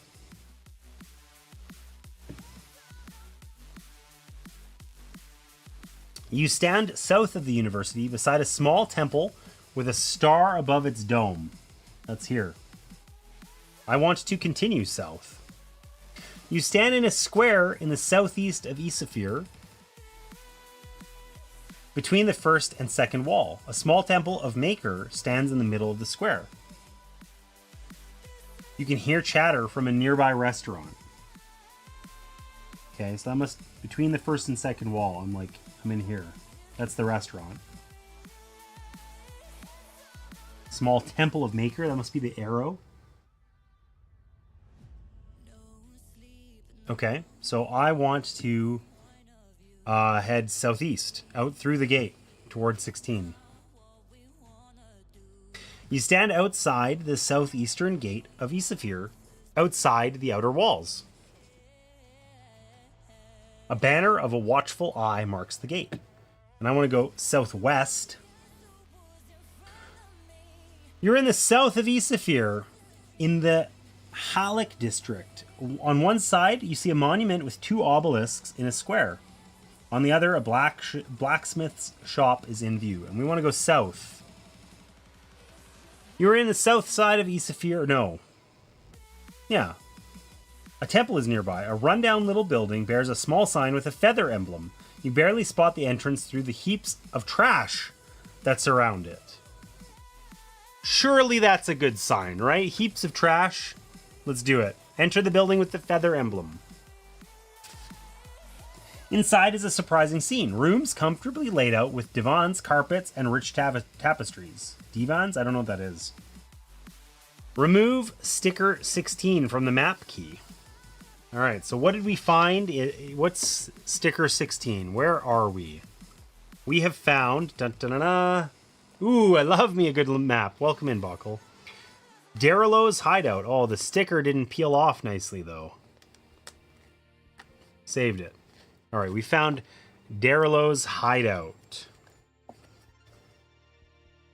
I don't know why he gave us instructions that were completely unrelated to where we were. But I'm kind of pissed off about it. Yvonne, how do I say that?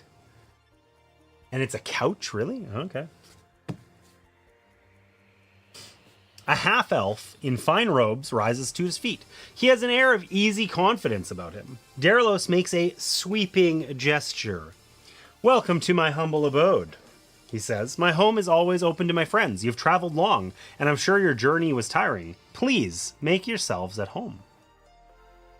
"But I am being rude. I have not even introduced myself. My name is Darilos." He hands you a sealed letter. "Read it," he says. "I am a stranger to you, and you have no proof I am an ally of yours. Hopefully, this will change that. To the chosen champions of Unsinoin, if this letter has reached you, you have traveled far in answer to my plea. I cannot thank you enough. I remain a prisoner of the Imperial Palace. The primeval forest is ever more present in the Ilkral's thoughts. There is something in our forest that is essential to the hidden designs. He is, however, occupied with other matters, a campaign across the sea in Cerulean, and increasing tensions with powers in Old Kaan to the south. Perhaps this is what has bought us time. The Ilkral is much loved in this city, but there are allies in the shadows who oppose his tyranny and ambition. Darilos is one such ally. He hails from Cerulean. Like us, his homeland is placed under the hanging sword of Cardikal's ambitions. He will tell you what needs to be done. As ever, may the ageless wisdom of impossible to pronounce, the eternal tree, guide your way. Satanin. That's my best get. Ixatanin. I don't know. It's impossible. Okay, was a letter from Naske. That's who we're coming to save.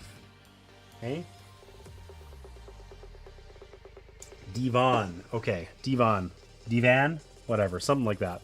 Darilos looks at you expectantly. It's not easy to get word out from the gilded cage of the Imperial Palace. Naske put herself at great risk to make contact and pass on these letters. If the Ilkral had even the slightest suspicion of anything, she'd hang on the moor of murmurs before she'd see another dawn. She's as brave as anyone I've ever crossed paths with. Wow. Yet before I say more, you should learn more about me. Cerulean, my homeland, is across the sea, but you already know what has happened to that once proud land. Do we ask to hear more about it or not? Let's hear more about it. What kingdom in all of Iana can boast of such a trove of past glories? Ah, to have walked the streets when the great philosophers held court in the Agora. To have attended the theater of Meliti and witnessed the great tragedies. Nowadays it is a land of ruins, torn apart by civil war. We ask Darilos what has brought him to Isafir. I am here for much the same reasons you are. The Ilkral has set his sights on both your homeland and mine. He sees Cerulean's civil war as an opportunity. He aims to extend Cardikal's influence across the sea. He has established a mission at the harbor of Delphini. He worms his way into the hearts of my desperate, starving kin with gifts of food, shelter, and the promise of security. What a jerk. Of course, the Ilkral's charity is a ruse. He wants only to make Cerulean a vassal state of his empire. I'm here to stop him, no matter the cost. What if this has to do with me?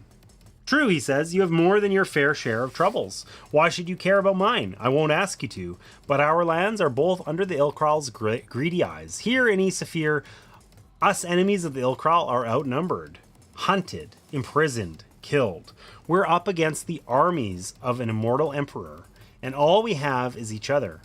This is why, when Naske asked for help, I answered. I promised Naske I'd watch for the heroes that would arrive from the forest to answer her call. Freeing Naske would hurt the Ilkral's pride and set back his plans in the forest. I promise you, I shall help you in any way I can. Yet there are two problems. Firstly, you can't just walk up to the gates of the Imperial Palace and ask the Ilkral for Naske. We'll need to wait for the right opportunity before we can even send word to her without raising suspicion. The second problem is a pressing one. In 3 days, a convoy sails from Isafir carrying 1,000 warriors. The ships will sail north towards Katafigia. God, every word in this game is unpronounceable. Katafigia? I don't know. Katafigia? It's impossible to pronounce. He does not need to say any more for you to grasp the implications. The city lies on the coast of Boria, north of Isafir. Some years ago, the Ilkral's navy seized the city, and he now maintains a garrison there. Katafia, oh god, I hate that word. It just does not want to leave my mouth. Katafigia? I don't know. Stands on the borders of the primeval forest. Already, loggers and scouts from the cities venture into the forest, troubling the tribes of the region. If the Ilkral is sending 1,000 warriors there, this could mean only one thing. He is bringing war to the forest. And that just won't do. That just won't do.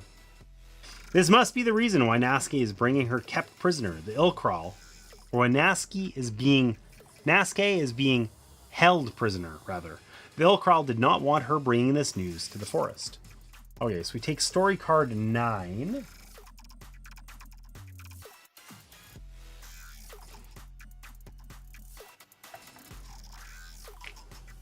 This guy. You meet Daralos, a foreign agent working against the Emperor. He bids you to sabotage a convoy leaving Isafir with an army bound for your homeland. No small task, I would say. I know this is not happy news for you. This is what it is like for all of us, living under the shadow of Kartakal. But if we work together, we can stop that convoy from leaving the harbor and save your homeland. I have a plan. Please trust me, I cannot reveal it to you right now. If one of us is captured by the militia, it would be best if you knew nothing. Let me just say that it will be a tough path, with a formidable foe at the end. So prepare well. There will be no time for rest once you set off. Friends, let us meet again when it is time. There's much I still have to prepare for our plan to succeed. Until then, use these days as you see fit. Recover your strength, train, venture out to acquaint yourself with the city, or seek whatever allies and tools will help us oppose the Ilkral. If you've not done so already, okay, so we basically read about resting. We can now visit the blacksmith and the training hall during rest scenes. Remove sticker 21 and 22 from the map key. All right, what do we find? What'd we find? Is that the blacksmith and the rest hall or whatever? The training hall? It is. These stickers do not come off nicely. Okay, we found the training hall and the blacksmith. Ah, it's a disaster. It ripped. Sucks to suck. There we go. So where? Oh, they're down here. Conveniently located outside his hideout. It's cool.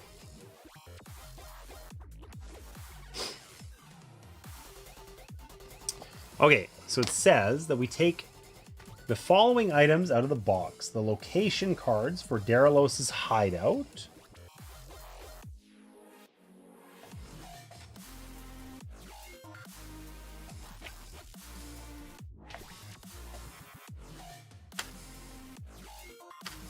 The blacksmith. And the training hall. We also get side quests.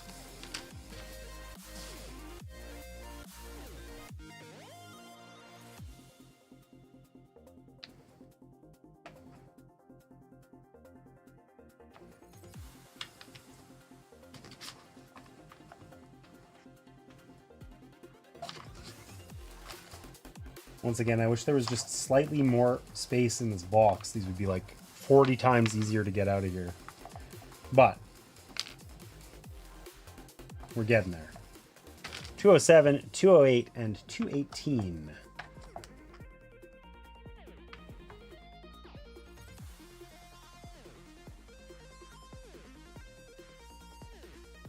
All right. And we get 3 time tokens. Well, that sucks. Okay, so basically, we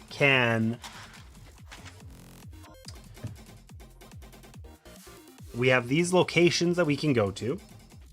The blacksmith. You know what? Let me get rid of this stupid map. Let me get rid of this map.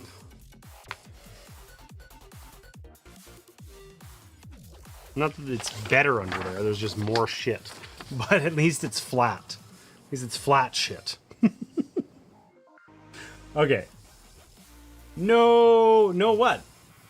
No what? The map? I don't understand. Okay. So, essentially, we have 3 time tokens to spend. The rip, oh, the sticker. Okay. Well, I missed that comment for a while, I guess. Okay, so we have side quests. We have things we can do here. And we have 3 time, okay? So essentially, we can spend our time to do these various actions, right? So like going to the training hall costs us 2 time, 2 out of 3. The blacksmith costs us 1. Guardhouse's hideout costs us 0, where we can recover 2 health for every gold spent. We can also buy food for 1 gold each. Food we can use in between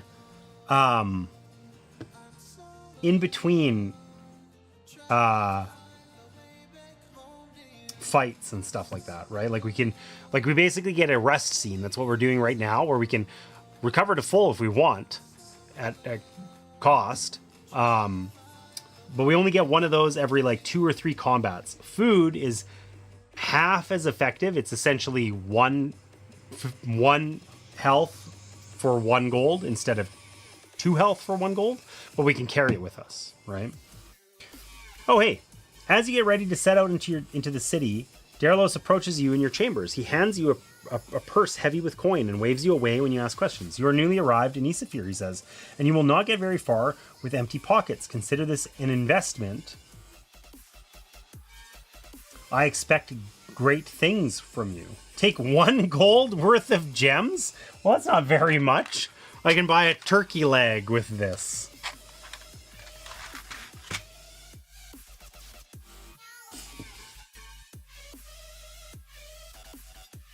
All right, so we can go to the training hall that lets us buy skills. These are the cards that we can use to do different things with our dice. That could be really handy, but it's time intensive.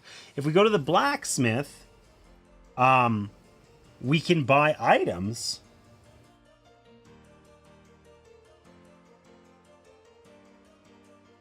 But it costs us, it's weird, it costs us time per item we purchase. We can actually look at the items first.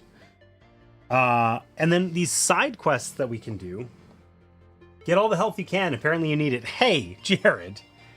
It's true. So these side quests, we can spend time to go on these, which might get us other bonuses and whatever. We don't really know. But they have a difficulty rating, and it basically implies that we only have we have a limited amount of time to do these side quests. If we don't, and not this time, but like, you know, the next time we rest, probably some of these side quests will no longer be available. So, how does the blacksmith work? How many items do we get to pick from? How does that work? I don't know. Let's find that out.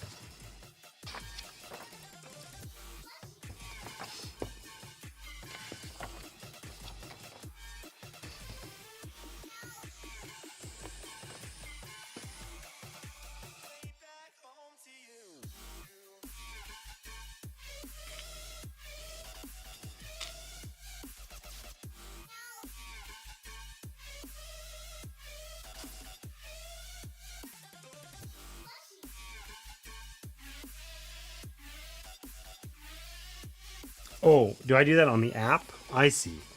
So I don't actually like look for cards or anything. I can go look at the app. Okay, so you guys can't see this. This is where I wish the app was working without making the whole thing crash. So I can buy an Axe of True Flight, a kind of pole arm called Impaler, or a big scythe looking thing called Biter. Now, Impaler and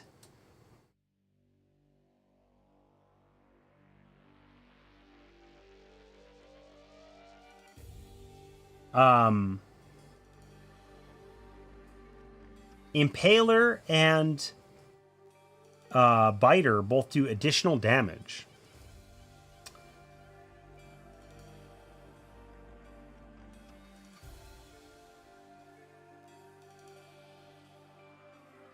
In Impaler, it says attacks from this weapon die can be assigned to an adjacent zone, ignoring targeting restrictions. So you can just really like go crazy and stab stuff with that.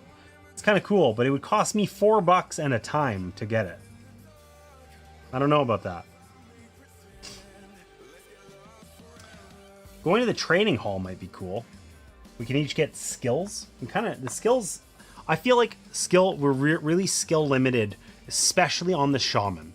It was often that we had dice that we really couldn't do anything with. So I feel like that might be nice to get. So let's take a look. We can buy a level 1 skill for its shown cost. A lightning bolt. Deal 2 damage to one enemy up to 2 zones away, ignoring targeting restrictions. Oh, there's a raid. Hey, it's Reyna. Hey there, guys. Welcome in. Reyna, thank you for that raid. Let me give you a quick shout out here. Been a minute since we've seen you. Thanks for bringing your community in. What were you guys up to? Tell me a little bit about it. In the meantime, raiders, welcome in. I'm James, off cost. I help people find board games they love, so they can share them with people they care about. And today we're playing a game called Fateforge, Chronicles of Kaan. So this is a little like narrative adventure, very combat heavy narrative adventure game. We were just in the midst of a little downtime after getting our butt kicked. So just figuring it out. Hey-o! Sundays are my after sundown Sunday. We play community games like Mario Kart 8 and Jackbox. That's awesome. That's awesome. I always stream on Sundays, and I don't think I've seen a Sunday stream from you in a while, probably because we're streaming at the same time. But that sounds fun. That sounds awesome. Did you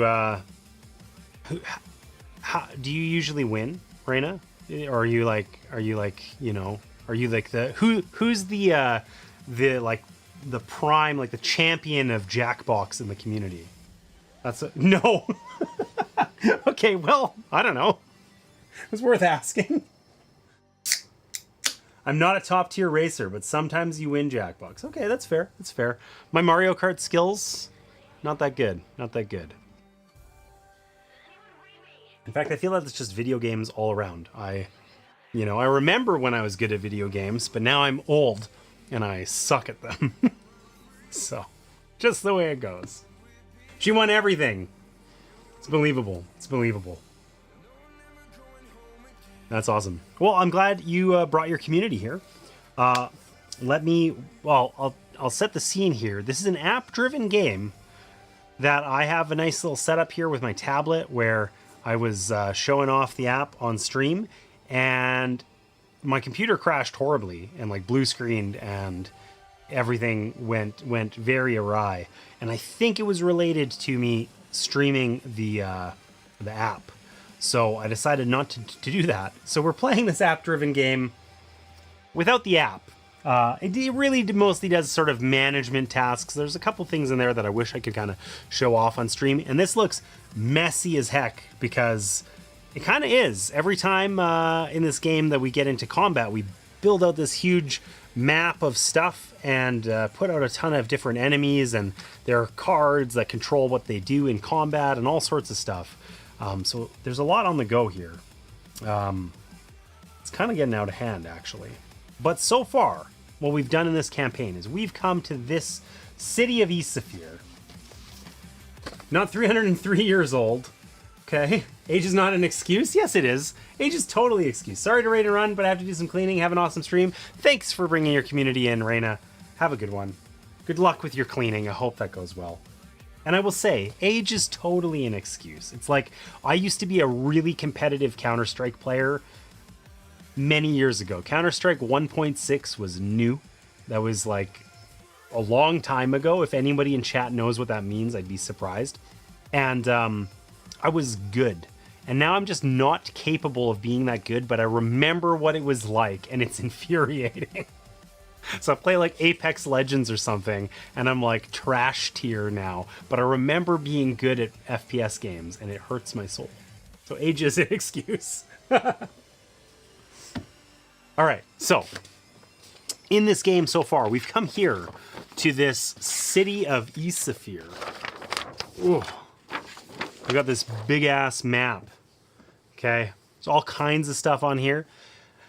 We're slowly figuring out what these locations are over time, but largely don't know where we're going yet because this is the first play of a large campaign, and we've come here to try and rescue our friend, who essentially is like the consort of the emperor now, or I don't know if it's emperor, but ruler of this city and region of the world, who's coming to destroy our homeworld, the forest, the primeval forest. That's sort of the story so far. So we arrived in the city.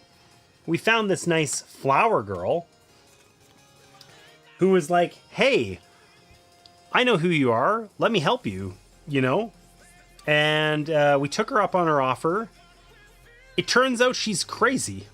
And she raged, killed some dudes, got captured by the local militia. Somehow, in my infinite wisdom, I thought, hey, you know the crazy girl who got captured by the local militia? We should go into the guardhouse, kill everyone, and set her free. So that's exactly what we did. And then after that, we were walking down the street with the flower girl over our shoulder, as one does. And a gang of maybe her affiliates, we're not really sure, attacked us. And I was like, oh, okay, we're getting ambushed by this gang. Surely there's like 3 big orcs and we can beat them up and it'll be fine. No, there was like 20 of them. We barely managed to sneak our way out of that, but we did. And then we met this fine gentleman. This guy here, Darilos, who's like our, I don't know, like rich benefactor, who's basically like, yeah, hang out in my my home and, you know, make yourself comfortable and rest and prepare yourself for what's coming. P.S. There's a ship with 1,000 soldiers headed towards your homeland in 3 days. I want you to sabotage it. And that's kind of right when this raid happened, where we're at the rest part of the deal with the sabotage plan. So we were deciding we have 3 time to spend. We can either go training, go shopping, or we can go on a little side quest. So we were going to go do some training. Skills we acquire through training, and they let us manipulate our dice that we're rolling in combat all the time. So they can be quite handy. And I was just pulling out the Kila, the shaman, That's one of our characters. I would show you on the card cam, but I managed to also break that when everything exploded. But Keela the shaman, that's her. I don't know if that really works. I don't think it wants to focus today. It's just angry about it. Anyways, Keela the shaman is one of our characters. And then we've got Cassius the third, the fencer. So, we were just taking a look at Keela's deck.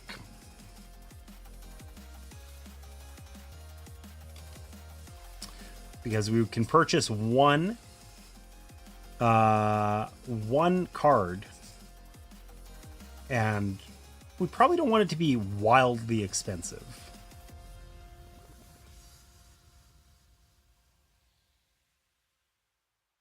Ooh, this could be cool. Befuddling Chant. Stun one minion in your or an adjacent zone. That's cool. So minions are everything, all the enemies. There's enemies here, you can see from our previous combat. There's different colors of them. And basically, purple, those aren't minions. All the rest are minions. And we can stun them, which basically makes them miss a turn. That could be really useful.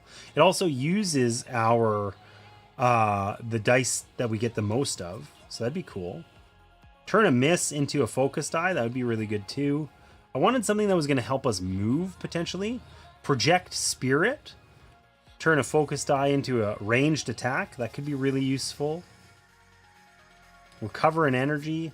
I don't know. Spirit Walk. You or another hero in your zone moves one zone, ignoring movement restrictions. Wild. Or, alternatively, we just get a boot out of the deal.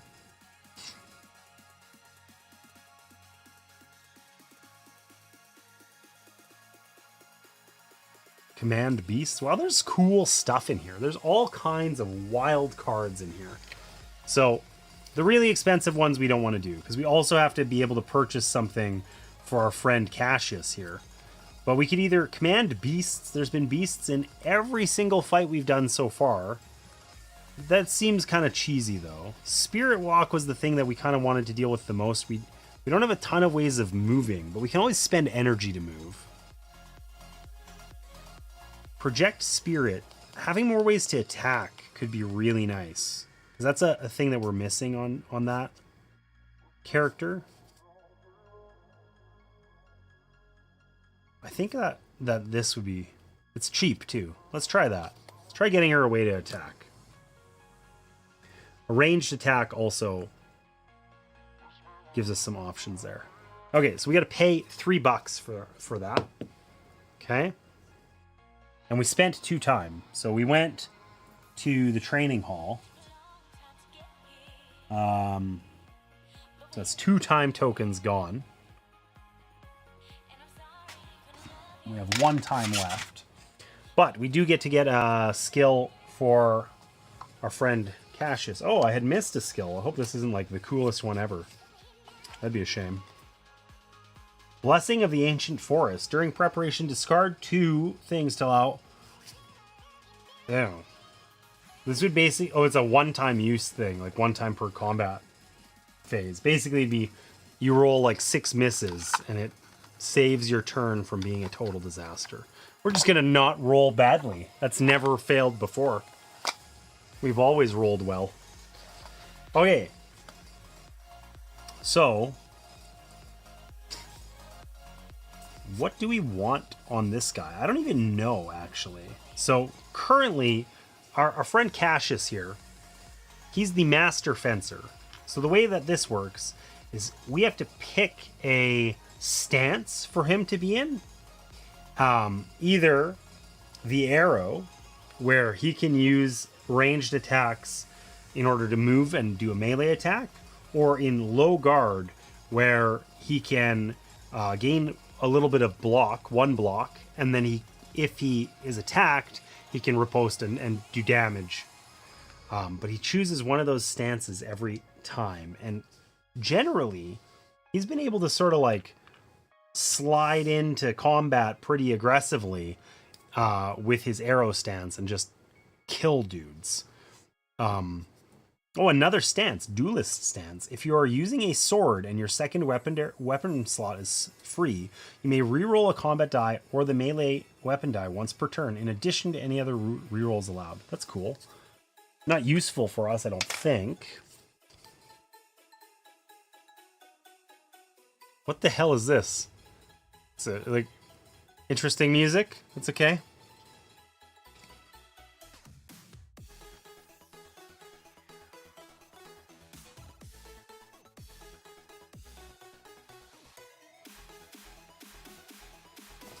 No, I'm not sure about this one.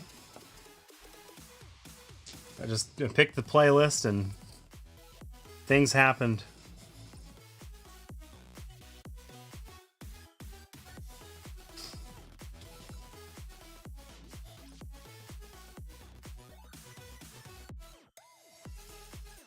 Ooh, this one would be good. Reverse Blade.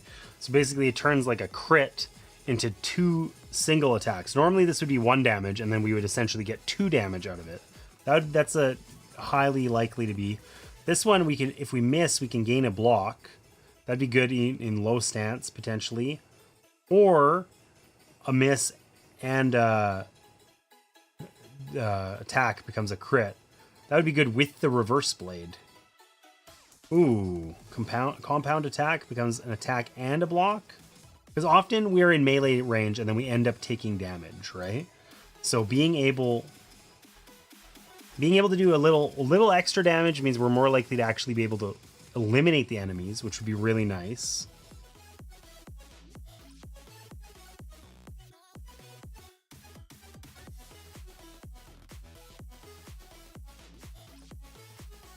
Okay. Let's start with the compound attack. Let's try and take a little less damage, because that was a problem for us. We got our butts kicked. And it only costs us 3. So we have $3 left over with which to heal, which is not a lot actually, unfortunately. But we're scaling. We're scaling. That's good, I think, maybe. Okay. So, how's this gonna work?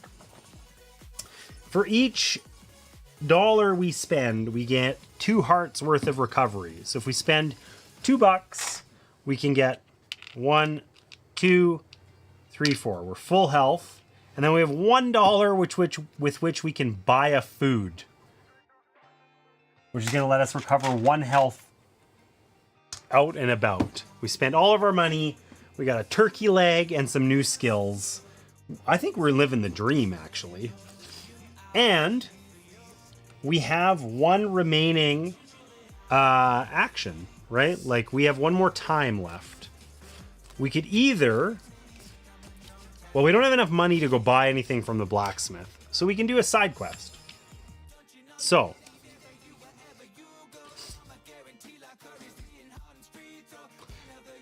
The Emperor's Speech, the Ilkral has chosen the Ilkral, the immortal emperor, the chosen one of Maker. Everywhere you turn, you hear the man at the heart of the Cartical Empire. In the coming days, the Ilkral addresses his subjects at the triumphal arches. It might be a good idea to see the immortal emperor with your very own eyes. So we could go see his speech. There are others who oppose the Empire's ways. Many have fled the city, but those who still linger may be able to offer help if you can find them. So we can find the Cult of the Arrowhead. Or Orjan and Orvar are merchant bugbear brothers from your homeland. They ply their wares in the famed covered market of the First Wall. It would be good to meet fellow forest folk and share their thoughts on the city. I don't think we go to the market because we're broke as a joke. So do we go find the Cult of the Arrowhead, or do we go see the Emperor's Speech? I think we can do this one next time, maybe. Let's go find the cult. Let's try the Cult of the Arrowhead. It's also the easiest one, and we're wimps. Alright, so we're going to start this side quest. To take on the Ilkral in his own capital, we need all the help we can get, Derlos says. There are others in the city who oppose the Empire's ways. I have heard of a cult of Maker that is older than the Empire. Though their god is the same as Ilkral's, their beliefs are considered heretical by Cartikal's priests. Gosh. Most have fled Isafir, but a few linger. Their secret mark is an arrow. Tell me that it's the gigantic arrow that's like sticking out of buildings on the map.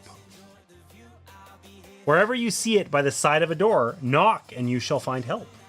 You set out to find the cult of the arrowhead. All right, so we get to do a little map thing here. I like shaman noodles. Weird.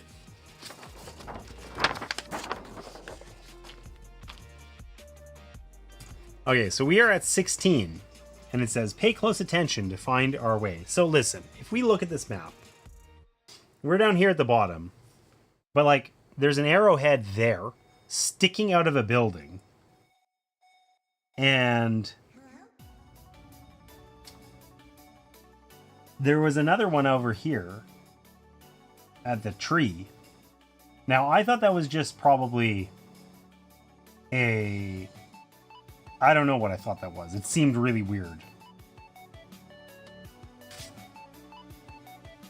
You're in the south side of Isafir in the Halak district. A temple is nearby. There is an entrance to the building where you first met Darilos. Okay, so where do we want to go? Hey, over here at the boat, there's another arrow, right? That's probably the closest one. That's an actual building we can enter, 12. So we could do that. Surely that's where we find the cult. Right? Because there's other buildings with arrowheads, but none that are really like totally adjacent to a building. Let's do that. Let's go west. You're in the south of Isafir. In the Halak district. Beside you, a grand tower marked with a sword banner stands. Yeah, that's right. And we're going to continue going west. You stand in front of an old beached galley with a fat serpent painted on its unfurled sail.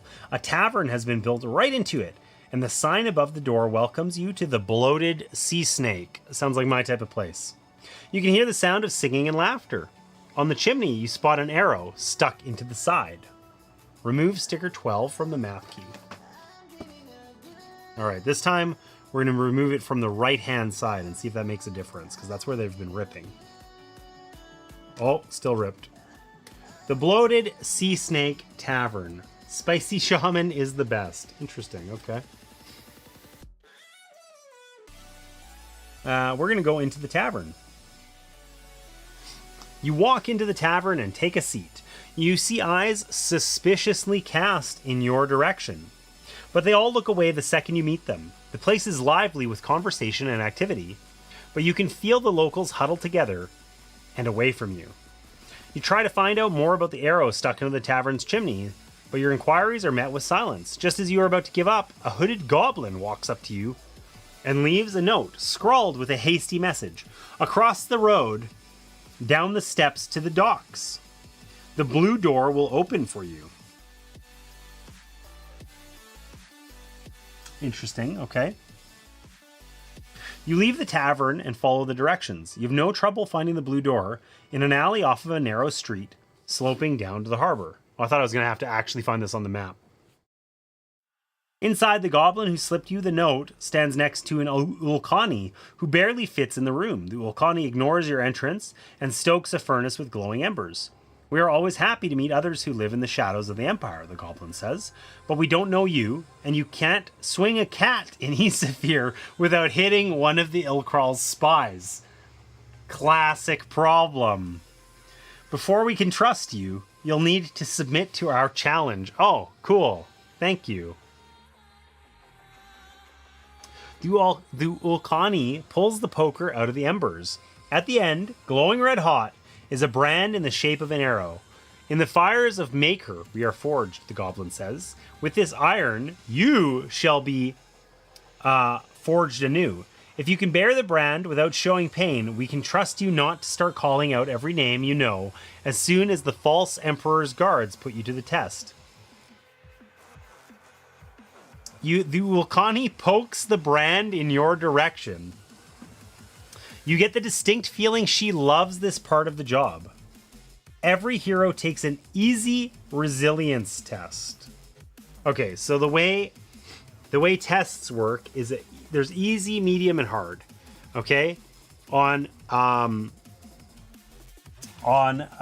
test we roll this die. Okay, and the diamond is a pass rather, and this icon is a pass, but only if you have that trait. So we have insight and persuasion. We do not have resilience. Resilience, if we were a different character. We can gain those traits too over the course of the game, but anyways, an easy test, we roll 1 die and you have to get 1 success. A hard test, you have to roll 3 dice and get 3 successes. So let's see. We'll start with our shaman. That's a success. And then we'll start with our other dude. Also a success. So all succeed. The goblin looks at you with approval. You have proven yourselves worthy, friends, he says. Long may we stand together against the Ilkral's tyranny. And now we welcome you. Let us feast. You are led into a dining room where a table is laden with a veritable banquet. Fresh fruit, cheese, cured meats, bread, and honey. Take 1 food per hero and put it in the party bag. Man, it was totally worth getting branded. We just found 2 more turkey legs. Let's go. You share the lavish meal with the goblin and the Ulkani. It is good we have met today, they say. Had you come next week, you would not have found us. For years we have lived in secret, but the Ilkral's persecutions are growing worse by the day. A friend has offered us passage stowed away on a ship bound for Hyusen. From there, who knows, perhaps we'll even make it to the Free City one day. There you can worship in any way you like, and all are welcome. You leave with a full belly and thoughts of your new friends and their plight. You proceed to find another location marked with an arrow. Okay, so we got here and we found an arrow. Now, I see the tree over here with an arrow, and the other one was down here. So we want to go north.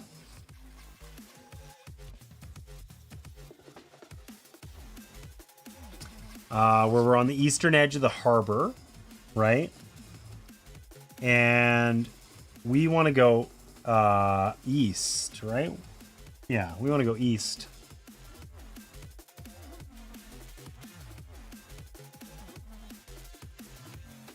On one side, you see a square with a small temple. Okay, so we're there. So we want to continue east. So we're down here. We see a monolith, two obelisks in a square. And we want to go northeast.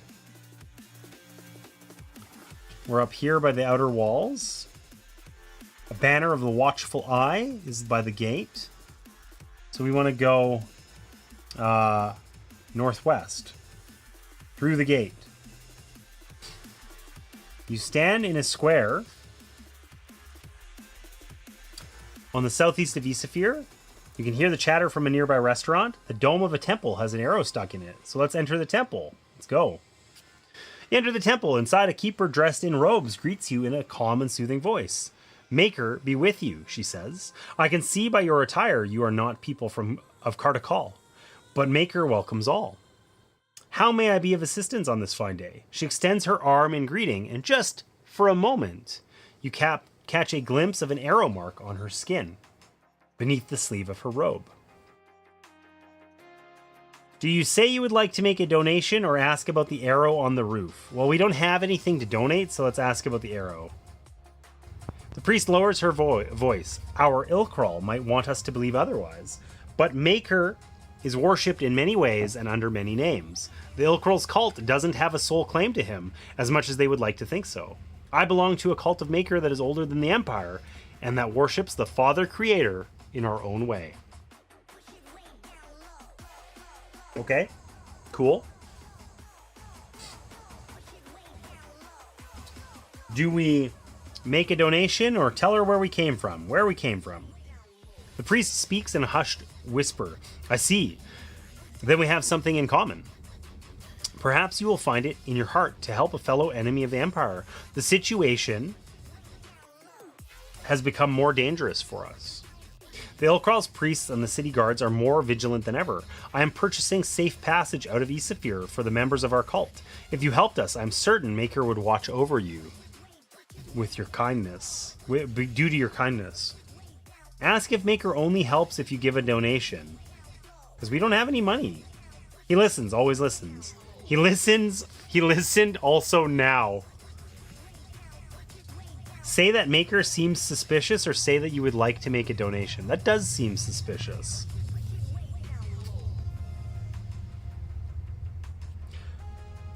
From each according to his ability, to each according to his need, the priest says. Perhaps you have no gold to donate, but if you can help but choose not to, Maker will know the weight of your soul. She hurries you out and closes the door behind you. You proceed to find another location marked with an arrow. Okay, well, we got shunned by that lady. That was cool. We don't have any money to donate. And all she wanted was our money. The next thing is a tree. I think that's the only other arrow that I see anywhere. So we did have to find 3 locations, and that would be the 3rd. So I think we want to continue north, or northeast, I guess.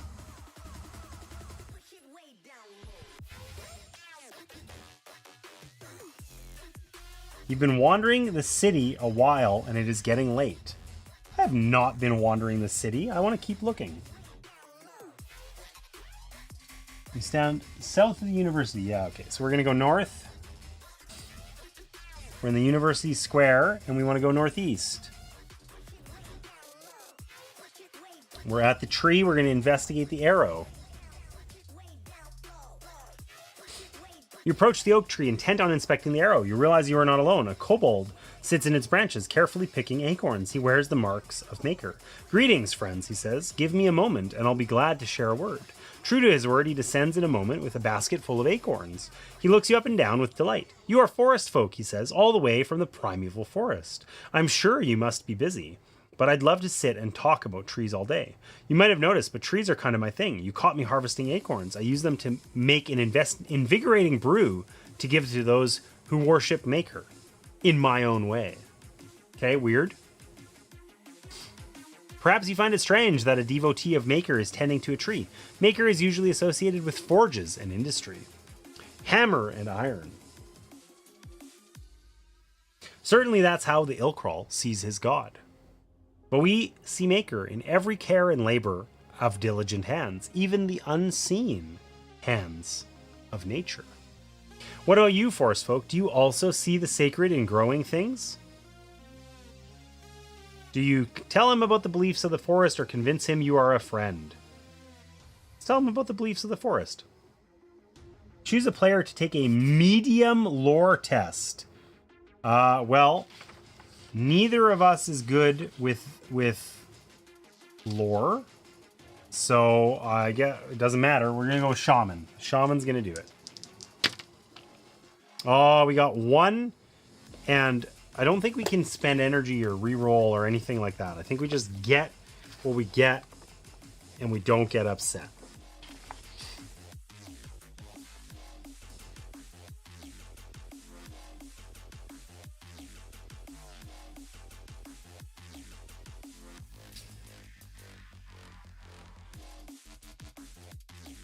If you have a trait matching the type of the test in question, a matching trait also gives you the option to spend 1 energy to re-roll all test dice once. Well, we don't have the matching trait, so we simply failed. You fumble together some platitudes about worshipping the goodness of nature. You can see it's not working. His expression changes into the patient but condescending one people wear when a child is talking nonsense. He looks at you with a pained expression. It has been a pleasure talking to you, but I have things to do. I would suggest, though, that you pay more attention to your spiritual education. He gives you a pitying look before going on his way. You return to your hideout, having made acquaintance with others who, like you, live in Isafir shadows and oppose the Ilkral's authority. It's a relief to know you are not completely alone in this strange land. Damn. Okay, so we got nothing of value from that other... we did get 2 food. We got branded with an arrowhead forever. We're marked for the rest of our life, but we gained 2 food. And we discard the Cult of the Arrowhead quest. I don't know if that was worth it. You know... hard to say. We were pitied by... Listen. He didn't believe in our level of spiritual education. All right. Well, we're done all of our resting. We've healed up. We're full health. We've got 3 food. Okay. And we have some new skills. So our rest scene is over. You feel rested. All heroes recover all of their energy and replenish armor cubes, but we don't have any armor, so we don't get to do that. All right. It is the eve of the convoy's departure, and you gather once again in Darylos's quarters. Friends, he says, the Ilkral's convoy sails at sunrise tomorrow. Now is the time to make our move. Damn. Okay. Here's my plan. Isafir's harbor is calm. He's showing us a kind of a picture of this area on the map here. Isafir's harbor is calm and safe from every storm. There's a good reason for this. At the mouth of the harbor, there's a lighthouse. Residing in it is a spirit that watches over the harbor, a creature of untold power that controls the winds and the currents. The spirit is enslaved by one of the Ilkral's most powerful mages. For years, its power has been controlled and channeled to keeping the harbor's waters safe and calm. That's a shitty thing to do. You shall fight your way into the lighthouse, slay the Ulkani mage, and free the spirit. After all these years of slavery, its rage towards Kartakal burns white hot.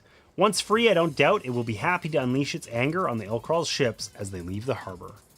Getting to the lighthouse will not be an easy task. It stands isolated at the harbor's mouth on a ridge of towering cliffs. There are only 2 ways to reach it, and neither is a stroll in the breeze garden.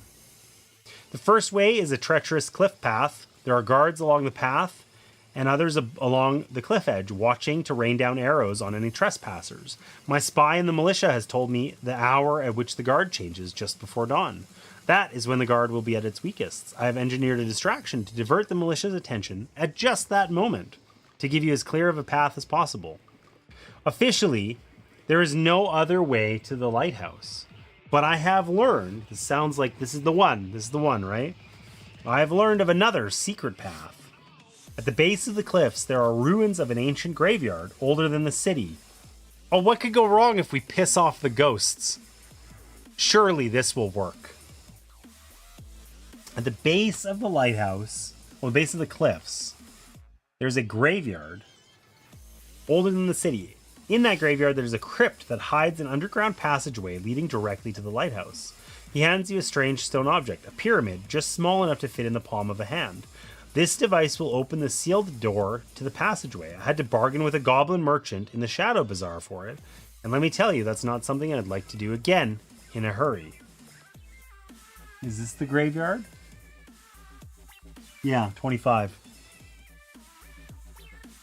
If you take the secret passage, you should be able to avoid the guards, until you get to the lighthouse itself at least. But there might be other dangers to face, like ghosts and zombies. The graveyard is a place people steer well clear of. There are stories of people going missing and of strange sounds at night. The spirits are restless, and there is no telling what you might face if you venture into those ruins. Whichever path you choose, once you make your way up to the lighthouse, your final challenge will be overcoming the Ulkani mage and his guard. So basically we do whatever the first encounter is, either the pathway or the graveyard, and then the boss fight, basically, right? Do not underestimate his power. Make sure you are well prepared. You are all that stands between the convoy and your homeland.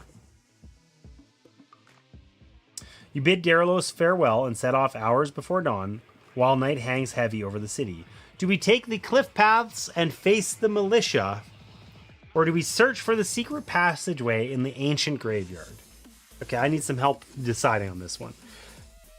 if we go to the ancient graveyard, are we more or less likely to like, are we going to find some allies that are going to help us with the mage in the lighthouse? Or are we just going to piss them off and then the mage is going to be really, really, really angry? I can't decide which. I think we should try the graveyard way, but I'm not sure. It doesn't look like a scary graveyard. It's not that bad, you know? It's like just a little thing.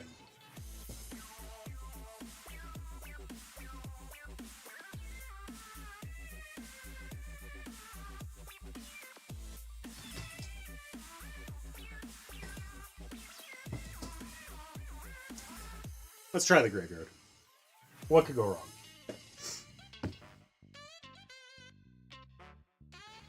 The lighthouse looms above the mouth to the harbor, ominous against the starry sky. On the cliff path, the guards' torches move along their patrol routes. Once on the cliff edge above, you spot a line of archers as their armor glints in the moonlight. At the base of the cliffs, exactly where Darylos said it would be, you see an abandoned and overgrown graveyard. Perfect. Hey, Jigsaw Nerd, welcome in. Been a minute. How you been? Have you been streaming lately? We have not been doing any puzzles. Martina has been preoccupied with other things and hasn't been joining me for streams. So it's been just board games, and it's been a minute. Team dead stuff. Yeah, what could go wrong? So we're playing a game here tonight. Chronicles of Kaan, Fateforge it's called. And we're about to die by venturing into a graveyard and angering some spirits on our quest to go kill a super mighty spirit. What could go wrong? What could go wrong? All right, we're way over here at the graveyard, hanging out. As soon as you set foot in the graveyard, you realize that something is very wrong. Well, that took a long time. All around you, skeletal hands shake themselves free of the earth. Undead figures rise in front of their weathered gravestones. You wonder what is keeping those dead from their rest. But first, you need to get out of here without joining their ranks. Fight your way through the horde of undead and down a crypt that leads into the lighthouse. The crypt entrance is guarded by a wight, so you will have to defeat it first. Don't linger. These enemies won't stay dead. Sweet. What the hell? What the hell was I thinking? Not in ages, lots of other stuff taking up my time. I'm playing a lot of D&D. Oh, cool. Well, that's nice. That's nice. Well, it's cool to see you in stream. And, yeah, I mean, I understand for sure. I haven't been, like I said, we haven't been doing any puzzle streams, mostly because Martina is too busy. And I've been streaming a little less frequently as well.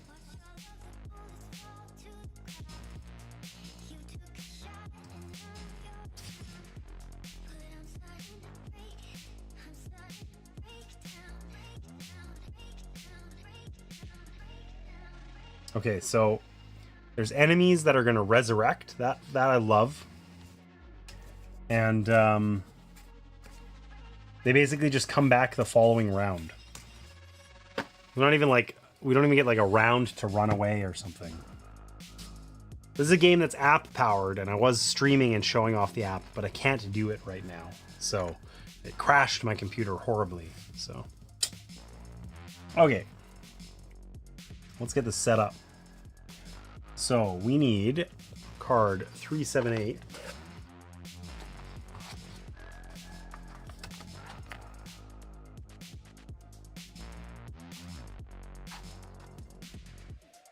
Oh, I had it. What do we got? We got, oh, a classic like rat swarm. Love that for us. I'm sure they're not like rabid and infectious. What could go wrong?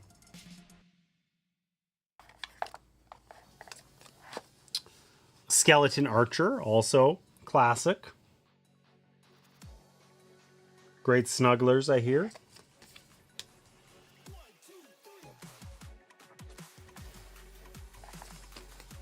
Skeleton warrior and a white. Cool. Fabulous. Only 4 types of enemy. That's weird. Other scenarios had a lot more. There is a chest also, so we can find some loot if we're so inclined. And there is some difficult terrain. Annoying. Okay, so we're going to need a whole set of different tokens than these ones, because these are, of course, for our orcs and humans and whatever. So we're also going to need to build a map, I'm assuming, which is probably not going to use any of these tiles, but maybe it will. Who knows? We'll see. Okay, so what do we got? Looks like this third row. So how many bad guys are there? Oh, cool. There's 3 rat swarms.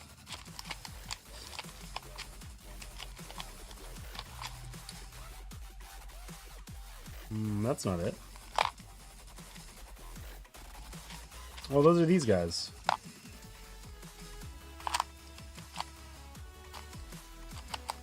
All right. 3 delicious rats. 5 skeleton archers. Apparently we found like the, some battleground.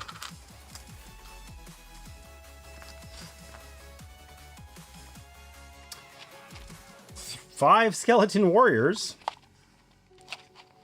Fabulous news for us. And 2 whites. This will be fine.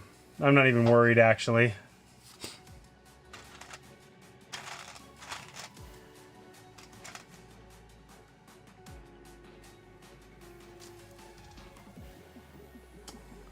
Probably have done a better job putting these things away.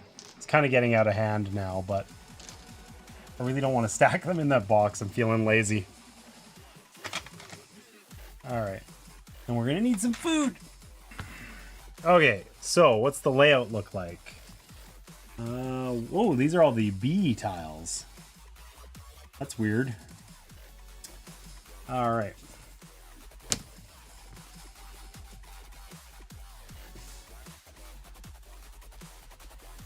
Means I gotta find them. Pain in the butt. I don't think we're gonna need any of these. Let's build a little terrain here.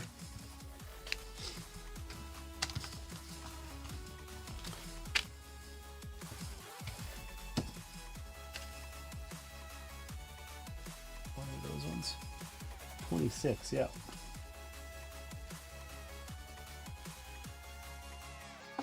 All right. So we'll start on there. Maybe I can actually build this one like kind of how it is shown. That'd be weird. Okay, so we're gonna start on there. And then what do we need? 22.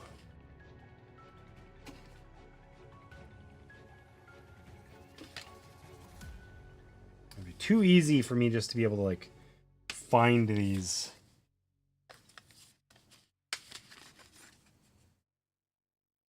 And not have them be like all over the place. That'd be too simple. All right, 18. Where are you? Thank goodness there's an ad.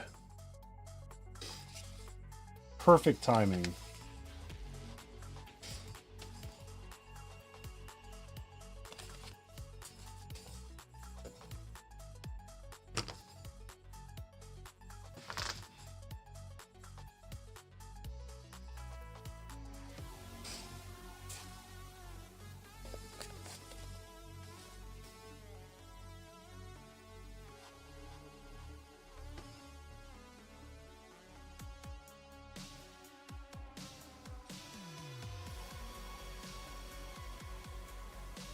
All right, almost done. 21. I don't care, that's close enough.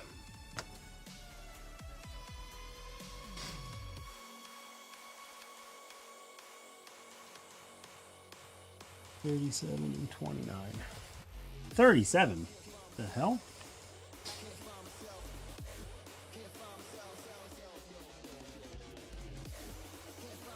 All right.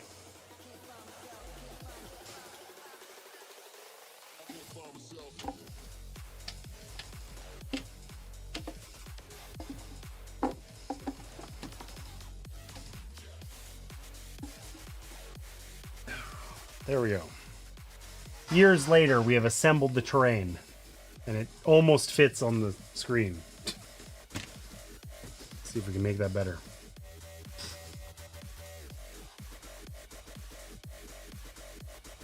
All right. So, that looks like a fun place to go.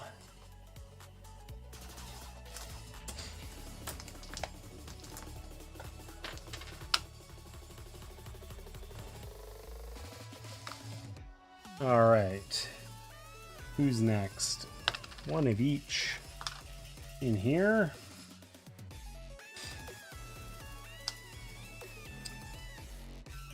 And our exit, which is guarded by the boss. Nice. Got a little rat swarm over here. Another one down there.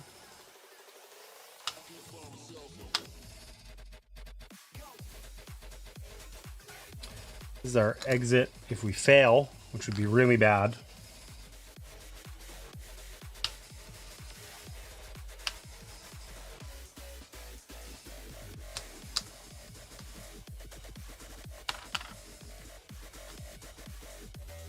And we get tempted by all sorts of loot over here.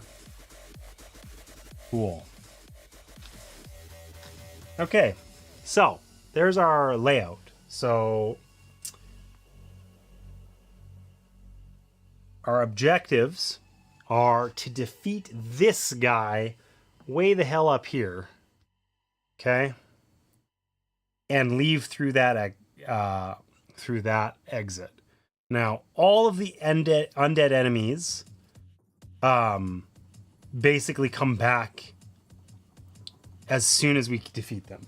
We defeat them once, and then they immediately like just flip back over.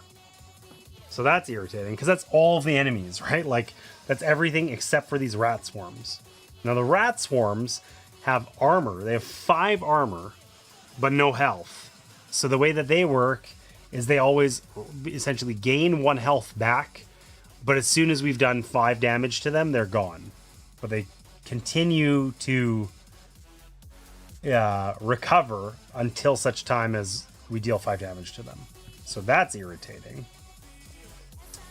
And the cool thing about the undead is that while they respawn, they're slow, so we can ignore them for dashing and exiting. So we won't take damage by running past them if we have to run to the exit. And we can dash away from them and not take damage as well. So those are both cool. And then finally our white, where there's 2 of them on the map, which they also respawn, which is annoying. We can't leave voluntarily unless we kill them.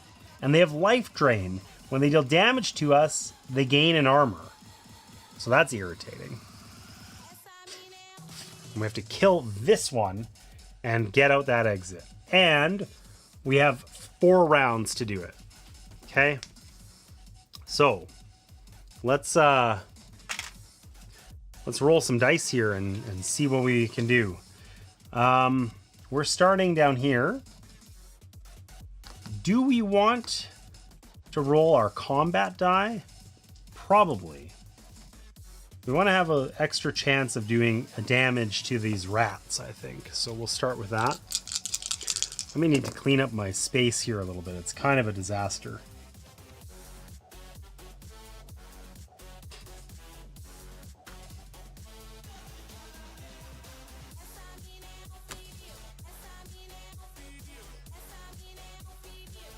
All right, there. It's marginally less embarrassing.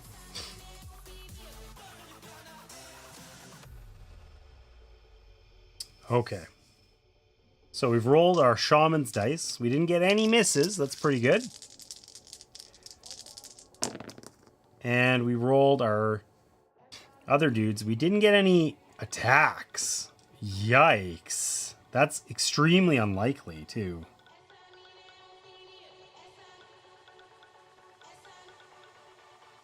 Wow. That blows. And we can spend energy, but only to re-roll. Only to re-roll misses, of which we have none. We can, you know, potentially get extra,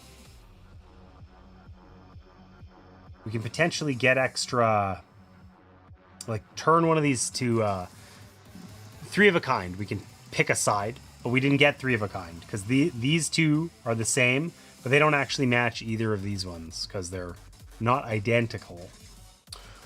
So normally we would get some attacks here and we could, you know, do our cool go kill people moves. But I think we're going to pick low guard stance instead. And we're just going to be sad about it, you know? But that's okay. So, we are going to start with our shaman. Because our shaman can actually attack. And then the enemies are going to react. 2 of them are going to react. Probably this stupid rat swarm, which is really irritating. So I guess the question is, do we want to dash? And I think the answer is yes. We're going to dash in there. Now, I guess we can ignore these guys basically the whole time. If I'm feeling brave, we got this crappy round on this guy where he has 2 or 3 movement and a focusy thing. I could use low guard. He can gain a block, and I could run 3 or run 2, 1, 2, and just open that chest. It just takes a focus action. We can do it whether there's people there or not. It doesn't have to be empty or anything. We can just race in and open that chest. I think let's do that. Do we need to do that first?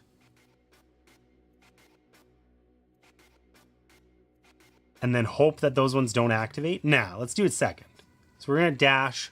We'll activate our shaman first. So what's our shaman going to do? Our shaman can attack and then attack again. So this guy is dead for a round. Irritating. And these guys have 5 armor. And they're just going to heal back whatever we don't do. I guess this is a 5er. It's a big cube. I see. I'm going to grab some of these out because we're going to need them.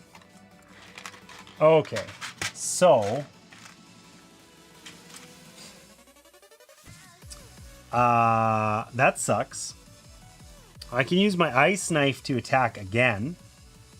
And get this down. So I guess I already did 1. So it would be 4. And now it's 3. Right? And then I have an arrow. But I can't use the arrow. I guess I could have used the arrow. Oh no, we dashed. We dashed in there. So I suppose it would have made no difference. I could have not dashed, used the arrow, and then spent an energy to move. We'll pretend I played that smartly. And these guys would be down to 2. That's pretty okay. Now enemies activate. We get to see who does it.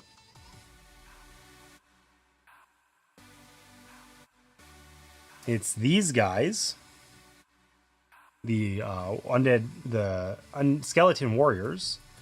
So we only pick the one with the lowest activation number, though. So it's not this guy because he's dead, but it'd be this guy, and he's not going to do anything. He's too far. And then the lowest white, this guy, who's going to gain a block. Because he's 2 away from us. We're not killing that guy this turn, so we don't care. So nothing bad happened, actually. And now it's our Cassius III, our noble master fencer. It's his moment to shine. So he's in low guard. He's going to spend this to gain a block. He's then going to run and then run. Whoop, whoop. And he's going to open this chest. And we're going to hope that we get something amazing. He found the Cloak of Rebirth. He's got a cloak on, kind of. That's all right. So 154. Let's see what he gets.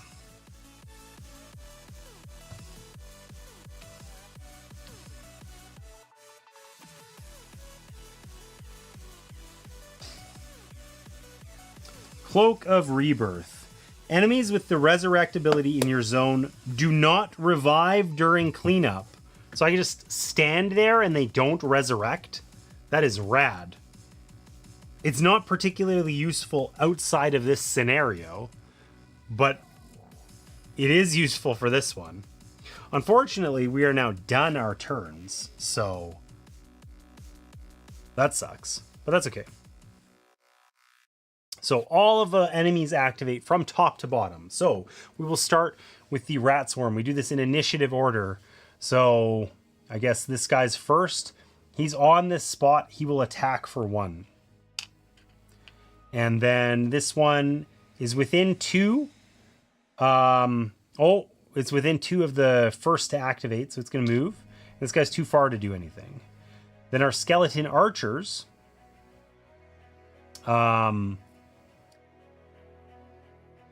Are going to activate in initiative order. So this guy is going to attack. We can choose who. He can attack the shaman, I guess.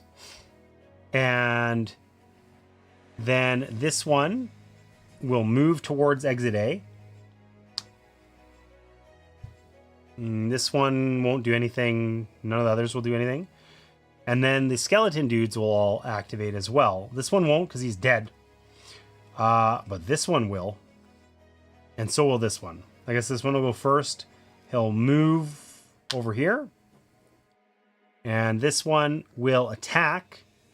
But we block it, and then we can riposte and deal a damage, and he'll actually die. Oh, we can pick up this food, too.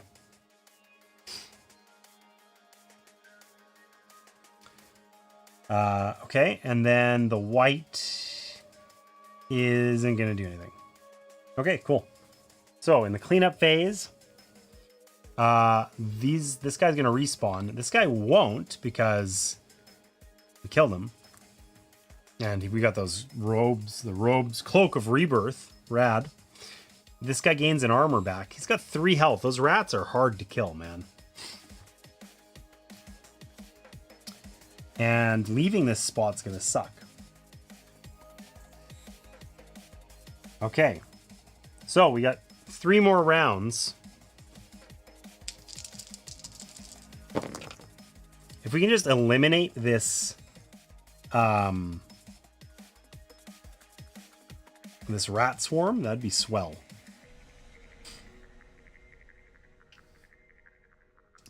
We'll see if we can make that happen.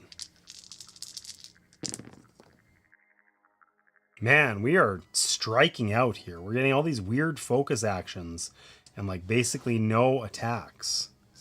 That's that's really unusual. Let's re-roll this one. Miss. Oh my god, we got another freaking move focus.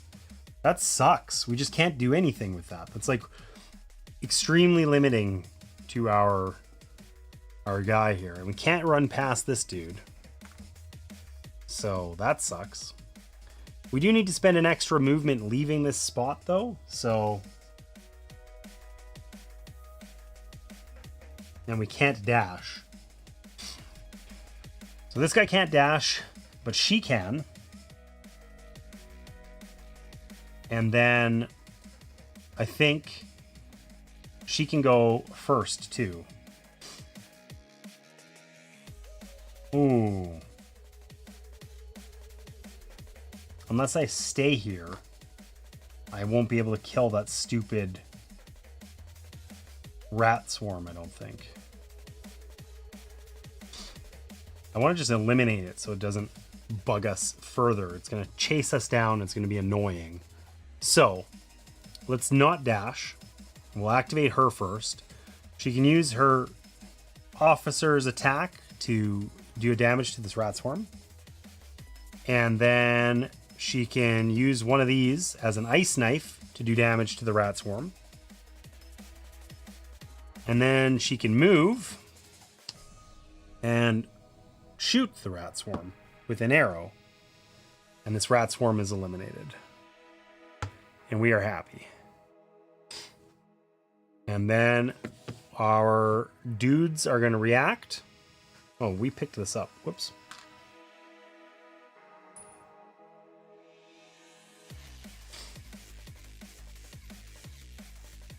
So, these guys are actually going to move over. That's annoying. This spot's kind of loaded. Down with the rats. You're rolling like your uncle. Hey, leave me alone. It's true. And then the white is going to activate. Oh my god, it is a party, okay? This guy's just hanging out there too. None of them attacked us, but this spot is like party zone. Now a cool thing, because I got this cloak and they're all on one spot, if I walk in here with this guy, which is all he's going to be able to do, oh man, this actually really sucks. So on this white spot where this guy is, we cannot leave voluntarily, but I can't kill him with this guy. I can't do any damage this turn. We're going to take like 100 damage. And we just get to sit there and face tank it because I rolled badly. Like, that sucks.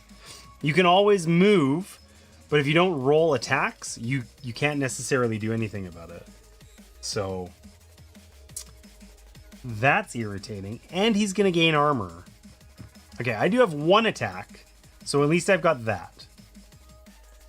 I might as well stay in low guard stance because I can't otherwise do anything. So I can use these two to leave. I can't leave this square now. I'm here forever. But it doesn't make sense for me to stay put. I can gain an armor so that I can riposte and hurt somebody. And then I have one attack. So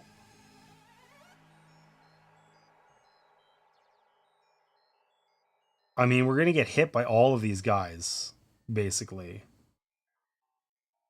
Let's get rid of one of these soldiers, because they're going to hit us. The archers will run away. We're going to take like 3 or 4 damage here. Sucky. But that's okay. We'll survive. We'll find a way. Okay, enemy turns. So, the rats go first. This rat is going to move towards us. This rat's going to attack the person who went first in initiative order. Our shaman is down to 3 health. That's bad. The skeleton archers cannot attack us because they're archers. So they're going to run towards exit A. They're going to run this way.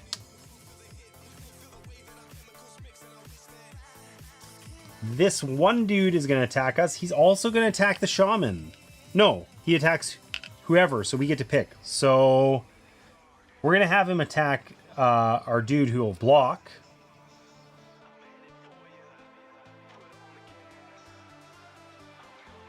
And then he dies. And he won't resurrect this time. But then this white is going to attack us. And he just does a damage. And then he gains an armor because he's a jerk.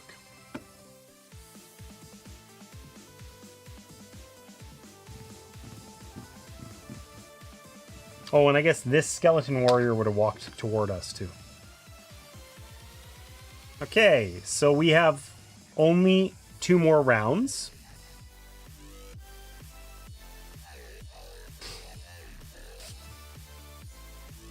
Let's roll better. It's definitely a fighty round. We want to kill this white, we need to do 3 damage. And we want to kill this rat swarm, we need to do 5. I don't think we're killing the rat swarm. I think we got to run. I think running is the move.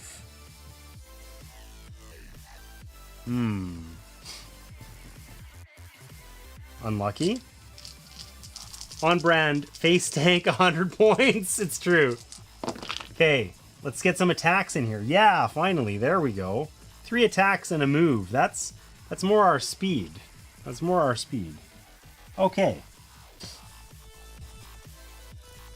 Now, of course, we want to not move. We want to stay here so these guys don't respawn. But that's okay. Okay, so this guy's definitely going first. Because we only got 2 attacks on the other lady. The shaman. So. We're going to do all 3 attacks. 1, 2, 3.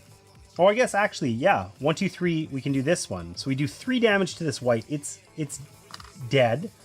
And we gain a block out of it. Which is going to work for our riposte.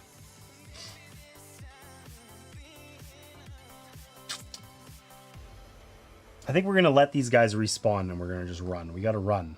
We got to make it. So we're just going to move up here. Oh, wait, but if we move there and then these guys activate, they're going to shoot the shaman. Which you don't really want. That's okay. We're going to do it anyway. We want to get on that tile so that they move instead of attacking us. Okay. So, who reacts?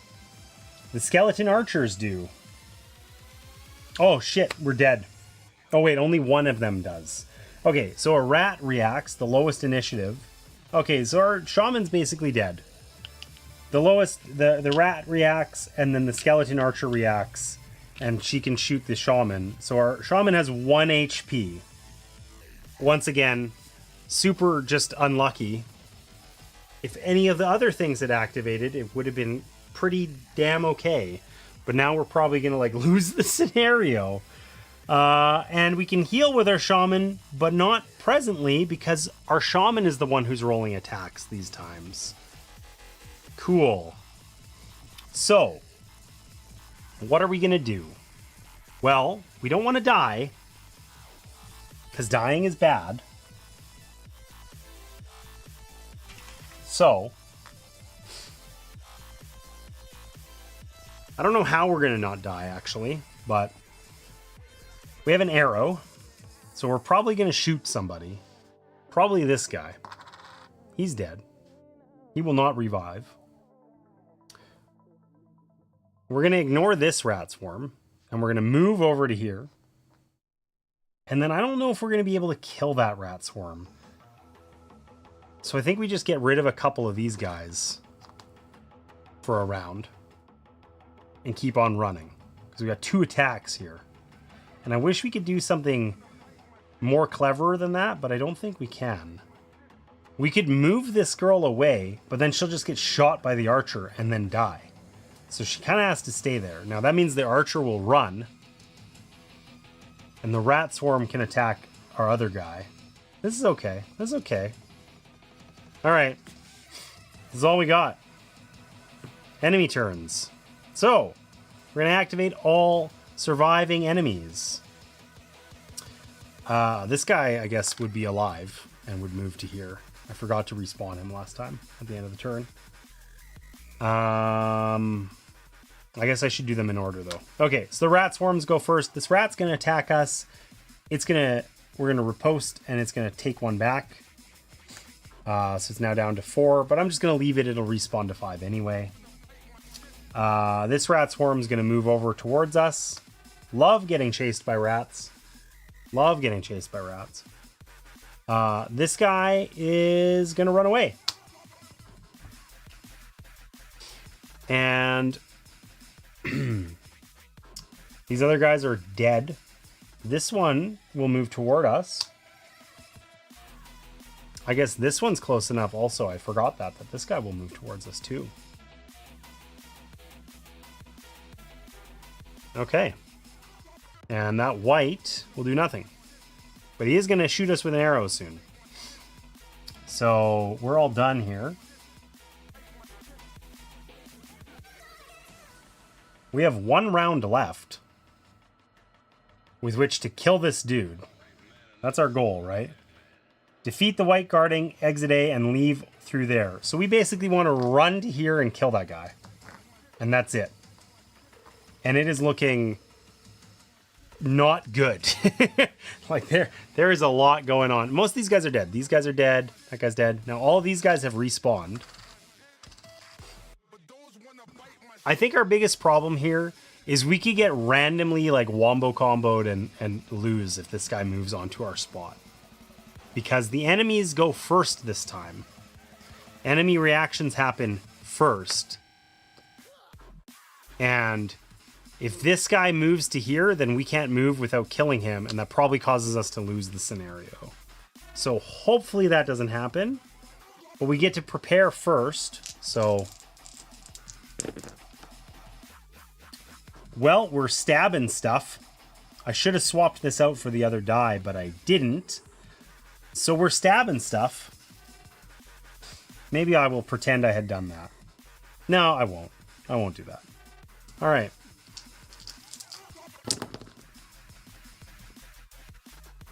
And this guy's going to be in his arrow stance.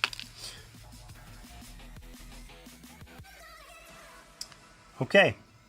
So, enemy reactions. Let's see who gets to activate. Because they go first. And it is... the rats! Fabulous. Only one activates. And we get to choose who they attack. So they can attack our friend over here. The fencer. Also, I could have eaten a thing before this round of combat started. Right. Anytime in between combat rounds? Is that when it is? Now I'm confused. Where did I hide the rulebook? That's a great question.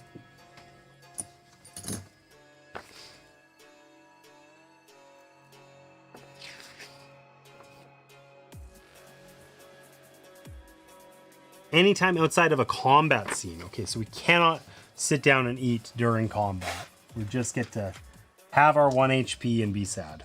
Okay, so the rat attacked us, no big deal. And then skeleton archers,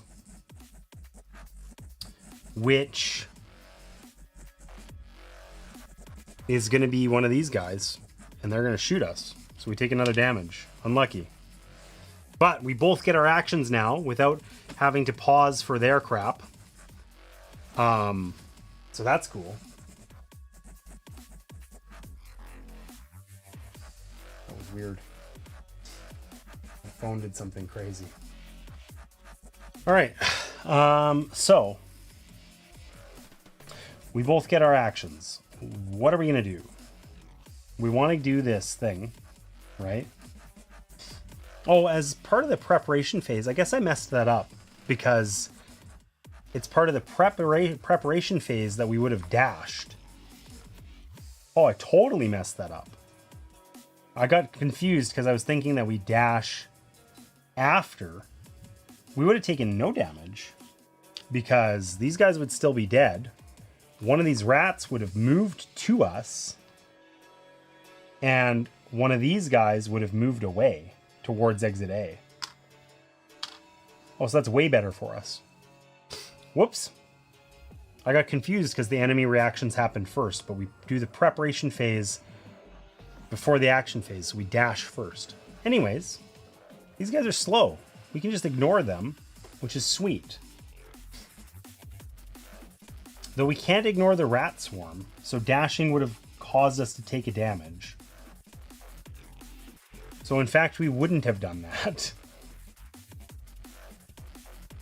And it would have been exactly how I thought it was. Whoops. Okay. Cassius, save us from ourselves. We're struggling here, man. We're struggling.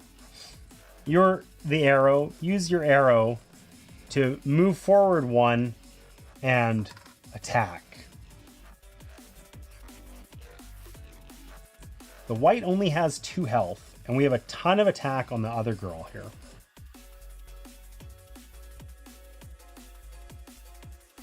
But I think we move, and we attack this guy too.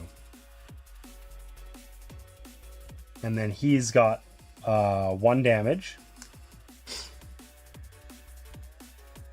And then our shaman friend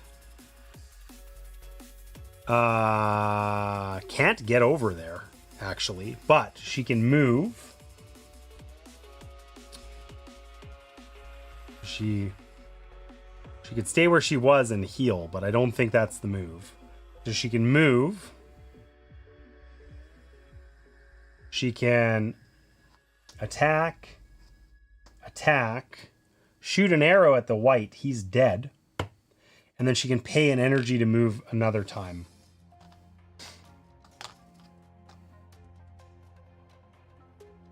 This guy's going to shoot us, which is going to suck. But there ain't a whole lot we can do about that.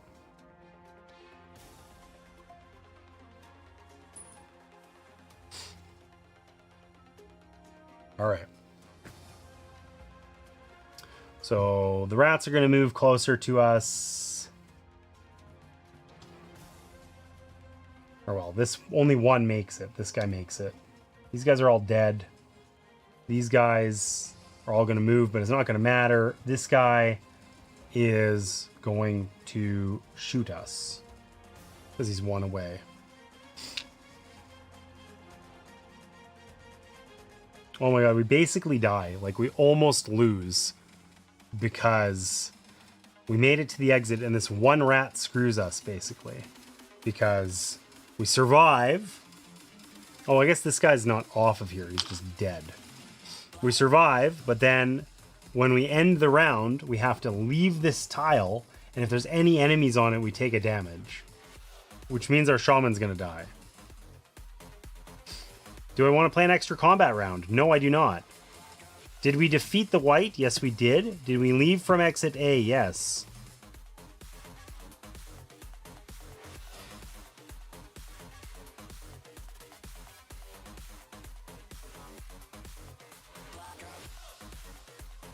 Because, yeah, we have to get to the exit, and including the tile we're on and the exit tile, if there's any enemies on it, we take a damage, I believe. Which means that we're going to die and get KO'd, which is a shame.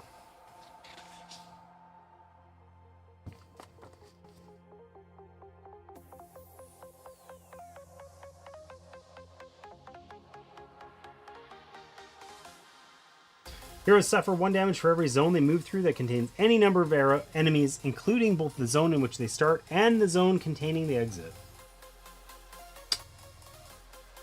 Damn. All heroes must leave through the same exit. So that one stupid rat causes our shaman to die.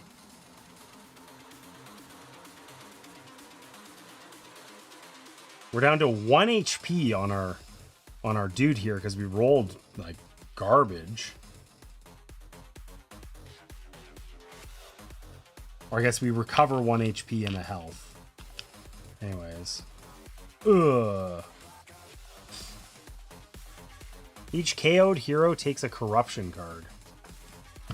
Alright, let's see what happens. We've never had one of these. The impression I had was that they suck.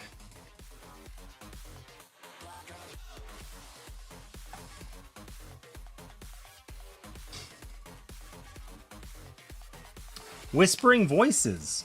When you take a test, roll an additional die up to a maximum of 3. You must also score a success, trait, or otherwise on this die to succeed in the test. In the quiet moments, you are never alone. The voices are there, speaking words you wish you could forget. Sweet. Love that. All right. The good news is we got $4. Bad news is we're almost dead. And this thing might actually be really useful. This Cloak of Rebirth might be really useful for our upcoming jaunt through the lighthouse. Oh, you're entitled to a reward for winning 3 of 3 combats. Select your reward. So we can take a steel dagger, which we could put in our offhand and turns any die into an attack. Or we can take a healing potion, which at any time recover 2 health. So do we want a one-time recover 2 health or a forever more flexibility in the dice? We're going to go greedy, even though we're nearly dead.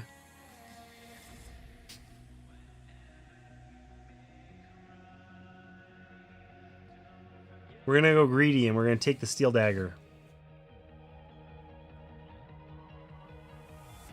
Alright, so we get card 105. What could go wrong? We've done well so far. Okay. The steel dagger is going over here so that we don't get screwed again with having like no attacks of possible.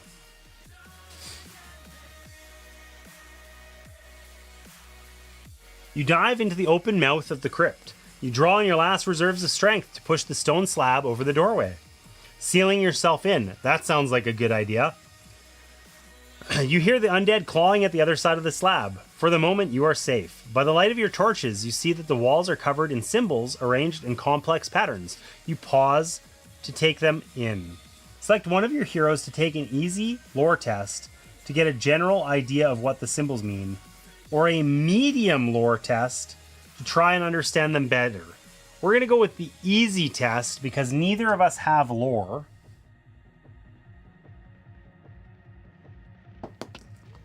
Which we succeeded at. The symbols are arranged in complex patterns. The language is unfamiliar to you, but the patterns suggest something unclear but unaccountably terrifying. Before Esafir was a city, this was a place of vast, forgotten power. After some searching, you find a recess on the moss-covered wall that perfectly fits the stone pyramid Darilos gave you.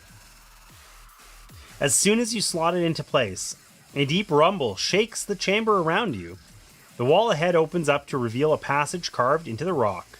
You step into the darkness. Strange carvings line the walls of a spiral staircase. You climb upwards, wondering how long it has been since a living soul has passed through these murky depths. You come to a sealed stone doorway. Careful examination reveals an indentation in the shape of a hand right in the middle of the doorway. When you place your hand there, the stone door ahead of you slowly slides open. You find yourself in another stone chamber. The first light of dawn breaking through a line of windows. You realize you've made it into the lighthouse. And that you managed to evade its heavy guard. I feel like the guard might have been better. We got our butts kicked. All right.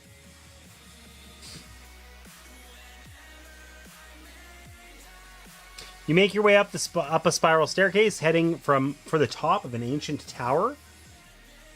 The further you climb, the more you feel a powerful charge reaching deep into the marrow of your bones.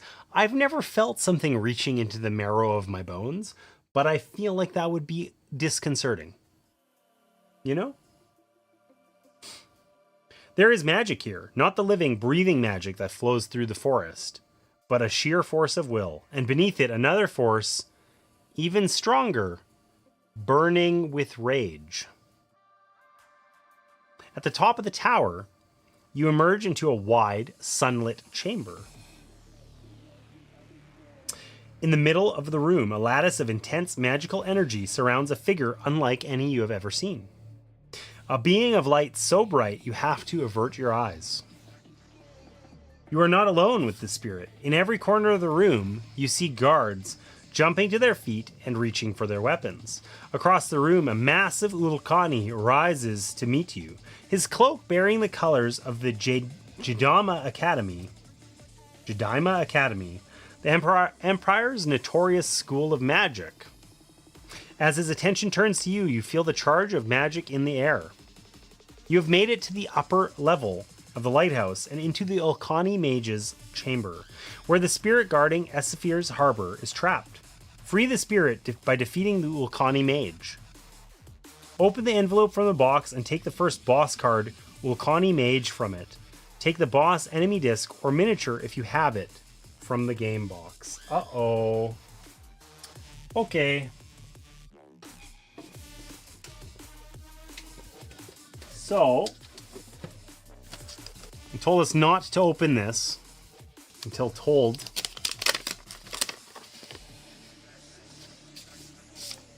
He doesn't look that scary. Surely this guy's friendly.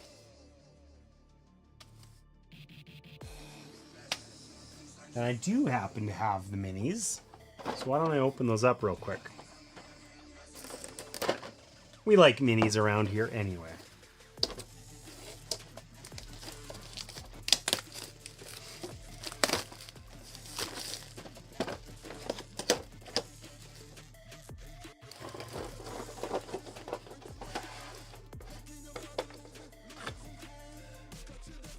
There he is.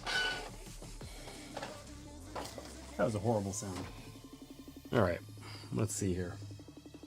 The Ulkani Mage looks thusly. Will it focus? Does it want to? No, it doesn't. That's all you get. I mean, you know, this is us. He's not huge. He's just like 9 feet tall or something. He has horns growing out of his head. Whimsical. Yeah, exactly.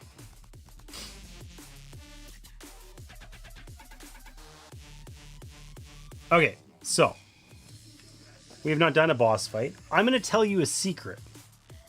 We are going to lose because we basically died on the previous scenario and we were full health. We're going to eat all of our food,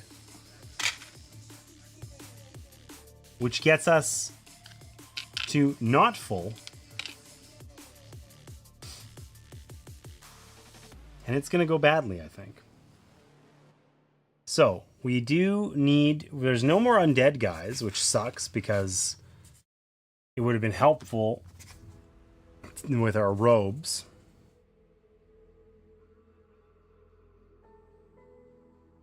And we have a bowman, a grunt, a guard, an enforcer. Ooh, that's new. Can't wait to die to the enforcer.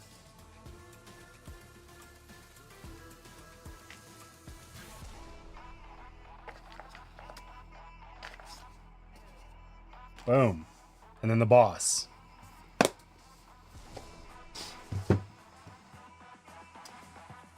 Okay. So,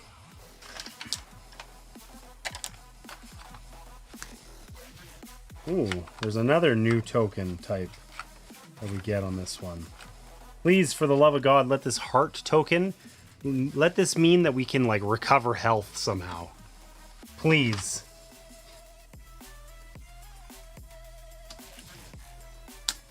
Alright, we're going to put our undead tokens over here, since it doesn't look like we'll be needing those.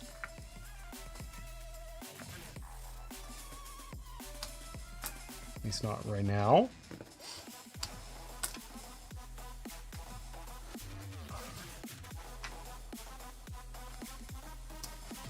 Okay, and we need some gems, because, you know, we're going to stop and collect money while trying not to get our asses kicked. Oh, we're going to need a lot of bad guys. That's uncomfortable.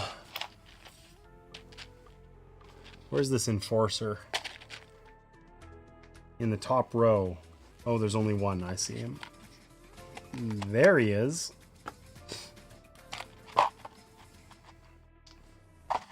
I bet it's something like flip when you kill him again. Hey, don't say that. Don't say that. That's awful. That's horrible, Martina. How could you do this to me?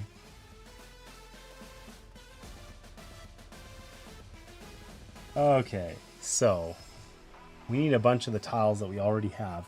It would be swell if they were kind of reused these things a little bit more, but they disagree. All right, so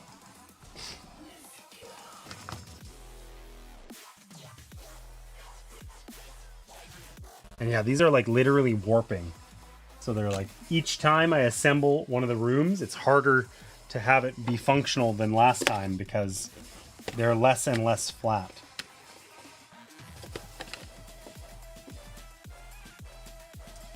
Okay. I don't know where the correct tile is. It doesn't exist, as far as I can tell. We're using this one. It's wrong, but it's the right shape. Meets the requirements. Oh, we start here. Okay.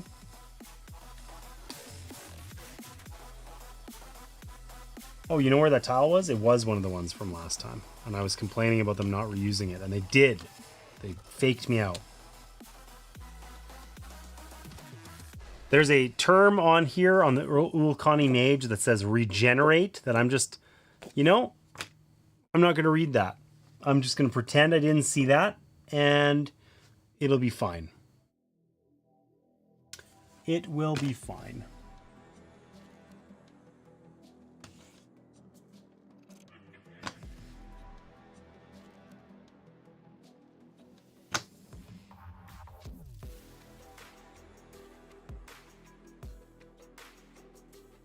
I was right. No. Listen, there's lots of opportunity for us to find the guy and have it be like, you know, that he's like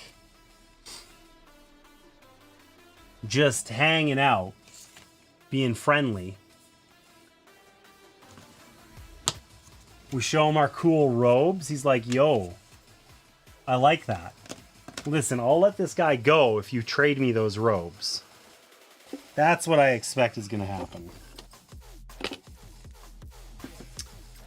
Ah.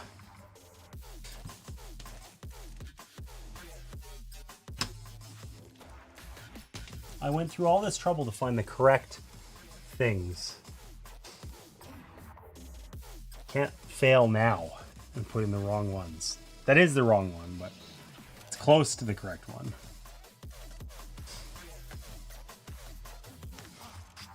Yeah, it has to be at least the correct type of terrain, you know?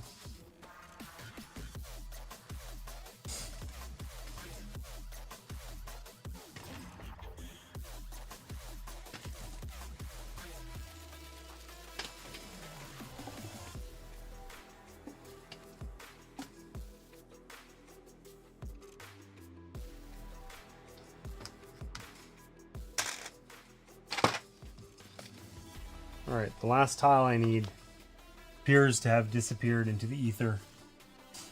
So we will use this one instead. It's not the right size.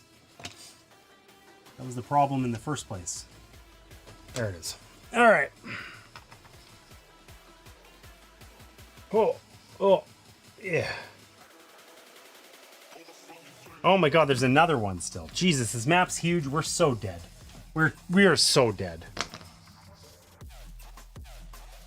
Okay.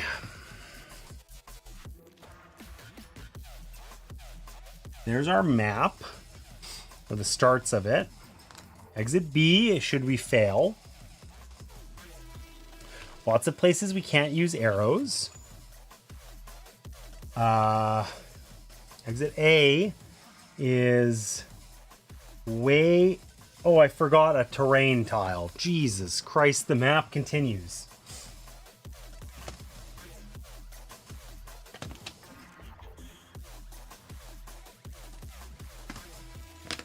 Okay, it's down here. Next to this chest. The boss is right in front of us.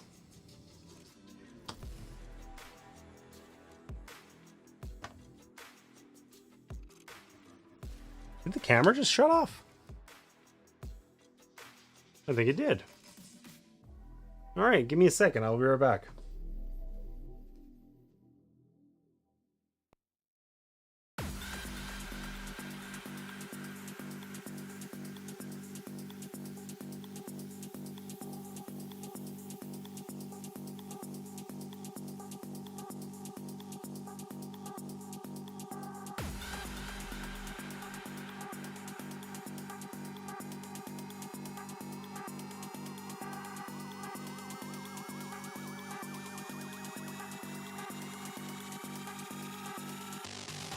Stand up, make your body rock. Gotta keep it jumping till you hit the top. So keep dancing all around the block. And when the morning comes, no, you don't stop.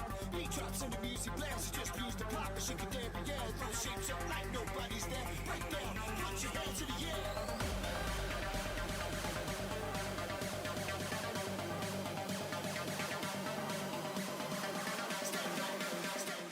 All right, we're back.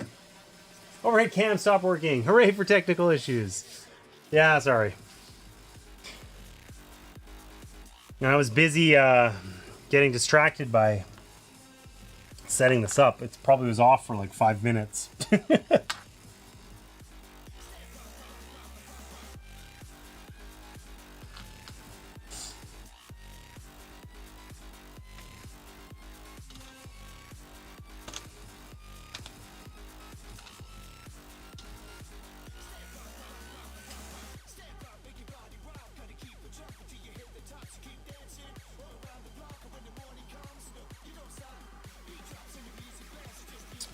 All right. I feel like there's all these other guys like elsewhere on the map over here. And it's like, I don't even know why they're relevant because we're just going to be dead.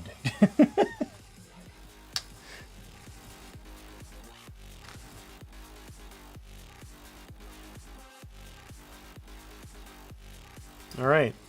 We're all set up. Defeat the Ulkani mage. Leave from any exit. Okay, so we don't have to go over here and do all the cool stuff. As long as we kill this dude, we can just lick our wounds and run right here. That's cool. So,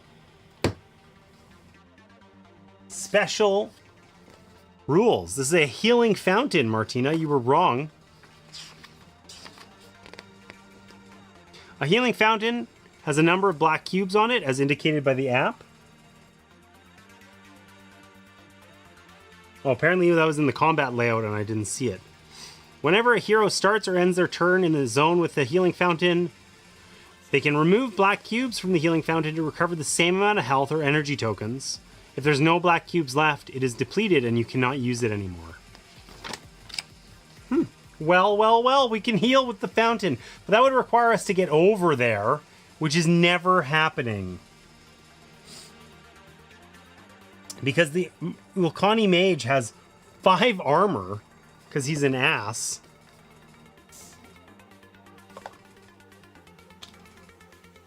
And he regenerates 1 every turn.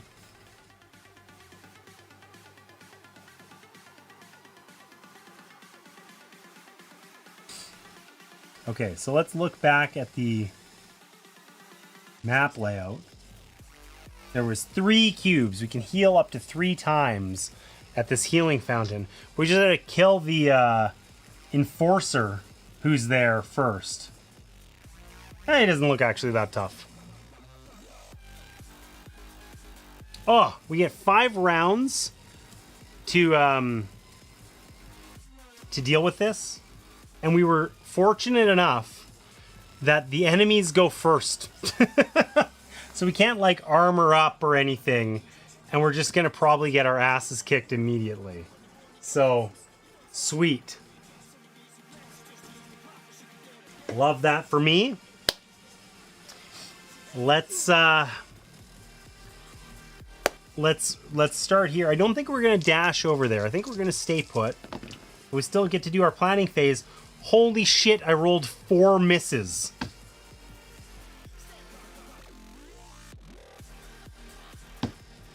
That is the worst possible roll.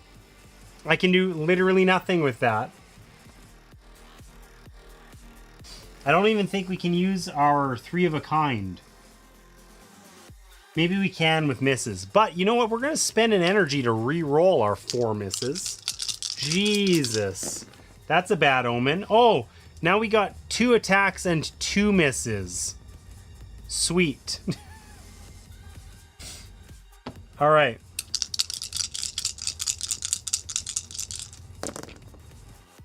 Well, she didn't miss. The shaman is on point and did not miss. So that's cool.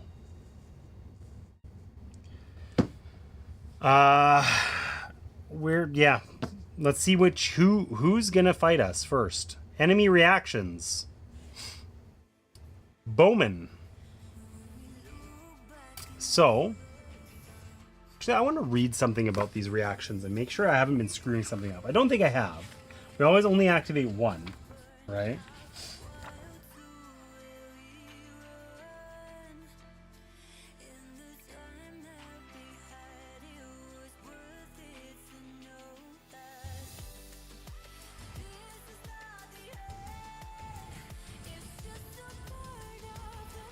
Okay, so we only end up activating 1.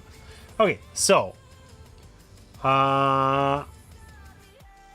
yeah, the bowman isn't going to do anything, and then the grunts aren't going to do anything. Grunts and bowmen activate, but they don't move. They just stay put. So nothing bad happens. Cool. Select the distance Oh, the boss reacts every time too. I forgot that. Select the distance of the closest hero to the boss. Hooray for Jared rolls! We're one away. Summon Grasping Thorns. Place 2 black cubes in the zone of the Ulkani Mage. When the app instructs you to place Grasping Thorns, place 2 black cubes in the Ulkani Mage's zone. Grasping Thorns have the profile below. Heroes in the same zone cannot leave voluntarily. The enemy cannot be stunned or moved by any effect. And they attack us and have 1 health. So they're just really irritating. Okay. So, we both get to act now, and then all of the enemies are going to activate. So, until we get rid of those Grasping Thorns, we kind of can't really deal with this stuff very effectively. But I can kill these guys with arrows from my shaman. So that's cool. So let's do this shaman first. I didn't put that down here, but it doesn't really matter. We get to do both of them. We're going to use our move to... I thought that was down here. Whoops. I thought that was down here. We're going to move the shaman in here. We're just going to race forward to snuggle this Ulkani Mage. We're going to use her arrow to shoot the bowman. We're going to use this to make it another arrow with her project spirit and kill this guy. Actually, this guy can stay. We don't care. Instead of that, we could make it a knife, because these guys don't move. We can make it a knife, and then we can attack these Grasping Thorns and be happy. And then that's all. I'm done. Yeah, that's it. Shaman finished. Then our nobleman friend here has to spend energy to move, unfortunately. But then he has 2 melee attacks, and he can get rid of this guy, and he can attack this guy and get rid of 1 of his armor. So he's now down to just 4 armor and 3 health. No big deal. He also regenerates 1 armor up to the maximum indicated by the app, which is 5. So he's just going to get that armor right back immediately. I feel so sweet about that. That feels fabulous. Anyway, all of the surviving enemies activate. So, well, nothing does anything except the boss.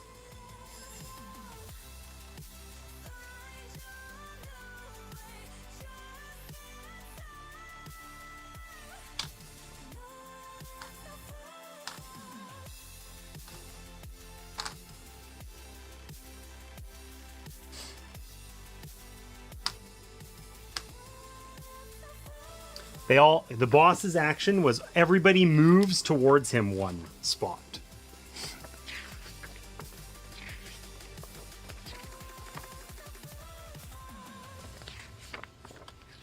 Or all minions do. I think only purple aren't minions. Yeah, purple are leaders. All right. Everybody raced on over.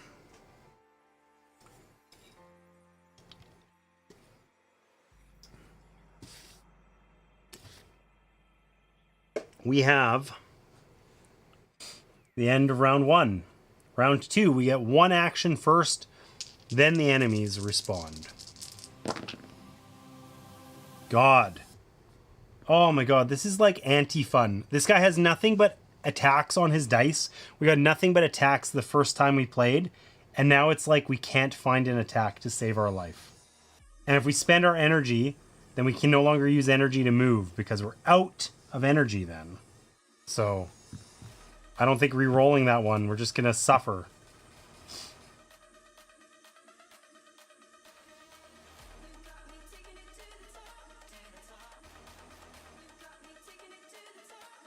Sucks to suck.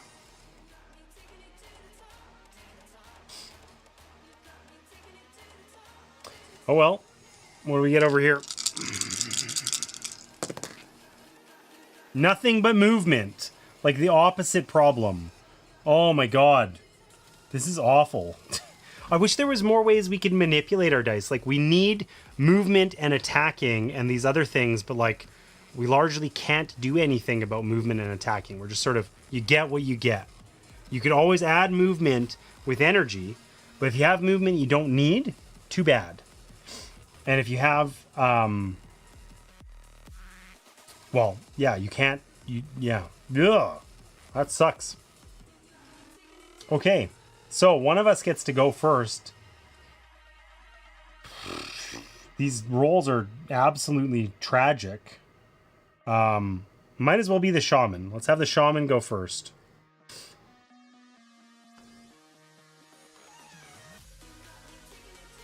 And I think we're going to attack this minion guy. He's dead. See ya, nerd. We can heal. That's probably our best bet. We can only do that once. Why don't we heal the nobleman? Because then we're going to run away and pick up this gem. And then the enemies are going to react. But it's only these guys, not the archer. So nothing bad happens. We're lucky, at least in that regard. The distance of the closest hero is 0. He's going to summon Grasping Thorns. So now we have 2 additional enemies right there, and we can't leave, which was our plan. Our plan was to run away. Because all he has is an arrow, which he can't use. So our whole thing, we get 1 block, and we can't use any of our other actions to do anything. Actually, that's not true. We have our steel dagger. So our miss we can't use, but we can use, we gained our armor, and we can use our arrow to instead turn it into a dagger. We can get rid of at least one of those. That's not so bad, I suppose.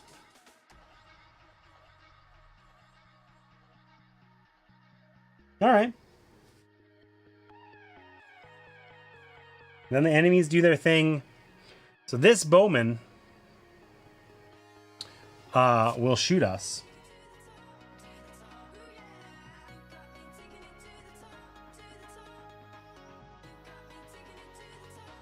And that takes out our block. Because I don't think it's optional. I think we have to block the next attack. I assume. Which sucks, because then we can't riposte. Because we need to block it in order to do it. It stands to reason that that's going to hit us.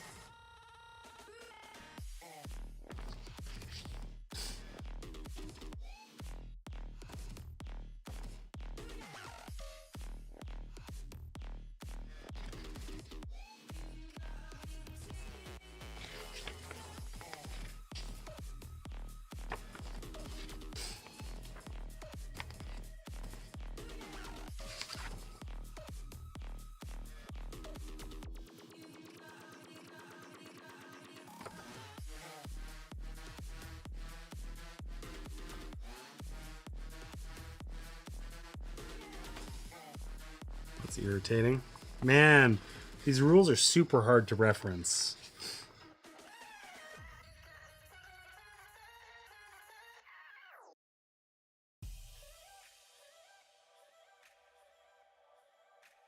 Okay, each one can be used to avoid suffering a damage. So we can choose when it happens. So we're going to suffer a damage from the archer.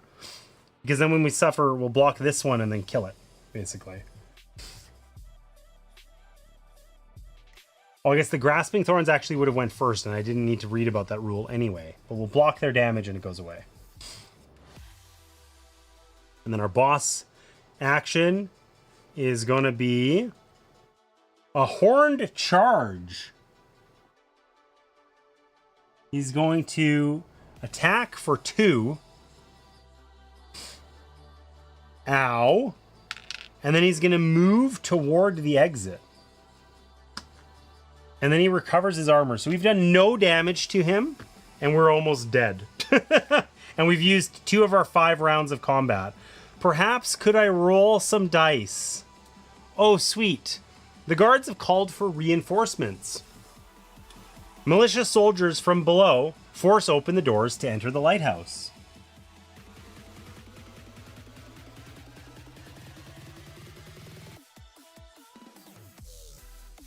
And one more summoned thing spawns here. But we get another... I actually don't think this tile exists. I don't understand. We get another angry enforcer. Well, did I have them out earlier? That's why. Okay. An enforcer. And another guard. And then over here, another guard. Okay. That's definitely what I needed. More bad guys. Okay. For the love of God, can we roll some attacks, please? That would be swell. Not really. Like, kinda.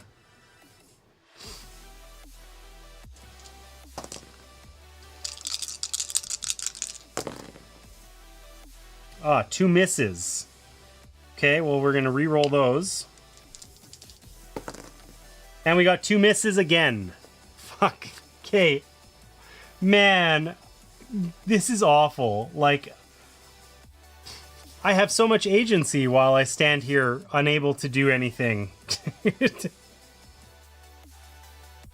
Cool. So, one of us gets to go first. And then that's it.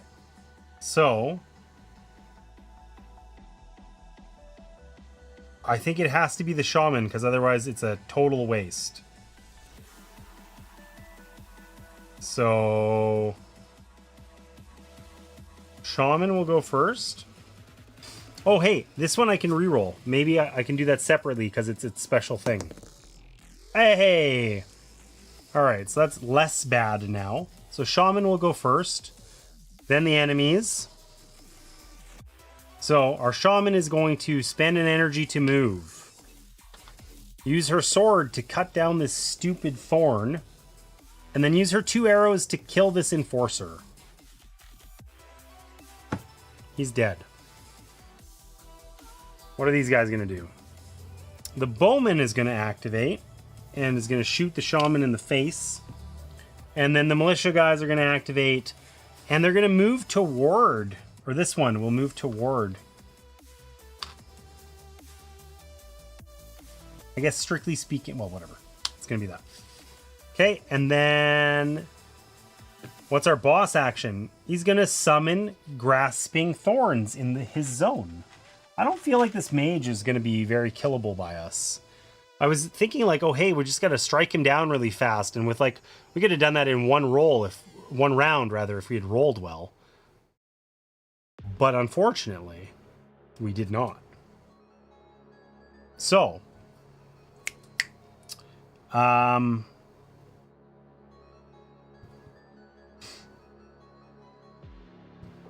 think we're just killing this dude. We can't fire arrows that way, but we can block. We could move that way, but it just means we'll take a bunch of extra damage. So we just get to stand here and do nothing, basically. I mean, I could move that way, and I guess I could use my dagger, but that seems ambitious. We'll just end up dead, I think. So,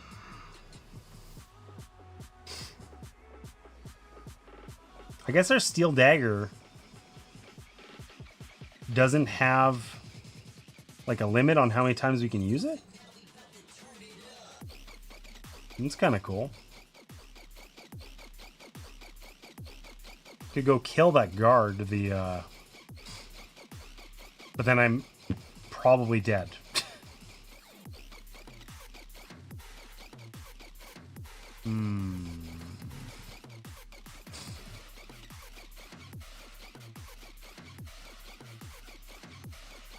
I don't know. Should I just race in there? Or should I wait for next time? If I die, then I'm dead. Which is not ideal. What if I do this? What if I do this? I got it. I got it. We're going to race in there using our potion of speed. Because then I can kill them. I can kill the bowman and the other dude. And then if they attack me... No, then that bowman kills me. That sucks. I'm just not going to do anything. I'm just going to sit here and be sad. Okay, so... These guys activate. Nothing bad happens. The bowman shoots me. I block it. He doesn't take damage because he's not in my zone. None of the other guys do anything exciting. The boss is probably going to kill us. Hailstorm. Every hero suffers 1 damage, then takes a medium resilience test. If failed, move 1 zone closer to the B exit. That's this one. We are going to fail. We're just going to die. So we each take a damage. We have 1 and 2 health left. A medium resilience test. So for our friend here, Cassius, we got to roll 2 and they have to both be successful, which they were. So he can stay put, but we hear whispering voices. Our shaman hears whispering voices. So we got to roll 3, which was 2 successes and the matchy thing, but we don't have resilience, so we failed, and our shaman has to move 1 towards the exit. Okay, so we have spreading thorns. Thorned tendrils spread from beneath the floorboards. So we put another one of those annoying ass cubes in this spot where he is.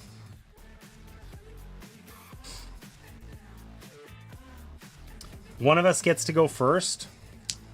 I think maybe we don't want to use the extra combat die this time. We want to try and heal some more. That'd be cool if that barricade wasn't in the way. This would be a nice roll. But it is in the way.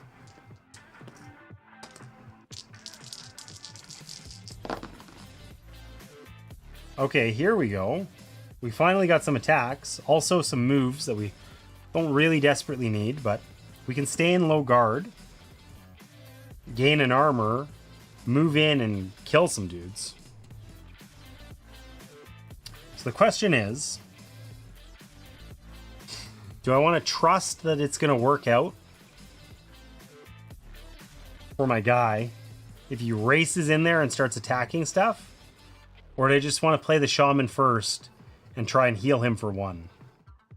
One that he will probably lose immediately. Probably shaman first. Alright. So shaman goes first. She's going to move 1 back to where she was. She has to spend a focus and a thing to heal, so she can heal him for 1. And then she's got an arrow that she can't use because there's a barricade in the way. So her turn's over. Okay, the guard and the whatever enforcer activate, so nothing bad happens on the enemy reaction phase. Unless the boss kills us. Frozen Tempest. Every hero takes a medium nature test. If failed, they get stunned and miss their turn. Okay, so we'll start with our nobleman. He succeeded, thank goodness. And then, sadly, our shaman has already activated, so it's not actually that big of a deal. But she also failed. So she's stunned. This guy sucks.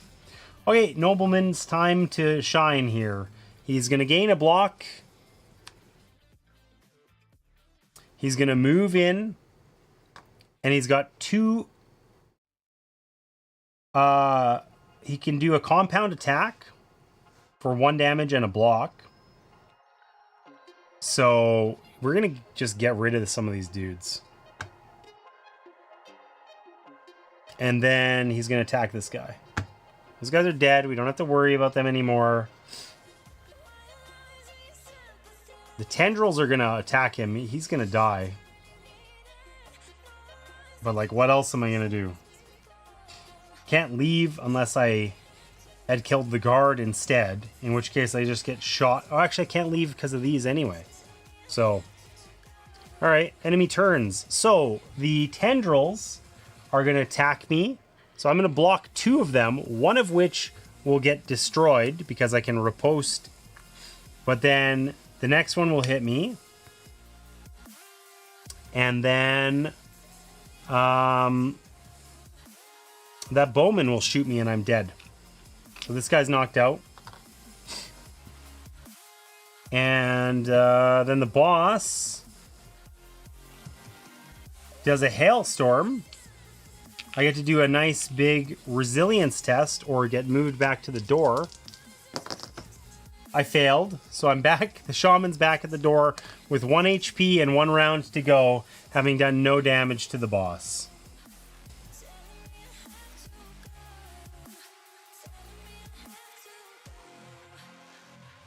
Oh, he puts out more thorns. As though I was gonna move anywhere toward them ever.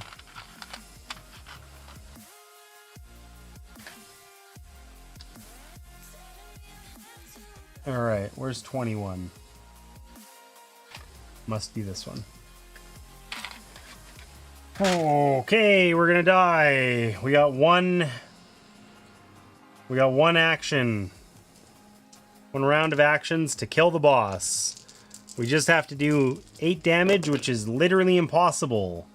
And we rolled 2 misses. Let's try re-rolling those. See if we can survive. Alright, well I can run in there, guns blazing, and die. I think I'm just gonna heal. For 1. And then my turn's over. Nothing activates on the reactions, but the boss... We have to do a medium nature test or get stunned. We can just assume I fail. Whispering voices. I did fail. Then they do their turns. And the boss makes us suffer a damage. I'm not even going to do the test because it would just move us closer to the wall. Do I want to play an extra combat round? No.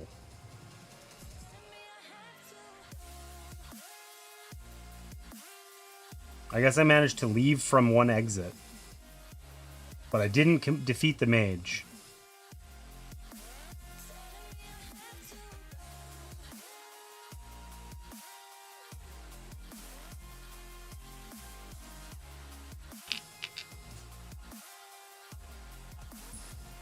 We got 1 gem. That's big.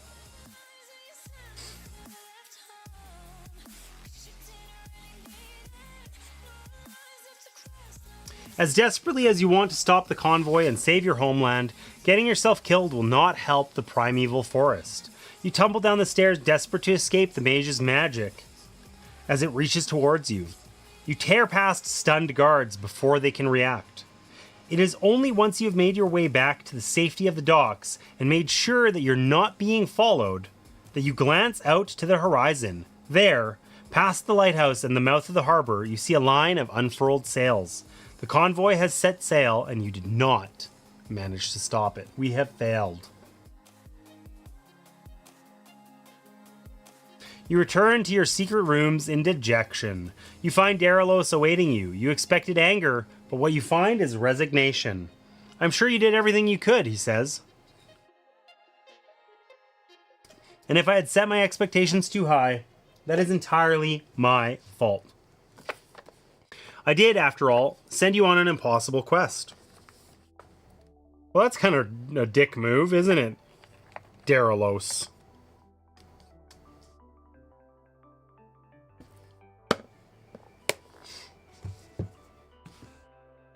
It is already remarkable that you managed to escape the lighthouse with your lives. Friends, I am not one to dwell on failure. The Ilkral has won this battle, but our war is far from over. Cool. Your adventure today did at least serve one purpose, he says, just as I thought. The commotion you caused was a perfect distraction. I've laid down the plans for our next move. But for now, it's time to recover and rest. You must be exhausted. Regain your strength and return to me when you are ready. And we shall talk not only about freeing Naske, but also about bringing the Ilkral to his knees. Alright. What's better than it could be? We get story card 12.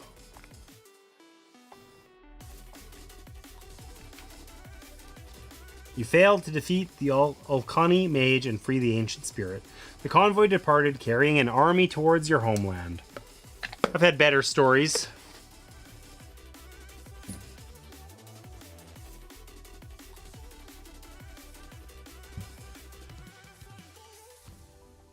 All right, we have 4 time tokens. We're resting. We have 4 time tokens. We get another side quest. Martina's in this game.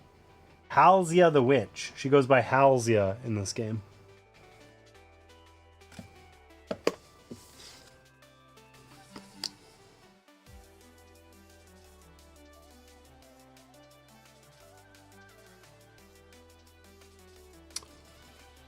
All right.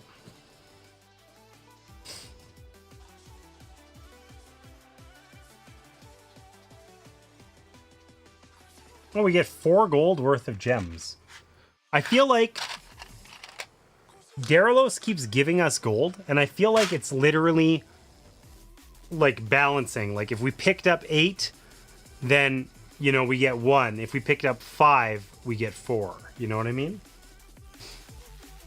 Because we got only 1 last time, and we've generally gotten almost everything.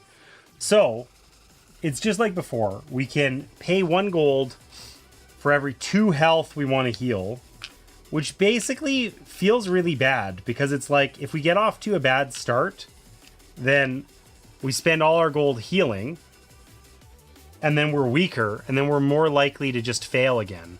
There's no way for us to ever get ahead of that. If we were lucky and we're stronger, then we're going to like the campaign structure feels very win more. The stronger we are, the less we need to heal, which means we have more money to spend on things that make us stronger. But the weaker we are, the more we waste. It's weird that you spend money to heal. The weaker we are, the more we spend healing, and then the less we have to get stuff. That sucks. So, we can check what the blacksmith has. What would be awesome is some armor. I would love to get some armor, but we haven't. We're just seeing if it was still listening? No. Hey, the blacksmith is going to sell us weapons again. We have no opportunity to get a piece of armor, which sucks.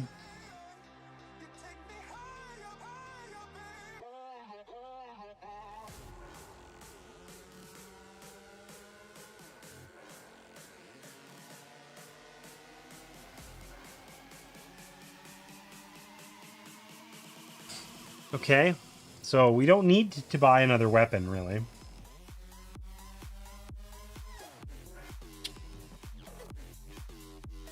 So, what we can do, we can go on side quests.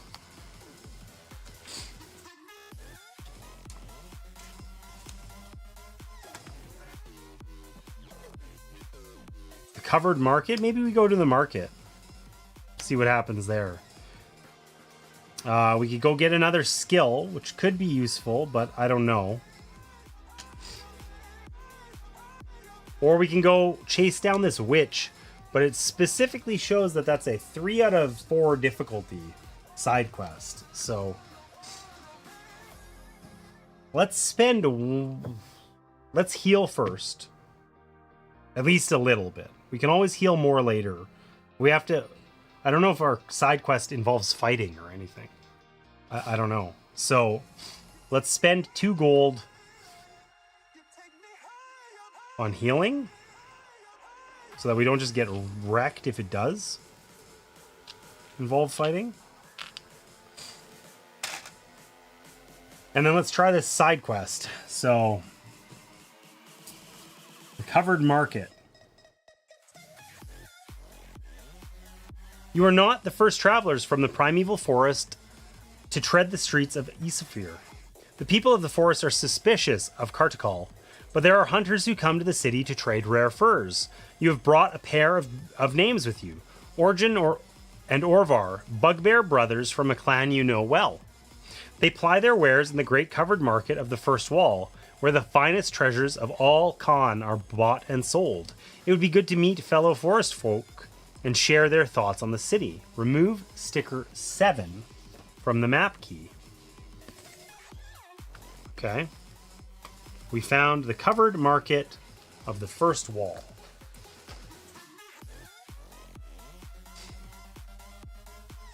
Can't believe how badly that mage kicked our ass. It wasn't even close. It wasn't like the way I expected to die either. It was like an annoying war of attrition where we just got to watch him push us away and slowly defeat us. Okay, so we're right here in the center. Dead.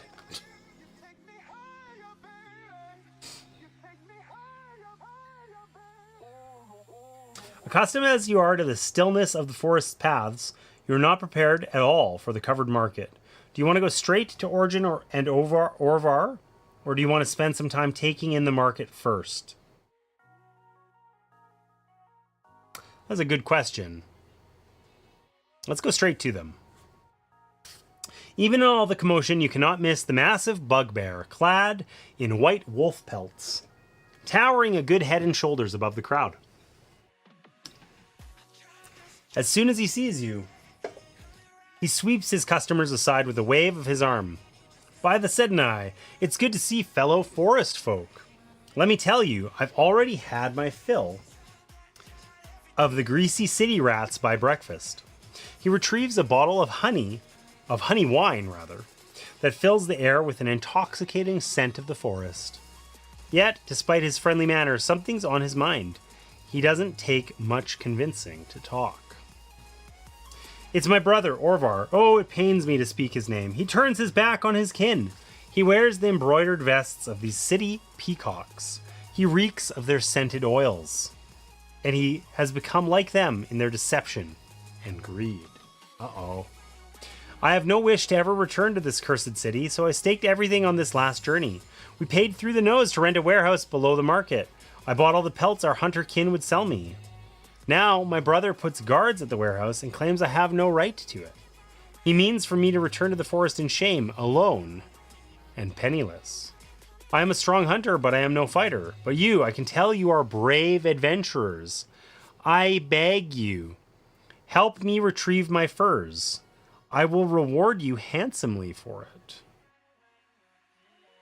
Do I want to take an insight test? Oh, that's the one that I actually am good at on my shaman, but I have these stupid whispering voices. So it's just as hard anyway.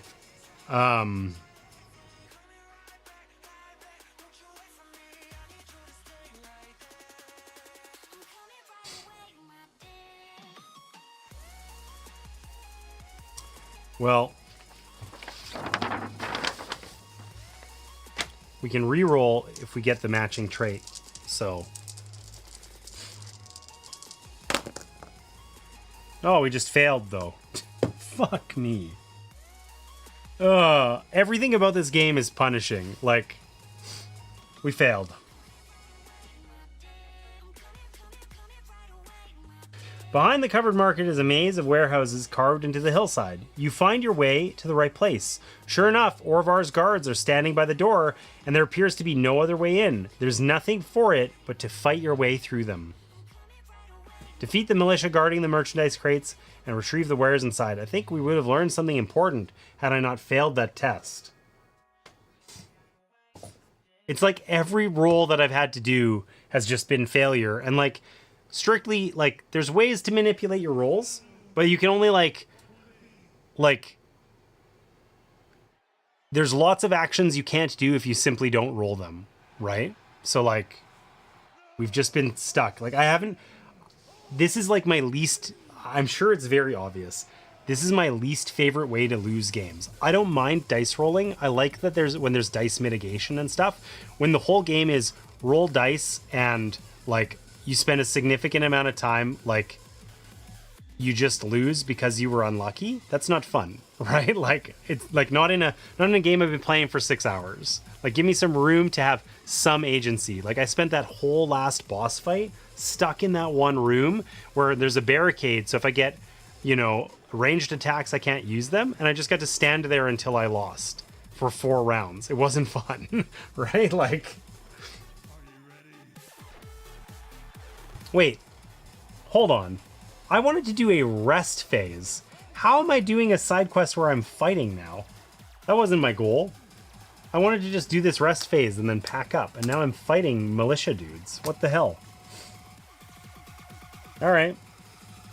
They got dogs, but they don't have an Ulkani mage, so there's that.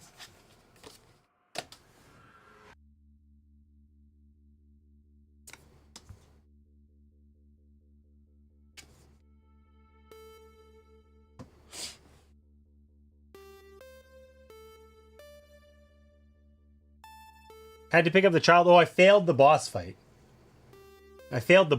Jared. You missed me dying horribly. And complaining about it. Don't forget that.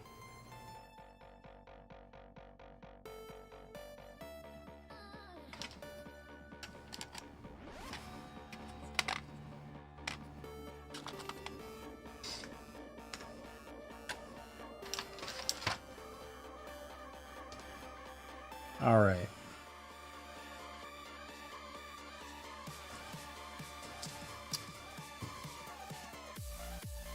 Well, there's not so many bad guys in this one. We have the opportunity to gain a gem, maybe. So, what do we need? A13. Surely that's one of the ones we have. Yes, it is.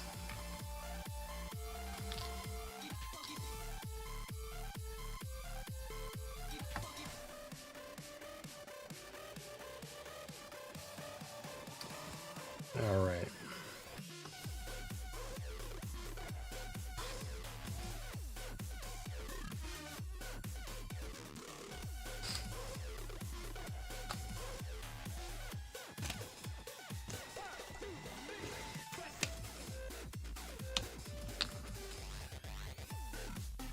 Much complaining. Piss off.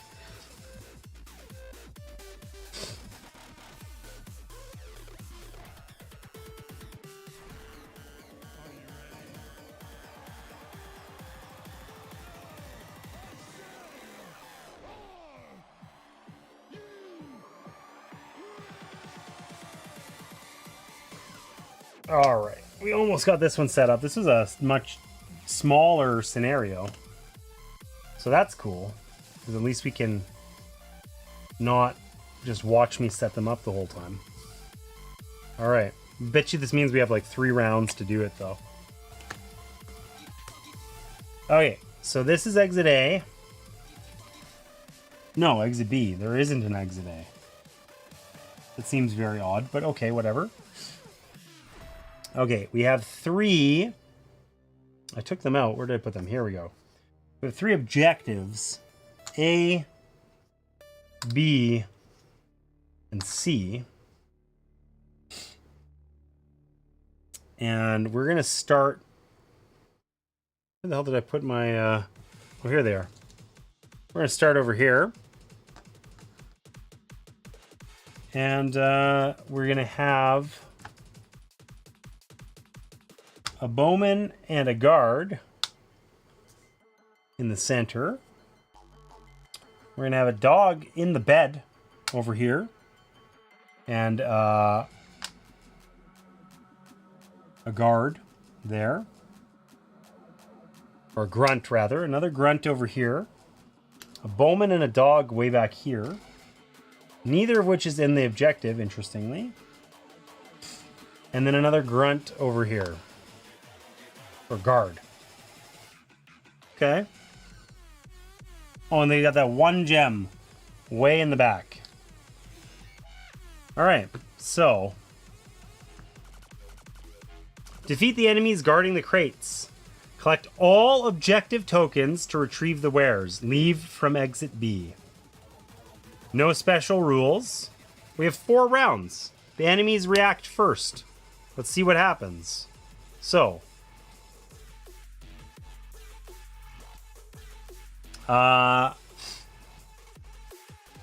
this guy's 2 away. He's going to move towards us.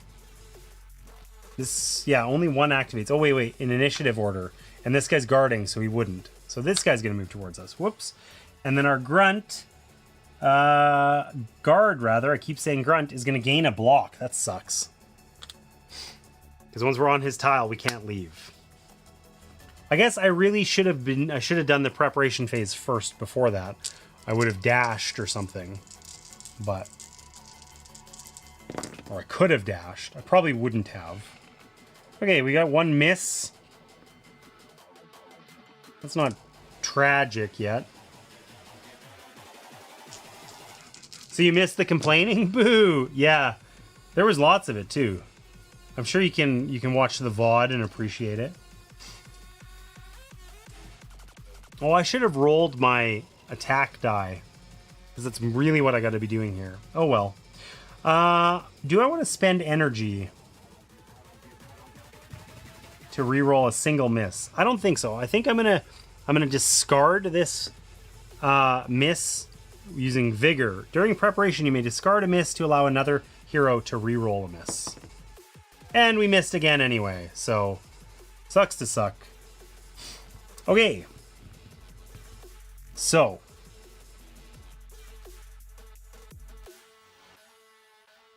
I have an important, cheeky, stupid rules question.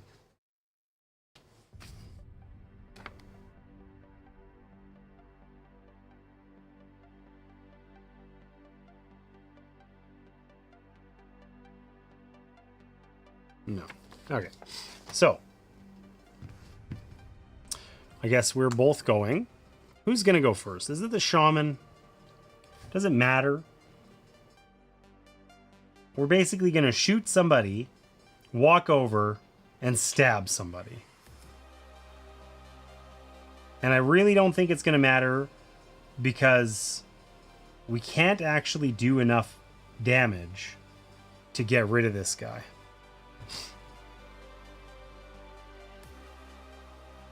But our shaman, what she can do this. Our shaman can walk over, stab this dude, and then she can shoot the dog. And then our other guy here can walk over, stab this guy, and shoot this soldier.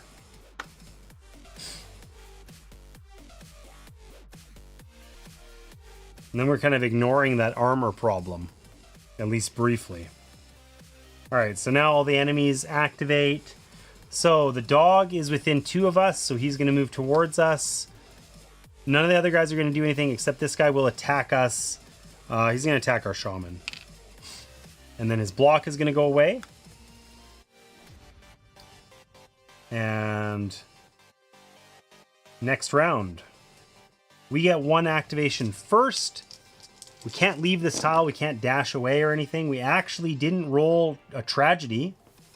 So that's cool. We can be in low guard stance. And we're going to put our attack die in because we want to be killing dudes. Do we need to move more? Whatever. We're going to kill dudes. All right. We can do some killing. So, I don't know that it matters which one we activate. Maybe let's activate our shaman first. We'll do shaman, then the enemies, then our other dude. So, our shaman can attack twice and defeat this guard with her melee attacks. Then she can project her spirit in order to kill this dog before it comes and bites our face off. And then She can either move or not. I think she's going to move over here and pick this up. We got one objective. Great success. Then our enemies are going to react. There are no dogs. The bowman is too far away, and this guy's going to gain a block, which is annoying, but what the hell are we going to do about it?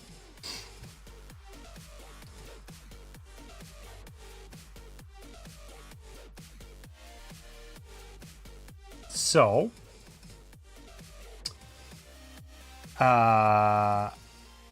it's now Cassius's turn. He's going to move in here. He's going to gain a block. He's going to attack twice. That gets rid of a block and does a damage. And then if this guy ends up attacking us, which he will, we can riposte and he'll die. And we'll be happy. So that's exactly what's going to happen. This guy riposts, he dies, we pick up the thing. We're happy.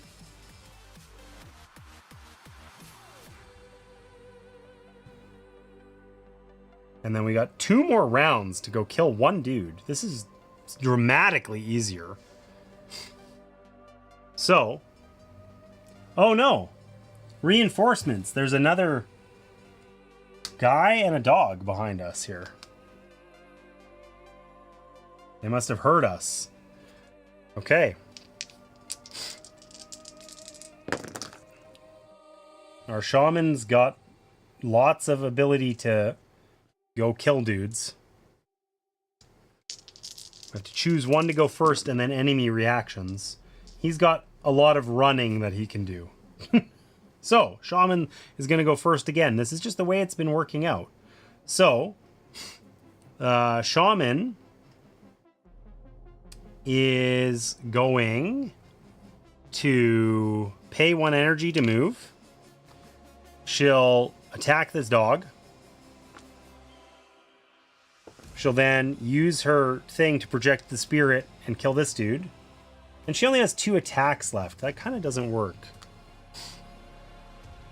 I think I can only move with energy 1 time, which is sucky.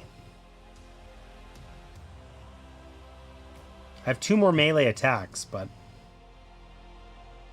I can't get anywhere with them. I could just heal, though, which is kind of cool.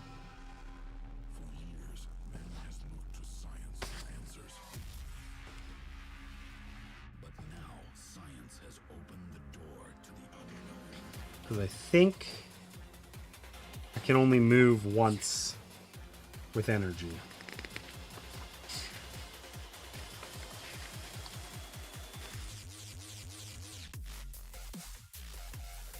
Yeah. Okay, so what I could do then is I could use these 2 dice to heal, and I can heal myself, and then I can turn my knife into the other result, and then I can save it for next turn with my drum. And I can be happy. And then the enemies are going to activate. Dogs, there's no more dogs. No more guards either. And these guys aren't going to do anything. Oh, this guy will, actually. He will move forward 1. Well, that makes it probably easier for me. Okay, so then what are we going to do with this guy? Well,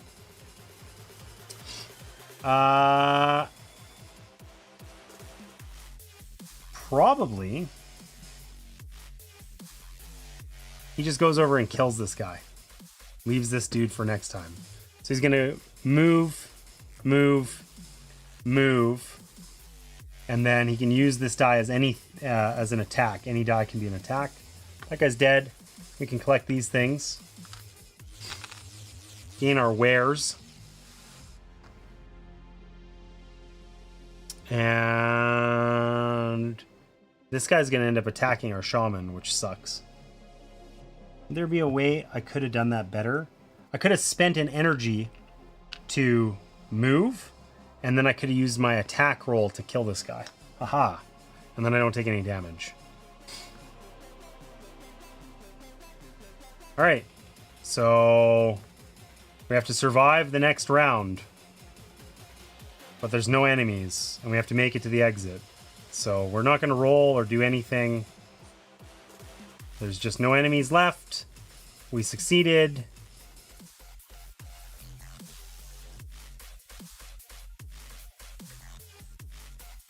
Do I want to play an extra combat round? No. But we did all of our stuff. We defeated the enemies guarding the crates, we collected all objective tokens, and we left through exit B. Boom. We all recover 1 health and an energy. So we're even healthier than before we started, I think. And we gained a gold. Nice. We're 3 for 4 on combats. The boss fight was horrible. Origin is overjoyed to see you return, laden with pelts. It is my fortune that there are those who remember the ways of the forest, even in this accursed place. He offers a reward to aid you in your travel. You gain a yellow gem. That is $1.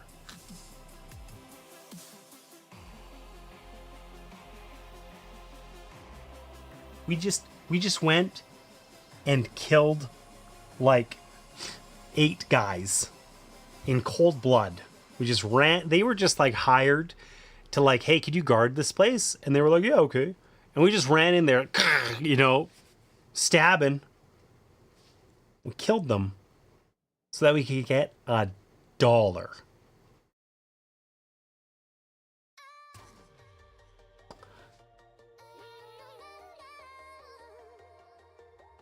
A yellow gem is a weird way of saying gold. Agreed. But overall, that was just sort of a little... Oof. Oh, wow. Are those things anywhere? Yeah, a yellow gem is worth 1 gold. A blue gem would have been worth 5. That would have been cool. Or maybe an item like some armor. I so desperately want to find some armor, but we haven't had a chance. The only thing we got was this Cloak of Rebirth, which is only useful against undead. So, okay, we have 3 time remaining. What do we want to do? We got... If we spend 1 more gold, we heal to full.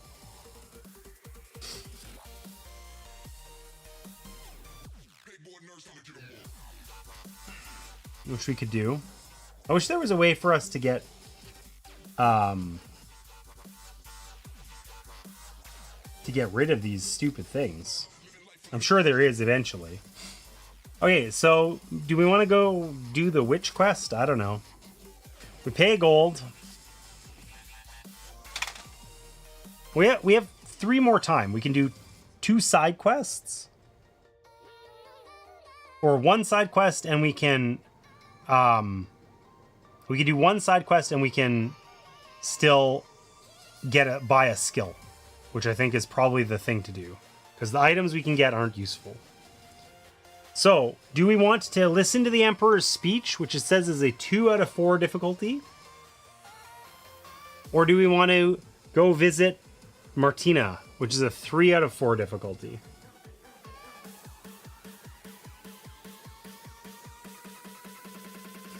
The Emperor's speech or Halzia the Witch? The Ilkral, the immortal emperor, the chosen one of Maker. Everywhere you turn, you hear of the man at the heart of the Cardical Empire. In the coming days, the Ilkral addresses his subjects at the triumphal arches. It might be a good idea to see the immortal emperor with your own eyes. Seems not crazy. Yep. Or the side quest. You've learned of an old witch who lives hidden in the marshes north of the river Baraket. The Emperor has put a bounty on her head, and a group of mercenaries are closing in on her. If you infiltrate the camp and interrogate them, which I'm assuming means we kill them, you might get a lead on the witch. Her magic wares could come in useful. That sounds like we can get a sweet item. Maybe what we do is we buy another skill so that we're nice and strong.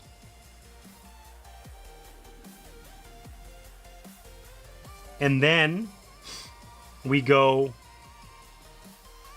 witch hunting.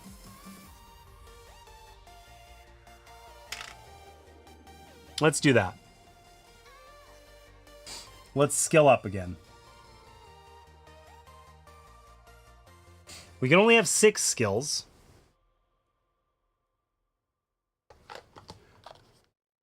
Not sure how to take that, but you should go there. What do you mean? I'm just saying you can be witchy from time to time. You know it's true. Okay, so now our biggest problem is that if we want to heal to full, we can only spend a total of 7 because we got $8, which means one of us needs to get a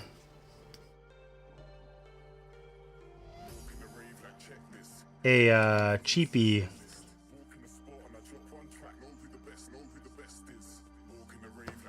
because most of them cost 4. Rip James. Listen, I'll survive. I've been through worse. Maybe.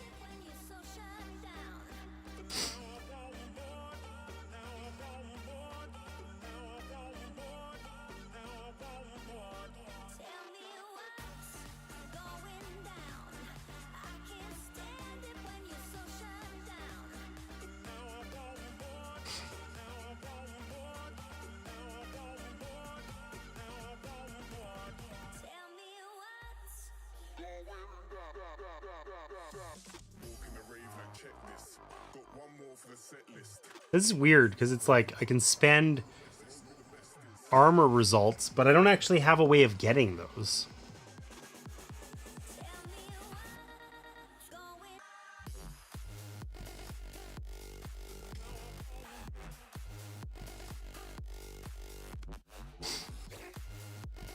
I think beat parry is the move.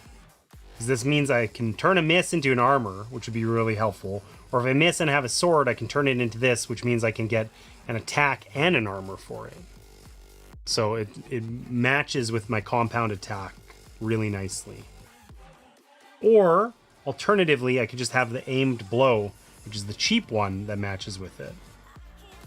I think we do the wombo combo on the beat parry. We really need our nobleman here to be hitting some dudes. All right, so that cost us 4. I mean, we could always spend 4 and just not heal to full. What could go wrong, right?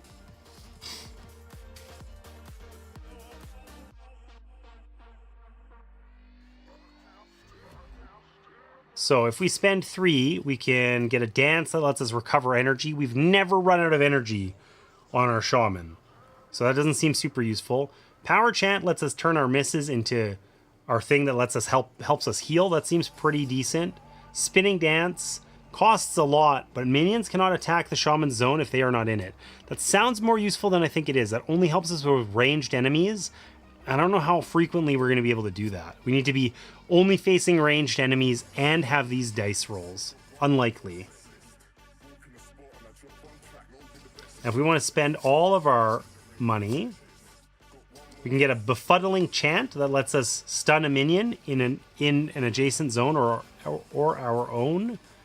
Spirit walk lets us walk more easily, but I don't know about that. Command beasts. Select a beast minion up to 2 zones away. This one seemed useful, but then they're often not present. Energy rush. Deal 1 damage to an enemy in your zone. Discard focus tokens from your shamanic drum to deal 1 damage per token to that same enemy. Hey, Legends. Welcome in. How are you? Hope you're doing well.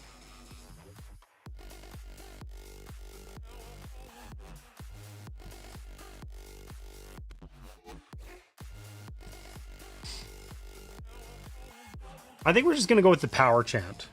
The most frustrating thing we had was that we weren't able to manipulate our dice. This lets us turn, like now overall we have much more resilience to misses. We can still roll nothing but moves and be stuck doing nothing, which is a huge problem that isn't actually addressable with our skills, but oh well. I'm doing good. In the game store watching. Have you played any new games lately? I'm sure you have. All right, let's go find a witch.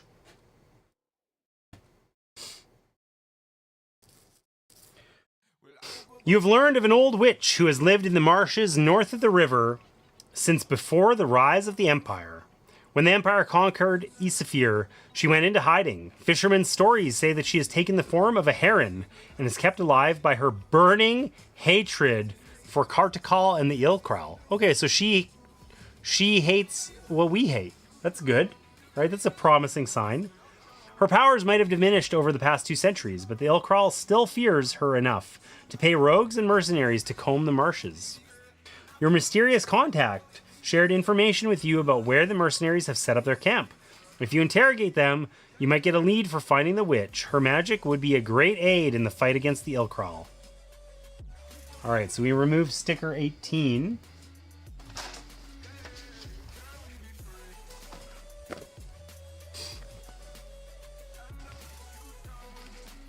Sticker 18 is the marshes. Okay. The marshes are a desolate place of rot and decay. You choke on miasma and wade in murk, strewn with filth and litter washed out from the city. Birds flutter through the air, and ripples tell of unseen creatures slithering in the water. Unlike the strong life force of the forest, here every growing thing is exhausted and degraded, feeding upon itself as it clings to bare life. The smell of roasting meat draws you to a sodden clearing between the reeds. On a rocky island amidst the mud banks, you see the mercenary camp. If you'd hoped for diplomacy, you hadn't counted on the boredom of a band of hired muscles sitting for weeks out in the marshes. They're itching for a fight, and you're not about to deny them. You've snuck into a camp of mercenaries that are tracking down Halzia the Witch. Overcome and interrogate their leader to find out where Halzia's hut is located. You'll be much more persuasive if you take out his closest henchman first. All right.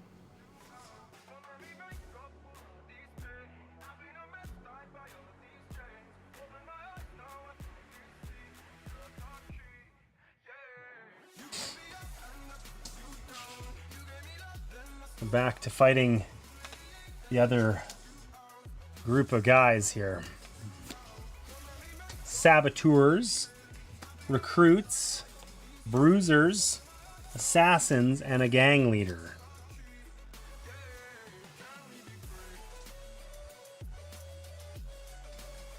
We need exit A and B. Barricade. And our 3 objective-y things again that I put over here. And 1 tough terrain. Okay.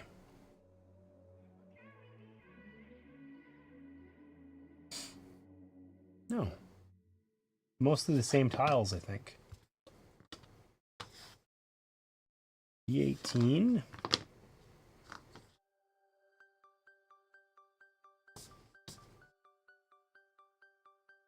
E13 is down here.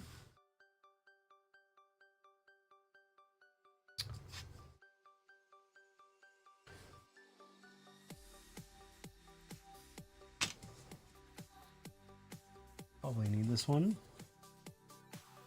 21, no.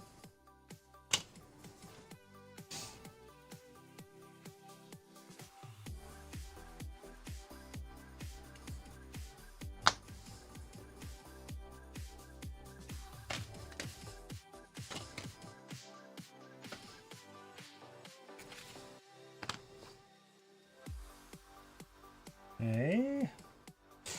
16 goes there.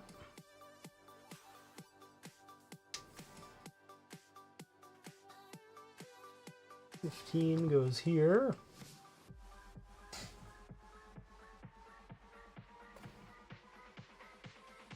$20. We need 14.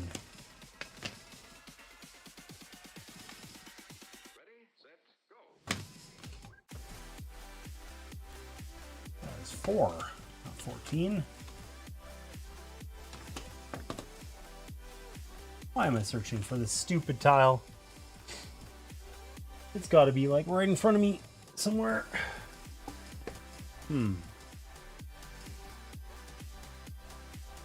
19, whatever. Is it supposed to be 19? No, it's supposed to be 14. Who cares? Close enough. It's still a garden tile. Oh, it's a big one. That's why I couldn't find it, because I'm an idiot. Ah. Ta-da. Oops, a few ads. I don't know anything about this game, but it looks cool so far. Okay, so let me tell you while I set this up. So there is an app right here that you can't really see that I was screen sharing, but it crashed horribly, so I stopped doing it. So anyway, this is an app-driven game where the app mostly manages like fights, like kind of setup. Like right now, the app is telling me how to set up this scenario, and there's a bunch of narrative stuff that I'm, reading off of the app and so on. But overall, I'm basically, it's a narrative adventure game that does involve a fair bit of fighting. Okay, and for the most part, we're making some decisions, going around with our little party of 2 characters and trying to figure out what the hell's going on. We arrived in this city at the request of our friend, and then basically got ambushed. We met a flower girl who was wild and crazy and tried to save her. We then decided she got picked up by the local militia, and we thought it was a good idea to break her out. That was stupid. We then got beat up by a gang. Went through a graveyard to get to a lighthouse where we got our asses kicked by a huge mage. That was cool. Etc. So we've been doing some stuff like that, mostly involving getting our butts kicked, though.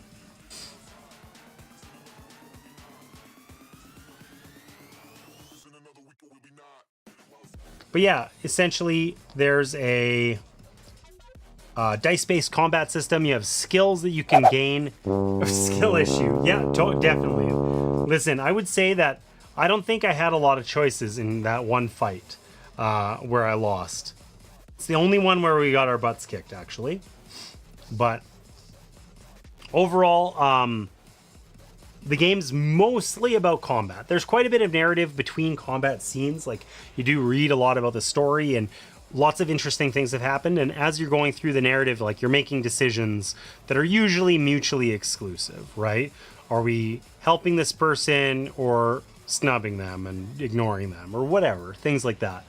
And then a significant amount of the game is combat, right? Like I was saying earlier, the rulebook's 20 pages, 18 of those pages are combat, right? So it really is largely about combat.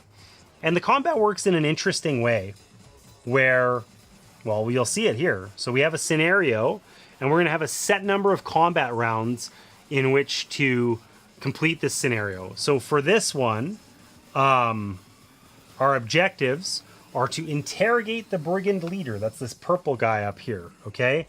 We have to defeat him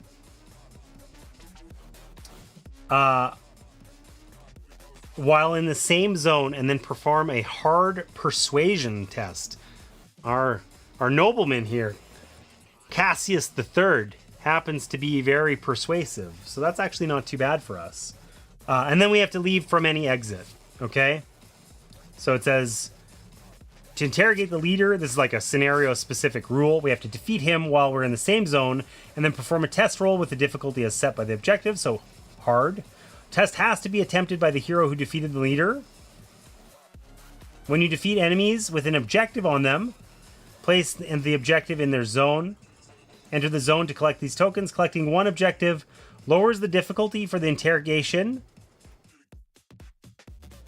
Okay, so if we get all 3 of these objective tokens that are placed around the map, that like this, and this, then we automatically succeed at interrogating the leader. But we probably won't do that. So anyways, that's our goal. And we have 4 rounds of combat to do it. So each of our guys is going to get to activate once. The enemies do a reaction phase where 2 of them will activate, only 2, and then all of them activate. And the way that the enemy reaction phase happens, at some point we get to see, the app tells me, like this time, enemy reactions are going to go first, then our actions, and then the enemy actions. So sometimes the enemies are going to act either before or after or in between some of our players. I like narrative games too, and this has been interesting so far. There has been some complaining, it's true. Okay, so the first thing we do is the preparation phase. We're going to roll dice for both of our players. That's looking spicy. We can do some stabby stabs here with this guy. That's cool. We like that. We like that, okay.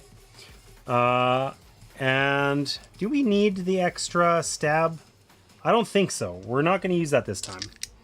We have a sword on our shaman over here, which gives us an extra die that we can use. Well, not an extra one. Instead of you're always rolling 4 dice. Instead of rolling our normal dice, we can add in a attack die, basically. But I decided against it this time. Okay. So, do we want to dash is the question. Enemies are going to activate first. If we dash, we are going to end up taking some damage. If we don't dash, we're probably going to end up taking some damage because of this archer. So I think we should dash. So we're going to just dash in here. It's a free action at the start. Hurts us if we're dashing out of a spot with enemies, but there aren't any here. And then for this action phase, these guys go first. So let's see who does it. Okay, so the soldiery guys activate. But we pick them in initiative order. So it'll actually be this guy. And he will move over to us instead, which is actually really useful. And then the assassins activate. It'll be this guy because that one's guarding. So they're not within 2 of us, so they're not going to do anything. All right. So now we get our shaman gets to act. Oh, we get to act in either order. I didn't actually pick which one because whatever. But what do we got here? We can use our power chant to turn this into it's not actually on this die, but we have a extra thing that we can combo. We can wombo combo this. So we turn our power chant, our miss becomes whatever the hell that is, which then becomes an ice knife, and we can stab this guy in the face. We then can stab this other guy in the face.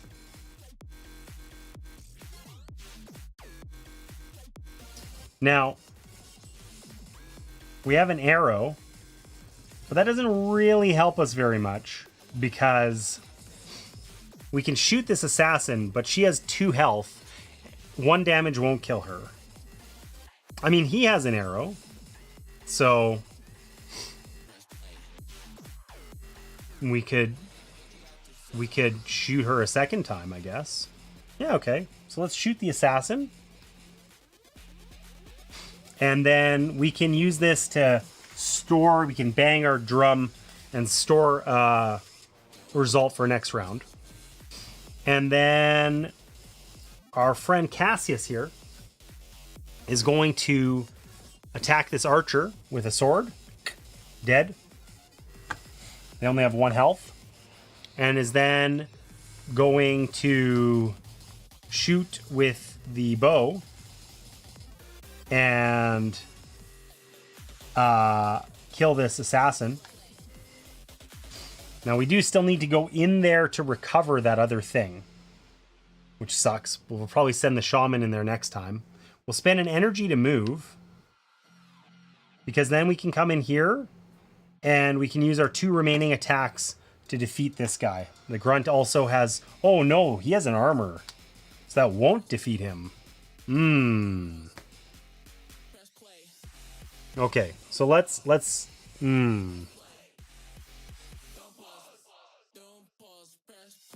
that sucks. Well,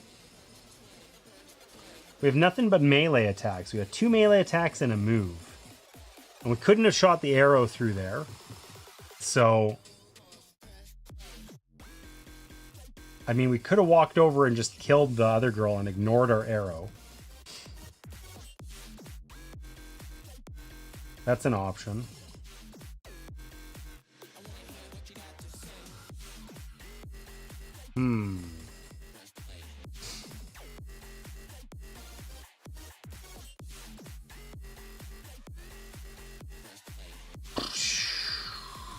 How are we going to do that?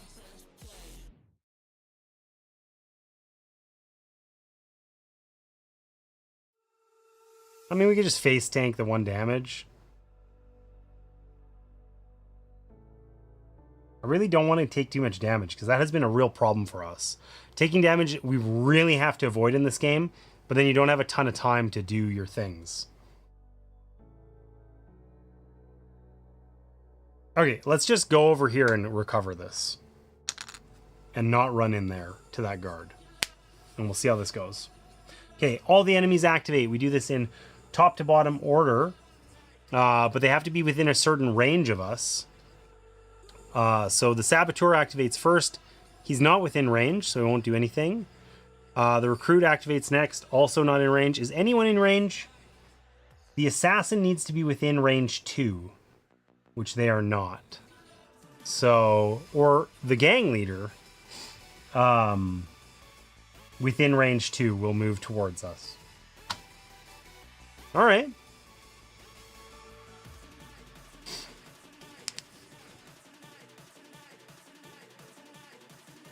So, round 1's over. We have 3 more rounds. Enemies go first again. So let's see who activates first. The Gang Leader and the Bruisers. The Bruisers aren't going to do anything. The Gang Leader is going to shoot us with an arrow. So we're going to take a damage. And then we get our whole turn. I should have rolled first, but I didn't. That's okay.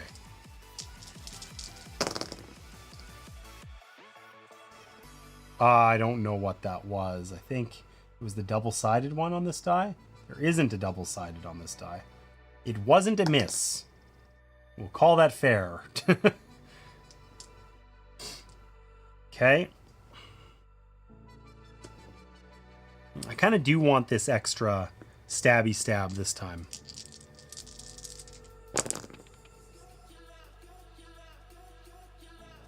That's okay. That works out. Okay, so Shaman's going to go first. And the Shaman is going to upgrade this and then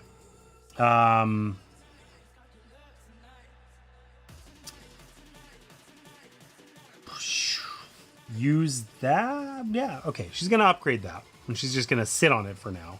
She's going to spend an energy to move. So she can come over here. And then she has 3 attacks. Which means that this guy's dead. Meaning we have 2 of these, which means we now have to pass an easy test to successfully interrogate this guy, which is not too bad. And she does still have this thing, which she can use. She can turn it into project spirit and have an arrow, and she can shoot this guy. Get rid of the bowman. And then our friend here, unfortunately, is going to have a really difficult time here because he has to spend an extra move to get out of the spot that he's in. This spot is tough terrain. Can't dash out of it. And it costs an extra move to get out, I believe. But it costs an extra anything. Any result. So I could turn my miss into a shield and then use it so that I can move out. The Gang Leader has 1 armor. So I can move over. I can beat down his 1 armor, and then I can gain a block token. Well, I guess I only get 1. And then the enemy turns are going to happen. Okay, so there's no bowmen, or saboteurs rather. This recruit will move towards whoever went first, which is the shaman. The bruiser's going to do nothing. The assassin is going to move to here. Jerk. And then the gang leader is going to attack for +1 damage. So we'll block one of those, but we will take the other one. And I riposte and do a damage back, but they heal at the end of the round anyway, so she'll heal up to full. Alright, so we're down to 3 health on our nobleman, which sucks. We got 2 more rounds, though. We get 1 player gets to go first before the enemy reactions. We're at a place here where, like, if we went and killed that dude, and this is an automatic pass, that wouldn't feel bad. It's going to feel really bad. I think we defeat the enemy and then we interrogate him. We have a 1 in 6 chance of rolling a fail no matter what. If we roll a fail and then, that's going to feel so bad. So automatic pass sounds good. We got 2 turns to do it. I think that's totally achievable. So let's roll and see what we get.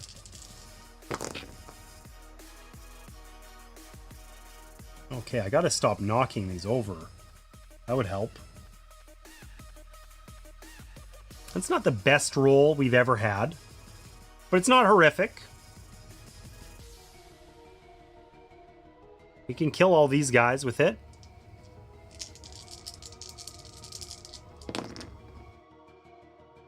That's a worse roll.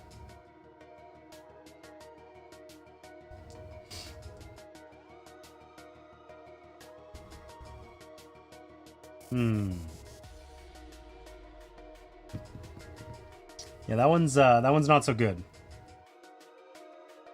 Because we don't want to defeat this guy yet. I mean, we could just leave. I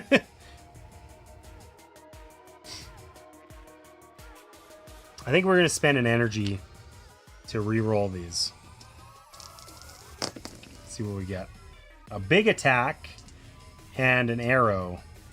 Okay, that we can use, and we can pick our arrow attacky vibe. I think what we'll do is we'll have Cassius the nobleman activate first, then the enemies, then our shaman. And we'll see. Probably the shaman's going to take some damage here. Hopefully not, but what can we do? Okay, so Cassius is going to move, and then he's going to use his arrow ability where he can spend an arrow in order to move and then attack. So he will move and attack and then use his other 2 attacks. That's 3 damage. This guy's dead. That means when we beat up the gang leader, it's an automatic win.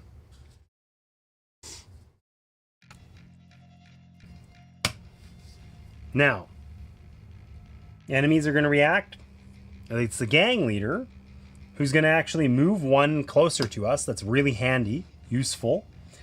But sadly, this guy will also attack us, which we will just take 1 damage on our shaman. But thankfully, it wasn't the assassin who has additional damage. That would have been sucky. So, we're going to kill all these guys. And then we're going to feel good about ourselves for having done it. So we're going to use 2 attacks to kill the assassin. We're going to upgrade use our power chant to upgrade our miss into a whatever, which then becomes an ice knife to kill this guy. And then we have a move token, which we're going to use that move token and our saved thing in order to heal, so that we've got 5 health. Because it has to be someone in our zones. We can't heal Cassius. But we're all done. The enemies take their turn, which is just the gang leader.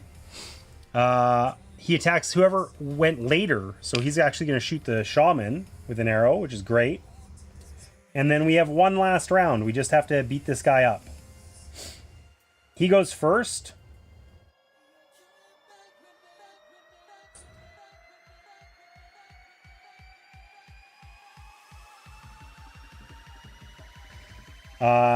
So he's going to shoot one of us with an arrow. He's going to shoot the shaman. That sucks.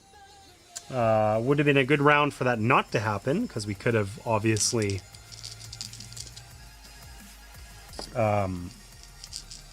defeated him before he had a chance to shoot us. Sadly, we failed. Oh my gosh. Oh yeah, I think we just barely have enough to defeat him, because we need to do 3. He's got an armor. I could pay to re-roll those, but I need that in order to move. So I can't do that. And I could use this to re-roll them, but I can just turn it into an ice knife. So I can do 1 damage here and 2 damage there, and he'll die. So, it doesn't matter which order our guys go, because we both get to go. So we're going to pay an energy to move over here and stab this guy twice. He's now lost his armor. Oh, wait. We have to be the one to... Oh, it's an automatic success. It doesn't matter. And then over here, we're going to use these to heal. We're going to heal ourselves. Actually, no. We're going to move, then use those to heal. And we're going to heal the nobleman, because he's the one who usually takes more damage than us.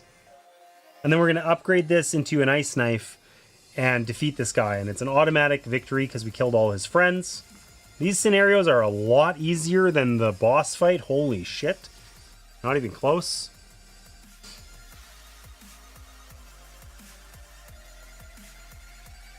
We don't need to play an extra round. And we successfully interrogated the brigand leader and left from any exit. We all recover a health and an energy.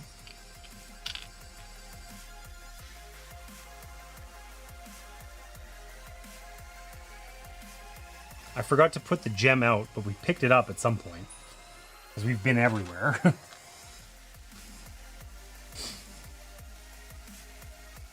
Actually, no, I didn't. Yeah, I did forget to put it out, but we've spent that 4 from our earlier skill upgrade.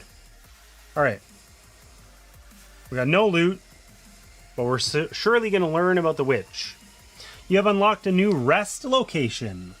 This will be added to your complement in your next rest scene. It's Halzia's hut. We can come hang out with a witch. How nice.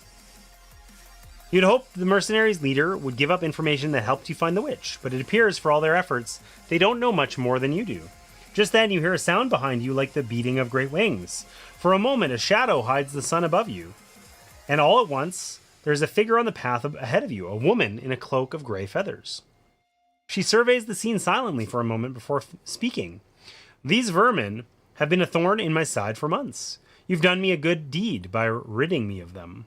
She leads you deeper into the marshes. The path you follow through the choking vines and murky waters open up before her. I didn't see what the card number was. I didn't actually grab it. Whoops.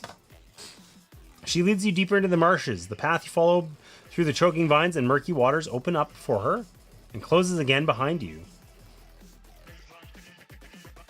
It appears before you without warning, hidden among drooping willow trees, a house of driftwood and moss, perched on tall roots that make it look like it is wading through the marsh on birds' legs. We get spot 19. Halzia's hut. The card, however, I do not know. Hopefully it tells me at the end.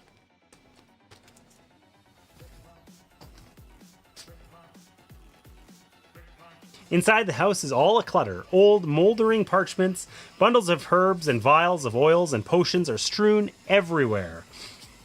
There's barely anywhere for you to stand as the witch eyes you one by one with darting movements. What to make of this lot, Like old Halzia, they are brethren to tree and leaf, wind and rain, earth and sky, though it is a different and distant land where they have their roots. And like Halzia, there are no friends of the Ilkral and his upstart empire. Isn't that the truth? Yes, but I can also see how we are not alike, for they are fate chosen. I could feel it in the very second they entered the marshes. Who knows what fate has in mind for them, but no doubt it will be great things. And old Halzia shall be helpful, yes, for the enemy of an enemy is a friend. Which is exactly what we said. All right. She rummages in a trinket box and eagerly hands you a talisman. Carry this with you, and those with eyes to see will know you have Halzia's aid. So we get the Witch's Talisman, aka Martina's Necklace.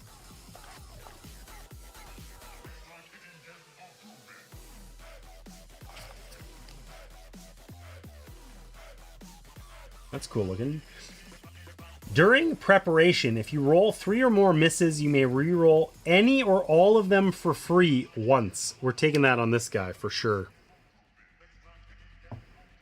And it's card number 195, Halzia's Hut.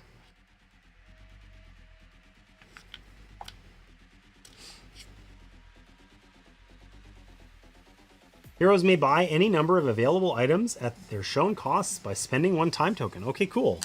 That would have been sweet if we had done that, if we'd come found the witch before spending our other time. But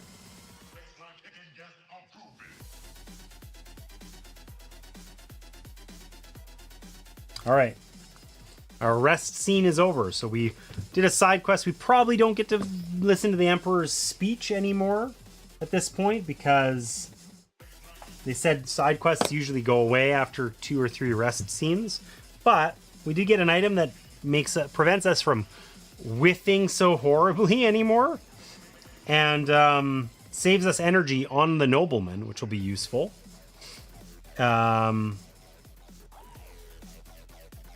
We also have that one last dollar that we can use to heal up. Because we're still in the rest scene. It takes us 0 time to do that. And we're finished. So, end that rest scene. All heroes recover all their energy. And we get any armor back. We still haven't found armor anywhere, ever. So, no chance for that. We are now on Act 2. We've played through a third of the game and never found a piece of armor. Sucks to suck. But I think we're going to stop here. I don't want to get into Act 3. I don't even want to read about it, or Act 2 rather. So, let's see. Saving a campaign. Take all your purchased skills, current items, corruption cards.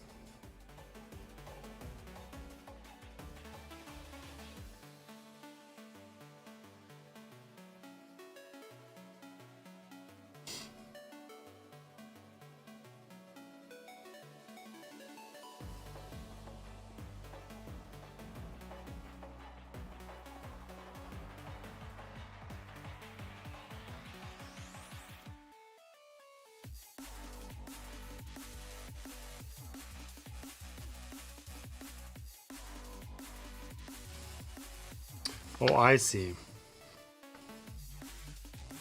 Okay, so basically, they gave us a bag.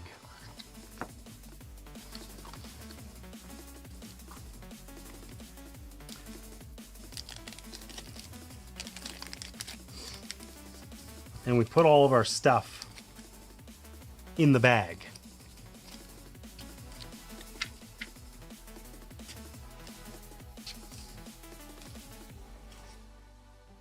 Including whatever health and energy we have.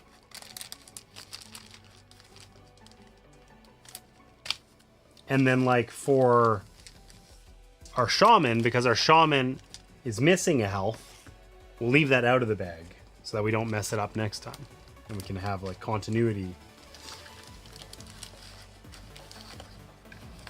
And then all of our places that we can stay and our story cards and whatever, these ones, they all go in the party box, which is this one. All right. Well, that was cool. I'm just going to pack up these tuck boxes while this ad runs anyway. And then we're going to wrap up, I think. It's the party box. This one.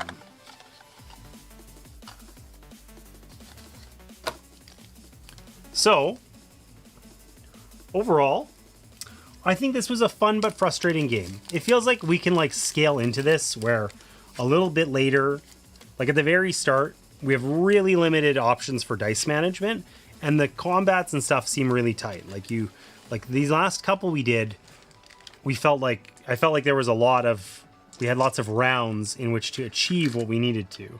Whereas in the boss fight, for instance, we didn't have a lot of extra bandwidth, right? So the difficulty seems highly variable. And something that I don't love is that the single biggest factor in that totally feels like luck. Yeah, when I roll like any reasonable combination of dice, I have the ability, like I have a lot of agency about how to use them.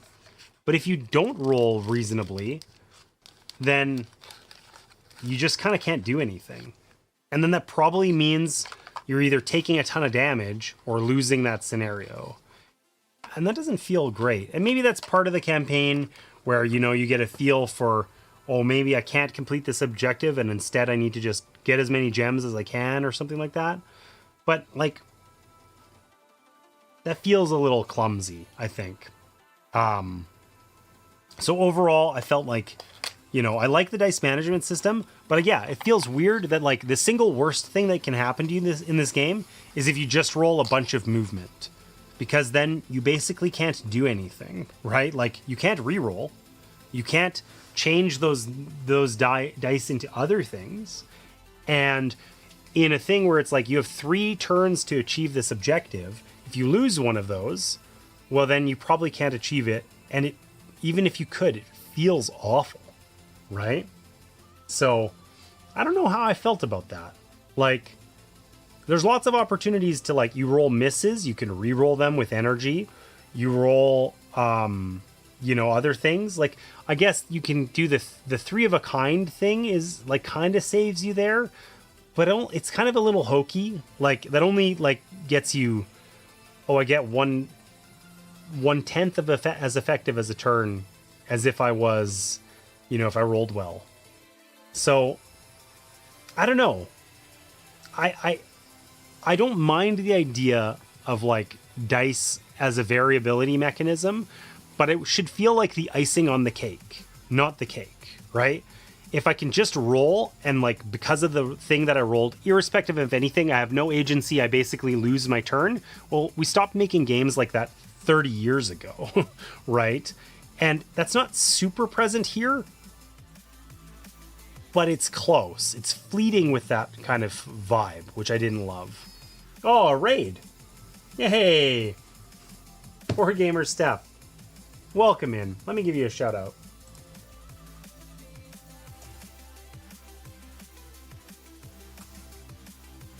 Welcome in.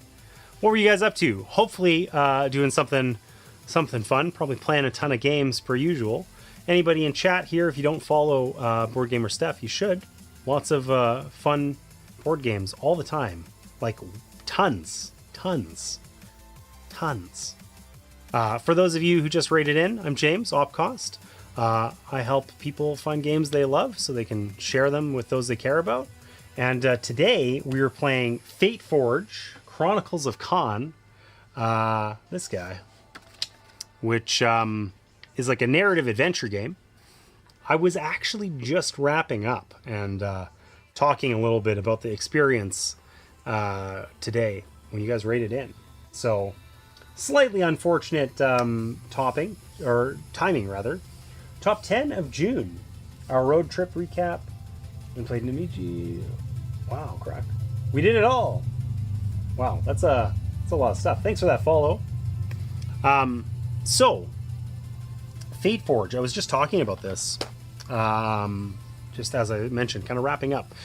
This is a really interesting narrative adventure game. We played the first of 3 acts that are included in the base game in one sitting here today. I played the solo mode where you play 2 characters. I had played as these 2 guys, Cassius the Third, the nobleman, who's a master fencer, and Kila the shaman. And for being a narrative adventure game, it's kind of interesting. This is app driven. I was using the app on stream, but it crashed the stream horribly. It was a disaster, actually. I don't know what that was about. But for being a narrative adventure game, you do spend a fair bit of time kind of exploring this narrative in the app. But like most of the actual meat of the game is combat, right? So we get these combat scenarios where you have, not like that. You got a board with like a ton of different enemies on it. Like usually in one of the early encounters we had, we were attacked by a gang. There's 2 of us, right? And I'm thinking like, okay, this gang, there's going to be like 3, maybe 4 dudes that we're going to have to fight. I think there was like 16. Like you get a ton of enemies, right? And then you deal with it as you can, right? So it's interesting because it's very combat heavy in terms of the actual gameplay loop, but then narratively, there's a ton of decisions you have to make, right? So you encounter people and have to decide whether to support them or not, and things like that. There's a lot of like sort of mutually exclusive decisions, right? Where you're deciding between, yeah, we met a kobold and I have to either convince him that I'm his friend or talk to him about my faith. And like, I do one or the other and there's no take backsies, and it's going to affect things. And there's factions within the game that you can gain reputation with, and the app tracks all that sort of stuff. So all that's pretty cool. It was a fun time. It's got this neat little dice-based combat system that has a fair bit of dice manipulation. When you guys rated in, I was just talking about that. That was one of the things that's a little bit, I don't know, hit and miss for me. I think in this game you can gain skills, which give you additional opportunities to do things like manipulate your dice. And now that I've gained a couple, it feels a lot better than initially. There was early on, you could just sort of like roll poorly and be sad. But feels better now. Anyways, overall, Fateforge has been a really interesting experience. And I sat here for 5 hours going through Act 1. So obviously it was pretty good. So I'm looking forward to playing the other 2 acts of this game and seeing where that takes us. So far, what have we done? We came to this city to find our friend who has been abducted and is now the consort of the like High Emperor who claims to be descended from God, basically. We met a flower girl who turned to be in some kind of crazy monster, who then got apprehended by the local militia. We then broke into the guardhouse to free her because we're stupid. We then got rolled by a gang afterwards. Went to a graveyard as a way to find a secret entrance into a lighthouse, which was being controlled by a strong evil spirit. That guy kicked our ass. And then we met a nice friendly witch. So we've kind of been all over the place in this game so far. Lots to go. All right. That said, I think we're going to wrap up. Shame about the raid timing, but we can take all the friends that we just gained and drop them off somewhere else. Hopefully there's some other board game streamers on. We'll see. Let's have a look-see here.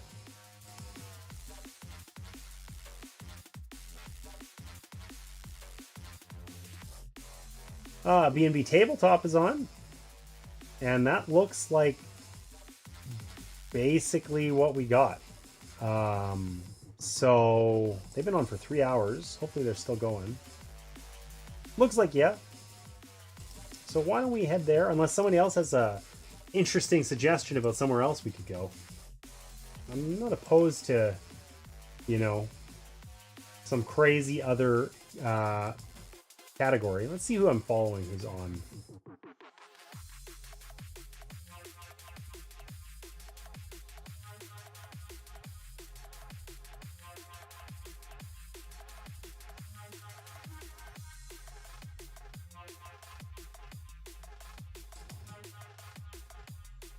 Oh, you know what? We're going to raid into the Lion Creative. Lion was really nice to me the other day and is generally a nice person. Lion Creative does miniature painting, and we're gonna raid over there and support that stream. I always think of miniature painting as being sort of like board game adjacent. You know, everyone I've met in the mini painting community, which is bigger than the board game community on Twitch for sure, but I kind of didn't realize there was a bunch of mini painting streaming going on a year or two ago, you know, when I was getting started with streaming on Twitch. And the mini painting community has been just like super welcoming and awesome. A bunch of you are in chat right now. Probably Jared's in chat, Caffeinated Miniatures. You should check him out on DM or on Instagram if you don't. And Allison, Silverhair, they're both helping me out. Actually, I can tell you about this. I should have done this earlier. I started a cool project called Meeples by Mail. I'll drop a link in the chat. Meeples by Mail is basically a project where I'm getting people to sign up, figure out what kind of games they like, put them in a group of other gamers who like that sort of stuff, send one of them a game, and that person plays it and then sends it to the next person. So we're doing a little trial run of that right now. Caffeinated Miniatures, that's Jared and Allison Silverhair are in the first group of people who are helping out. But if you're interested, please check out the website and sign up to join the waitlist. And I'm going to be getting another. We're kind of taking it slow. We're going to just have a couple of these games out there initially and see how it goes. But we're going to be getting another one out soon. And yeah, it's kind of a cool program that I'm excited about running. So check it out if you can. And with that, let's head on over to our friend Lion Creative. If I could find that in the raid list, that would be cool. Did he finish up? There's no way. No, it just doesn't want to show up in search. Okay. Anyways, we're gonna head on over there. Thanks so much for being here tonight, guys. I had a blast. I played this game for like 6 hours straight. This was really fun, and it was really fun to share it with you guys. So thanks for being here. Check out Meeples by Mail if you're even remotely interested, or even if you're not. It would be like a personal favor to me if you could just like sign up the waitlist, fill out that survey, just so I can get a little bit more data about the board game community and people who might be interested in this sort of thing. But yeah, this was a great time. Thanks so much for being here, and I hope you get an opportunity to work a little less and play a little more this coming week. And I'll see you guys next time.